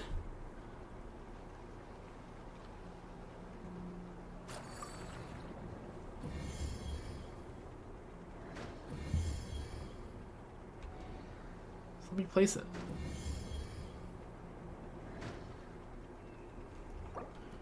Okay, let's talk to the little bot over there. Maybe that will help. I don't know what's happening. Activate.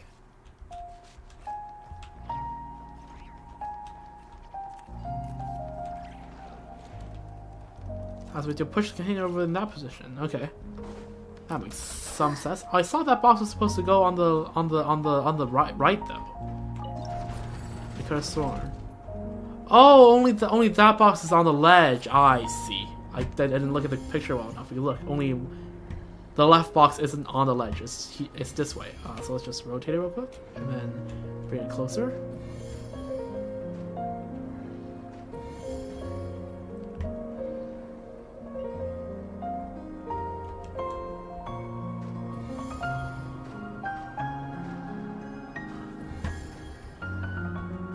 Oh, there we go.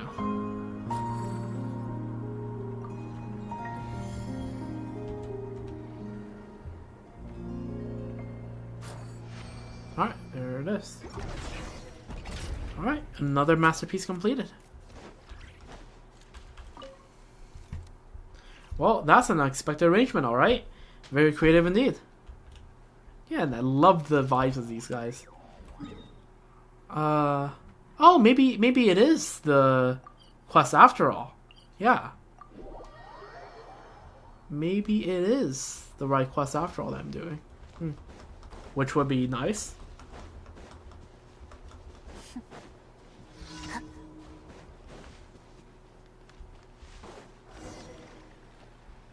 Oh, is the Fatui doing here? Darn it, they'll see us. Okay, well. Dead man tells no tales. 人都看见了，别说谎。 I'm trying to charge attack. I hate my mouse right now. There we go, finally. Charge attack.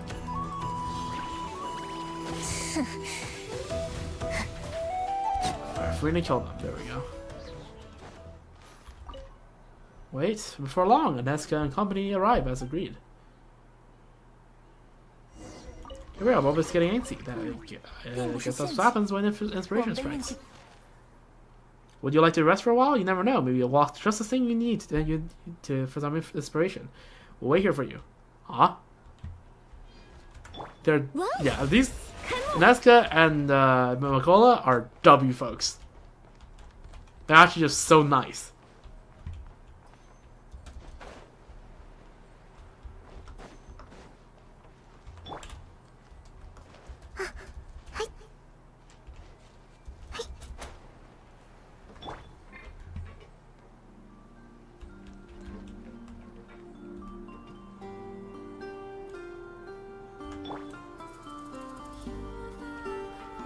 Alright. So what needs to happen here?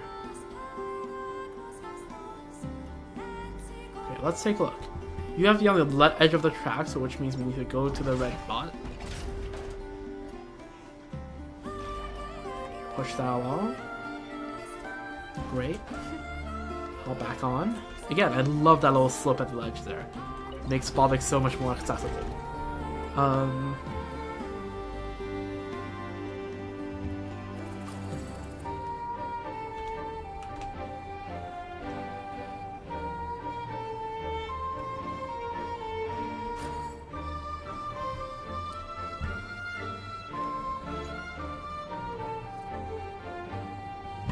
You are supposed to...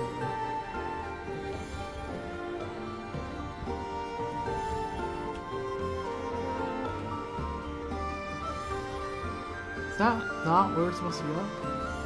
Oh, you're supposed to be closer, aren't you?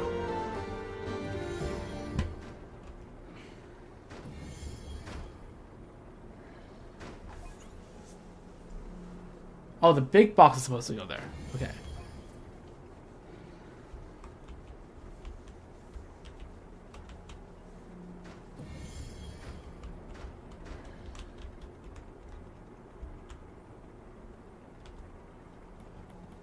Okay, how do I let go?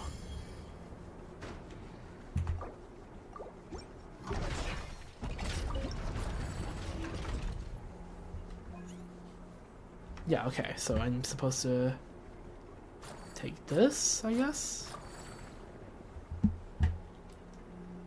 Flip you this way?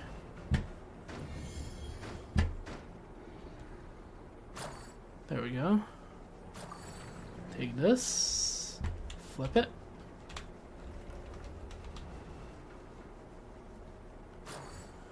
And then take that, bring it closer, flip it.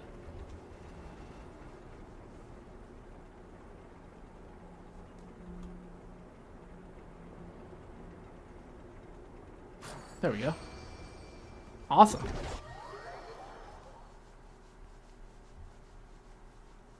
That's our installation art complete then. Not that I really understand it, but of course, it sure is pretty. Of course it's pretty. You took part in its creation, Aneska. Come now, we must take a photo to commemorate this.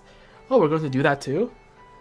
Of course, it's a collaboration between us. After all, let's find a spot with a beautiful view from which we can see every part of our installation art. We'll take a picture there. Excellent! And I'll see if I can get Bobek into strike some fabulous pose or another. Hang on, it looks like something's happening over there. It's those guys from just now. Those guys, they must be here for Bobek. Are those suspicious things flying around them? Huh. Work the dream. Quickly, take the Land Rover back to the garrison and hand over to Lady Elochka. As for you meddling fools, Bobek, what are you going with those villains? Didn't we just become companions? They pulled some kind of dirty trick. We gotta catch up with them and get Bobek back. Ugh, God. Get out of the way, you pests! Oh, look at them helping us. Well, you kind of ungrouped them, which is unfortunate, but it's fine.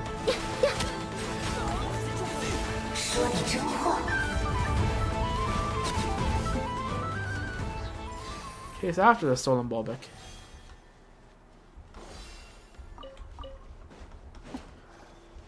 This is going to lead to the secret base, isn't it?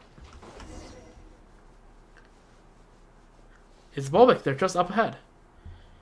This is your final warning. Your little pet has now become the fearsome beast under Fatui command. Take another step and it will tear you to shreds. What have you done to Bobek? Can't you hear? He's in so much pain. Let him go. You hear that, Land Rover? You're being let off the leash.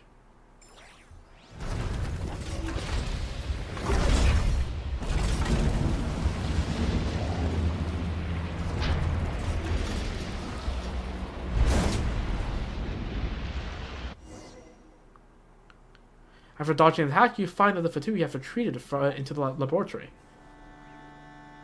For a second, I thought Nefer showed up. Aneska, you're right. And what about you two? I'm fine. What we need to do is catch up with them. We can't let them let them into Slava's lab. Also, give me a quick moment. Be right back.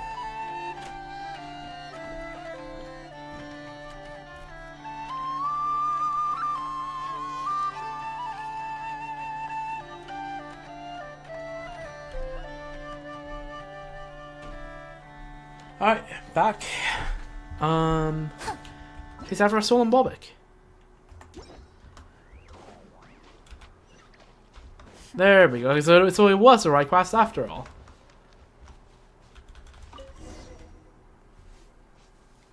Also, there goes my dreams of ending stream before 8 AM. Well, we're so close, but no dice. This is bad. We're treasure hunters, not phantom thieves of any stripe. Getting the doors open is our strong suit. And knowing the kind of cautious fellow Dreslav was, the gate of the lab which Bobek was produced and maintained is almost surely locked using the same high-tech means. A frontal breach might be untenable. Is there any other route we can take? Yeah, Dreslav is your friend, and he did leave you Bobek, so he trusts you for sure. Did you hear about any secret passage for him or anything? I'm afraid not. We're good friends insofar as downing 8 mugs of alcohol together in the flagship might form such bonds. That's on you, Mikola. If we only had grabbed one more drink, we would have become true friends for sure. That's a such mindset right there. Is that how good friends are made? In that case, we must be best friends already, given that all the Fatuis we downed. Well said. Well said indeed. I knew you'd charge in alongside us to wrest Bobek from their grubby paws. But we haven't learned how we're going to rush in yet, have we? The lab's got to have ventilation ducts. Oh, we're going to sneak through the vents again? That's a good point. It's a place where manufacturing and repairs are done. The people inside would choke to death if there were no vents. Let's head up to the cave and check. So there was a huge racket coming from that area not too long ago. Now I was thinking about it, was that them trying to break into the lab? I bet that was the case. No wonder Slava told us he'd run into some trouble and had to skip town for a bit. Let's go check it out then. Oh, is Slava supposed to be Drislav?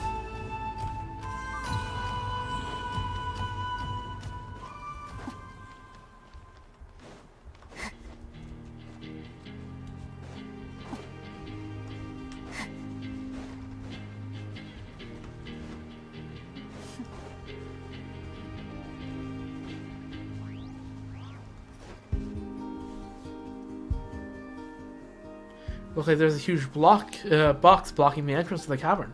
That wasn't there before. Looks like we're right above the lab. We just need to move this box and we'll be in.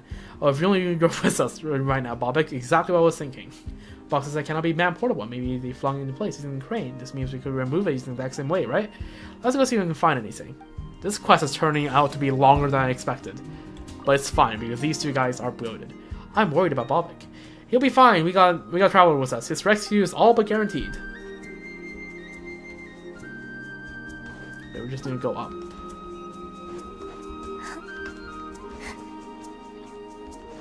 Oh, hello, Mr. Fatui. What's those bad guys? That man tells no tales. Exhibit A.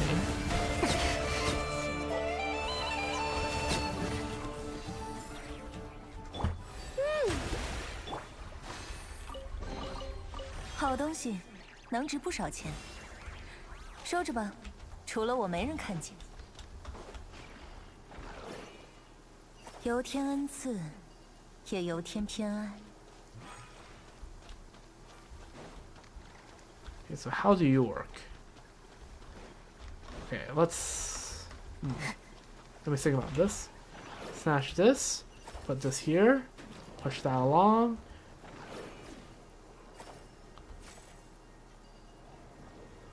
Yeah, that seems right.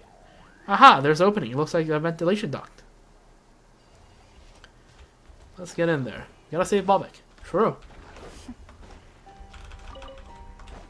Ooh. Don't mind if I do.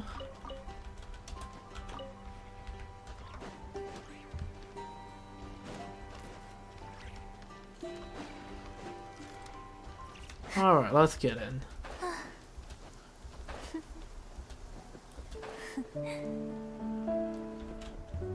Alright, +1 Oculus. Mark that down.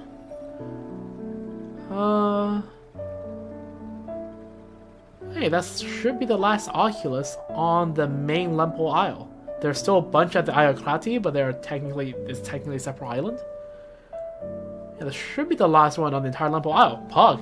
Alright, let's go. We should already have 100%. Yeah, we do have 100%.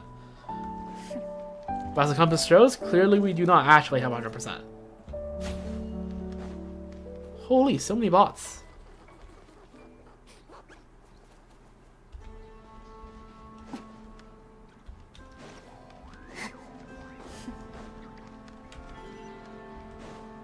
Talk to Makola and the other. Oh my god.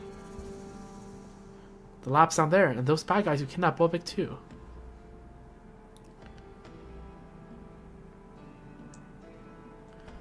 Madam Alochka, so that's Alochka, I presume. The equipment has been retrieved. We're preparing the modifications as per your instructions. Huh, what did I say? Can't ever trust scientists. The second they think they grasp some truths, they believe themselves above the law and above order, free to do as they please.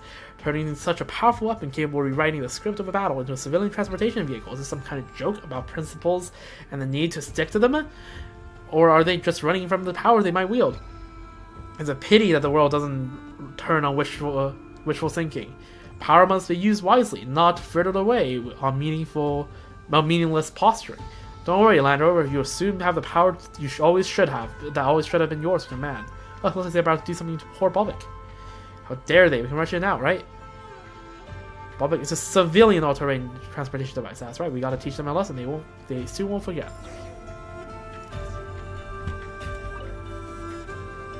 Ah, come on, let's get in there. I can't wait a moment longer. Neska, please, don't be rash. We must act in concert with our bosom companions, or not at all. True.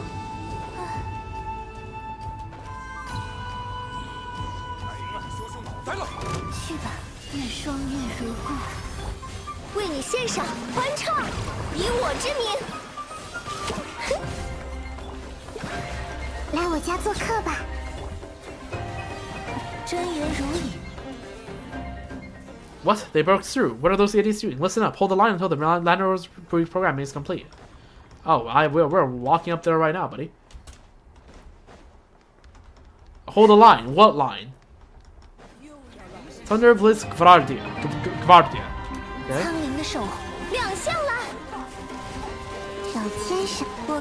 Get Virgin, idiot. Holy, you hit me with too much electric. Is that a freaking minigun? Makola, are you alright? We're all good. We're taking care of the Fatui, no sweat. Nice, I found the control panel used to reprogram Bobek. I will be honest, it seems really complicated. Don't use that yet. And that's gotta wait for us to... Sorry, what did you say? Couldn't quite hear you. Like I said, the panel looks too complicated, so I'll just press some buttons based on my intuition. And guess what? They stopped the reprogram rewrite. Thank goodness. But while the rewrite just stopped, the panel's all frozen. It won't respond no matter what buttons I press. What do I do now? What? Did you seriously just go crazy on the panel? What have you done if you activated some self-destruct instead? Don't panic just yet. I'm sure the manual just off left behind messages will do in this situation somewhere. Just give me a moment. I've heard that turning it off and on again works. Huh? Why hasn't Paimon heard of this one before? Do you just intuit it or something? No, it's the actual strat. Trust. I found it. Program failure results in control panel freeze, manually restart energy source, and connect backup program module to the control panel. So yeah, just turn it off and on again. The restart should be quite easy, right? We just need to find something that looks like an on-off switch. But what is this backup program module again? Don't worry. There's no wall. My intuition can't roll over. Indeed, where the instruction fail, intuitions must carry the day. I too shall look and see if we missed on any clues. Alright, let's heal up a bit.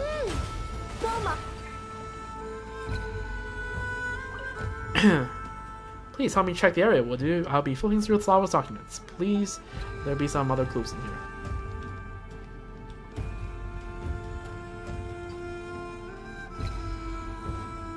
Investigate.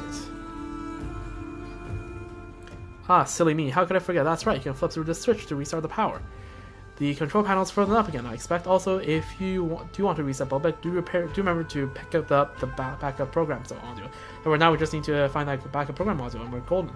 That waiter's now. That was just Slavs. Interesting. Almost like it was in the room with us. He really was a genius scientist. It's a genius scientist. It looked like he left himself with a lot of reminder notes that should make it easier for us to find clues. So, thank goodness for his terrible memory. Yeah.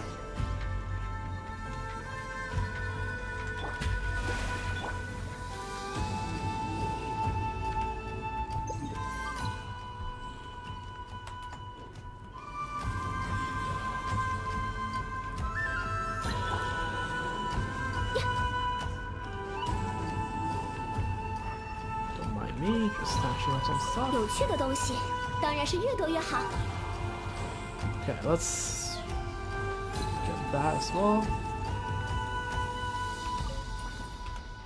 Investigate.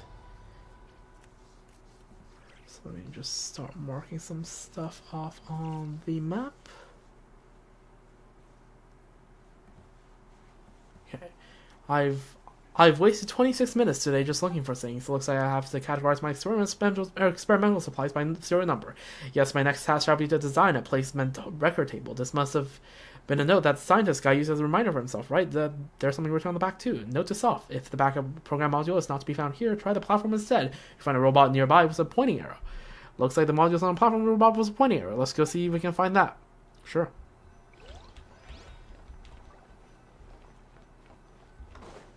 What's over here, by the way?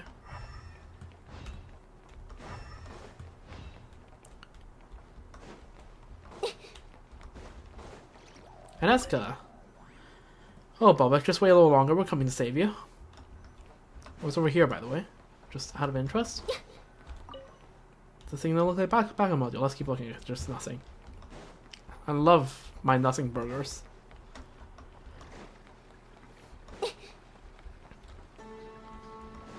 There's a bunch of bots on the bottom. Yeah, that seems like it. Found it. This must be a backup program module. Awesome, just what I expected from a mind gifted in both science and art. According to the instructions, all we have to do is pull the backup program module into the console. Alright, let's get back up there, I guess. Is there a way up here? No. Why would there be? Okay, now it's just that chest down there that I have to get after this quest is done. And then I'm pretty sure the entire island is just, yeah, the Ayukrati and the surrounding regions.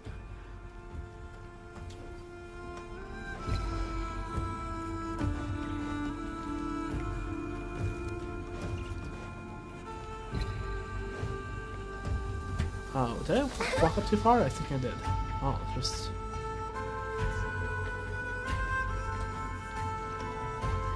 how do I get up there?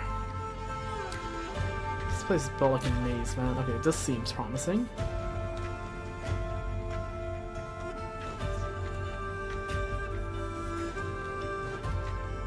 Alright, there we go. Finally.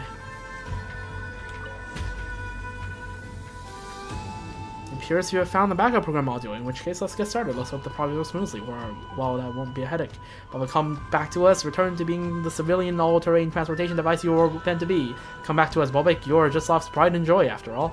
You're our good friend, Bobik. Please come back to us. Backup program module right successful. Don't forget, you can manually input other parameters here. Manual input, what does that mean? The instructions state that any manual parameters will be prescribed on Bobik's underlying systems. That said, wouldn't resetting setting the default be just fine? Wait, does that mean Bobik will follow any parameters we sneak in here loyally and to the letter? In that case, could we write Bobik shall honor Aneska's Queen of Ultimate, swear to defend with all his life, or we swear the best of friends, never to be parted? Don't do that, Bobik might malfunction. We put in any word commands into it. Shall we have Traveler make the decision? She did find the backup module after all.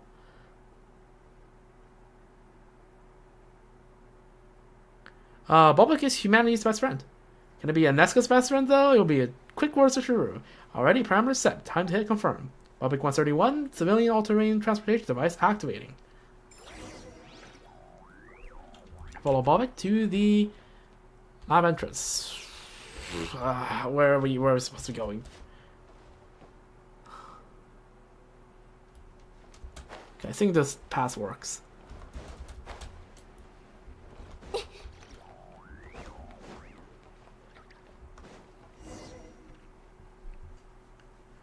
The door is still locked, and we haven't found the keys or anything like that. If anything has those, it'll be Dressla.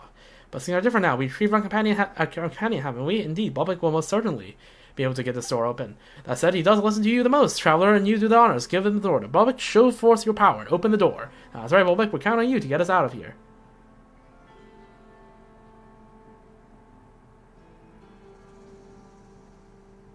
Hey, let's freaking go. Nice. I'll join them in a bit. I need to grab that chest on the bottom.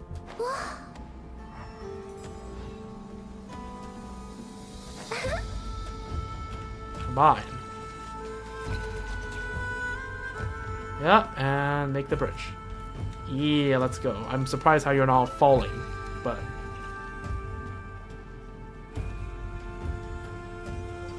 Nice.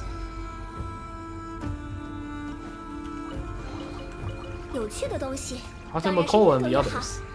And the others? This is just Makola, Anazov, and freaking Bobik?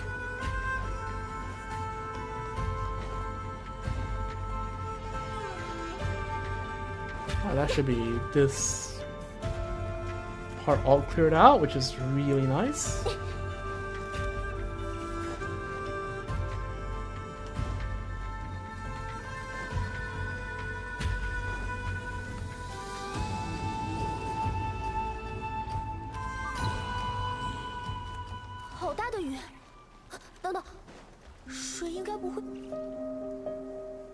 Finally, we're out. Great job, Traveler Bobik. You did good too, Aneska. Really, you must... yeah, not Aneska. I remember the name. Really, you must teach me how to operate Bobik properly. Haven't you read Slava's instructions front to back to front already? Shouldn't you be teaching me instead? But with you and Travelers my tutors, I don't need these documents any longer. Well, as it happens, we got a whole lot of boxes right here. Why don't we test Bobik's recovery real quick? Alright, one last puzzle.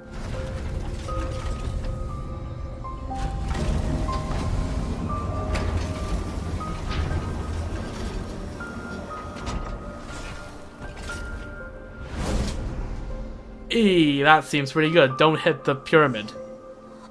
That would be damage to very important cultural and historical relics in Sumeru. Wow, Bobik's strength has really grown massively. Paimon just heard the sound of a box falling into the sea. Okay, falling into the sea. Good. Ooh, awesome. That's our Bobik, alright. Thank you so much for your help, Traveler Paimon. There's no way we would have saved Bobik on our own. But now that he's all better, and he's stronger than before to boot, next time trouble comes a knocking, we'll be better prepared as well. Right, didn't we say that we take commemorative photo together? Things were so chaotic. Earlier I almost forgot. That's right, we need a place of screen view. One where Bobik can also fit in the frame. Come to a spot outside the lab with good lighting. The perfect place for a group photo. This place works, I say, so are we ready? Let's take a photo, and let me just take the photo right now, actually.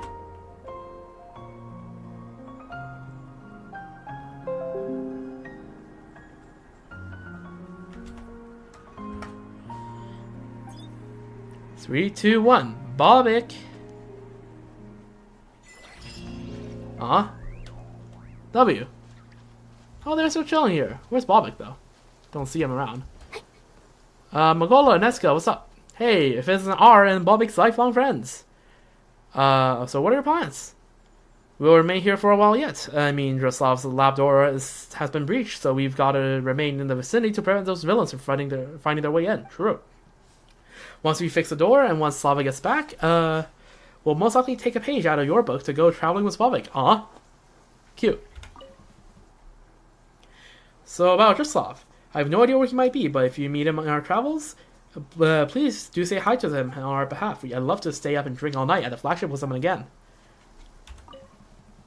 So how's Bobik doing? Oh, miss him already, do ya? Don't worry, just come over whenever you're free and you can play with him. Alright, nice. W. Alright, well, I think that is a job well done. Look at that. Okay, this is the Fontaine quest. I just have it in my quest chain since forever. Power research. That's like a world class up there that I'm not gonna do because it's 8:13 a.m. and the stream has been on for 5.5 hours. How long was my last stream again?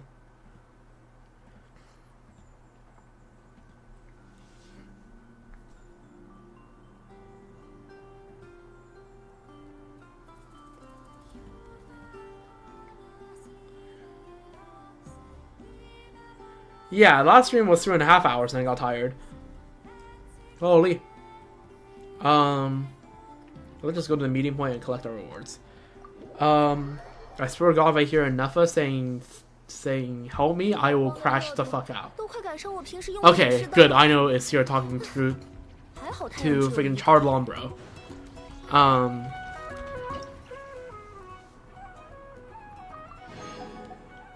Yeah, Whisper Beneath the Waves, I think it's a Ayokrati quest, and Power Research, which is up here. I've literally done everything around here except for the quest. I'll just stop navigation.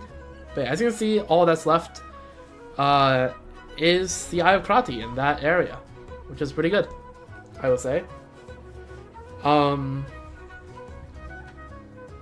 So yeah, that's been all.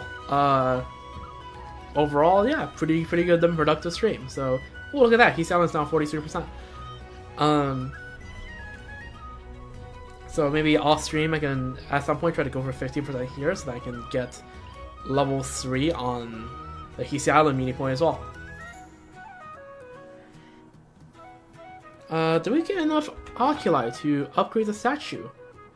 That we did. Let's go do that, in fact. I don't think we've offered to this one yet, so let's do that. So let's just, for all we did today, let's offer some oculi to Columbina. Gotta say, this is not the best state I've seen the statue be in, but it's fine.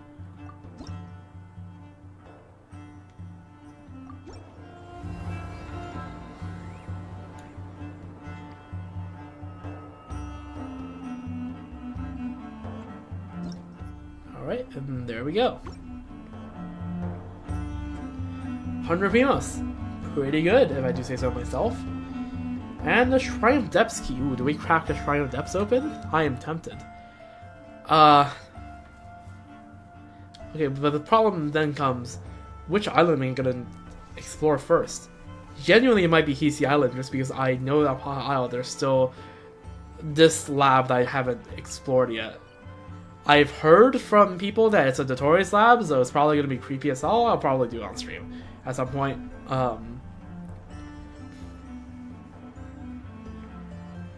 Yeah, I don't know. I think on East Island I mostly have done all the quests here.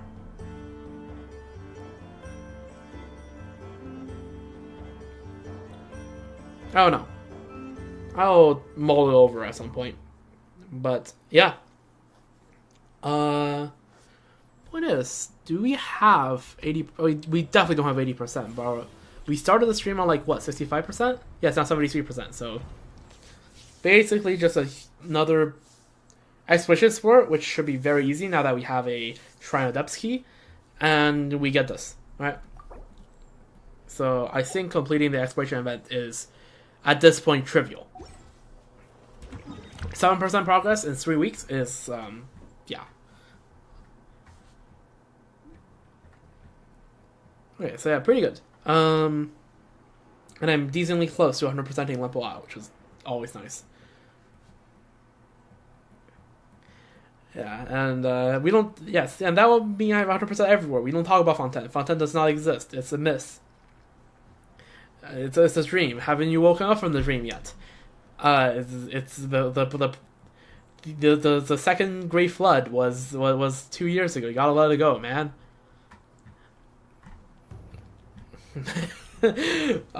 Jokes aside, I'll explore Fontaine when I feel like exploring, and there's no region to explore, which I feel like is pretty unlikely because Hoyo's been the new, like, the exploration events Hoyo's been doing since Nala means that most of my exploration, like, my exploration desires are mostly sated by exploring the new regions as they come out. So, yeah. Unless I feel like exploring a bit of Fontaine next patch, Fontaine's probably not going to be touched for a while. Yep. But if I ever do something, especially in Barrow region, with all of the pages for the Book of Revealing, I will definitely do that on stream. There's still a whole bunch of role quests in Fontaine that I haven't done yet. So yeah, so let's do a bit of summary, shall we? So what did we do today? We got all the remaining Nefer intels. We did the 4 quests relating to them, and freaking got the bounty on Hark for the Crackjaw. And then after that, we did... Did we do anything in between? Trying to remember all the details. I mean, we did the Anecdotes, right? Yehodas, and was it Flinz's? Yeah, it was Flinz's and Yehodas, right? The doggo and whatever that her interaction with Nefer was. And then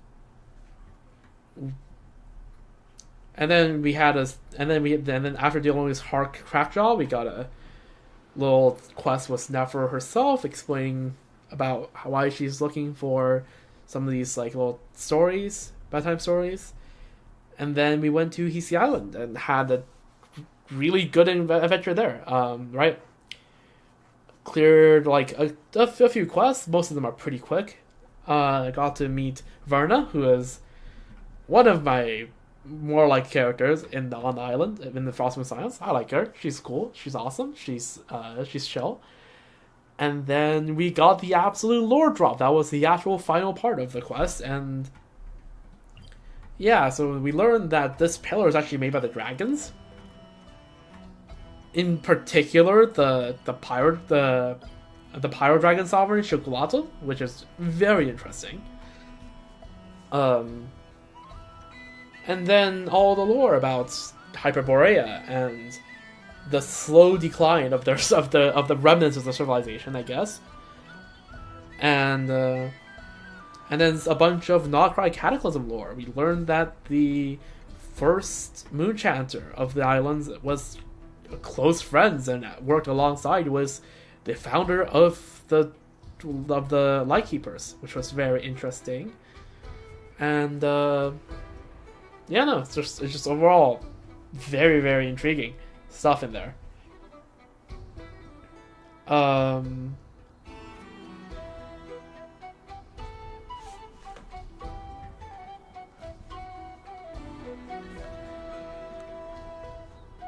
Yeah, and then what else we do? We did some world quests, right? We helped out with the moles in the Moly Valley, and then we went up and did the whole thing with Bobik, and that was fun. And that was a really fun world quest. And yeah, I think that sums up what we did today. Can you believe all that? It's 5.5 hours. But yeah, that's pretty good. After having done that quest, I think I can now explore in Hisi Island a bit more. And yeah, I will definitely be back next weekend to, like, on Friday night. I will. I don't think I will have now that it's like almost 8:30 a.m. I definitely don't have the energy to stream later today. So the next stream will probably be Friday night. I'll be back, and I will be streaming the new Genshin event, which seems very fun. Layla gets central feature, which is very nice. I definitely relate to Layla on a personal level because, yeah, I'm a university student too.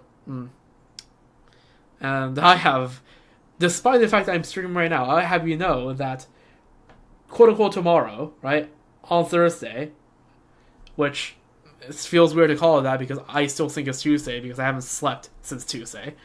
On Thursday, I have a midterm, and then on the next Monday I have a midterm, yet I'm still streaming this because that's my way of having fun. So, yeah, I don't know. I feel Layla. I will have to cram a bunch of stuff. It's gonna be cooked. But yeah, anyways, well, the depressing stuff aside, so the plan is, on Friday night, we will be streaming the Genshin stuff. And then on Saturday night, we will probably be either streaming Genshin or Star Rail, right? One either Star Rail flagship event, or we do more world questing in Genshin, because guess what? Nagrai has more world quests. Even though I don't need the world quest to do the to help facilitate the exploration event anymore, because I think I could just run around and grab enough on the surface of things and don't need to trigger any world quests to get all that, get the remaining exploration progress, but need it for the exploration event. I just don't want to do it.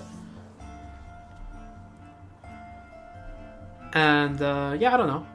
I mean, well, Selenic Chronicles are going to do on Friday now, right? Because I think my Selenic Chronicles reset on Fridays. 2 days, that sounds about right. Yeah, Friday night should be.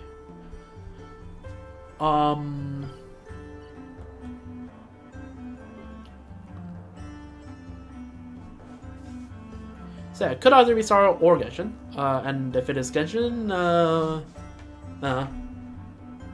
yeah, world questing, definitely. Maybe checking out whatever the hell this underground lab is. And then and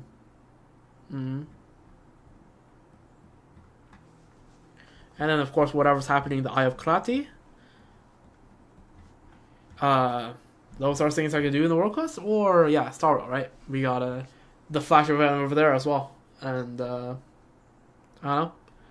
And also on Star Rail, I'm on, like, a good, like, basically 60 pity. Somehow. So, if I end up getting Cyrene, we'll be testing her out as well.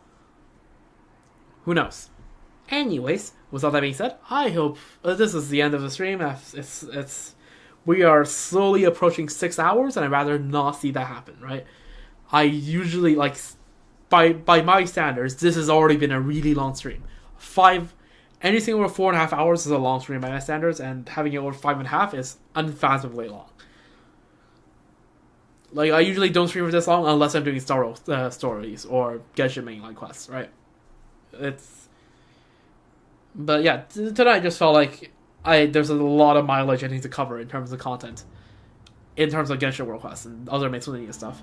So I've covered that mileage. I've done everything, and yeah, I hope you have enjoyed all of that.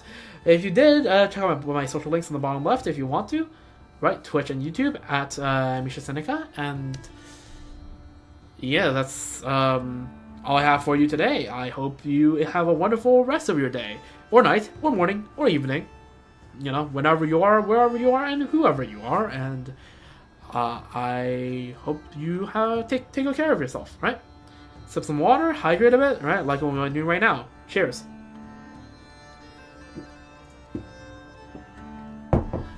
Or stand up, stretch a bit, which I'll be doing after I end stream.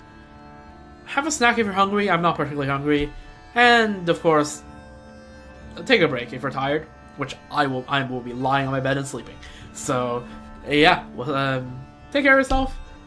have a wonderful have a wonderful time, and I hope to catch you next time in a couple days. Well, a few days time. See you then.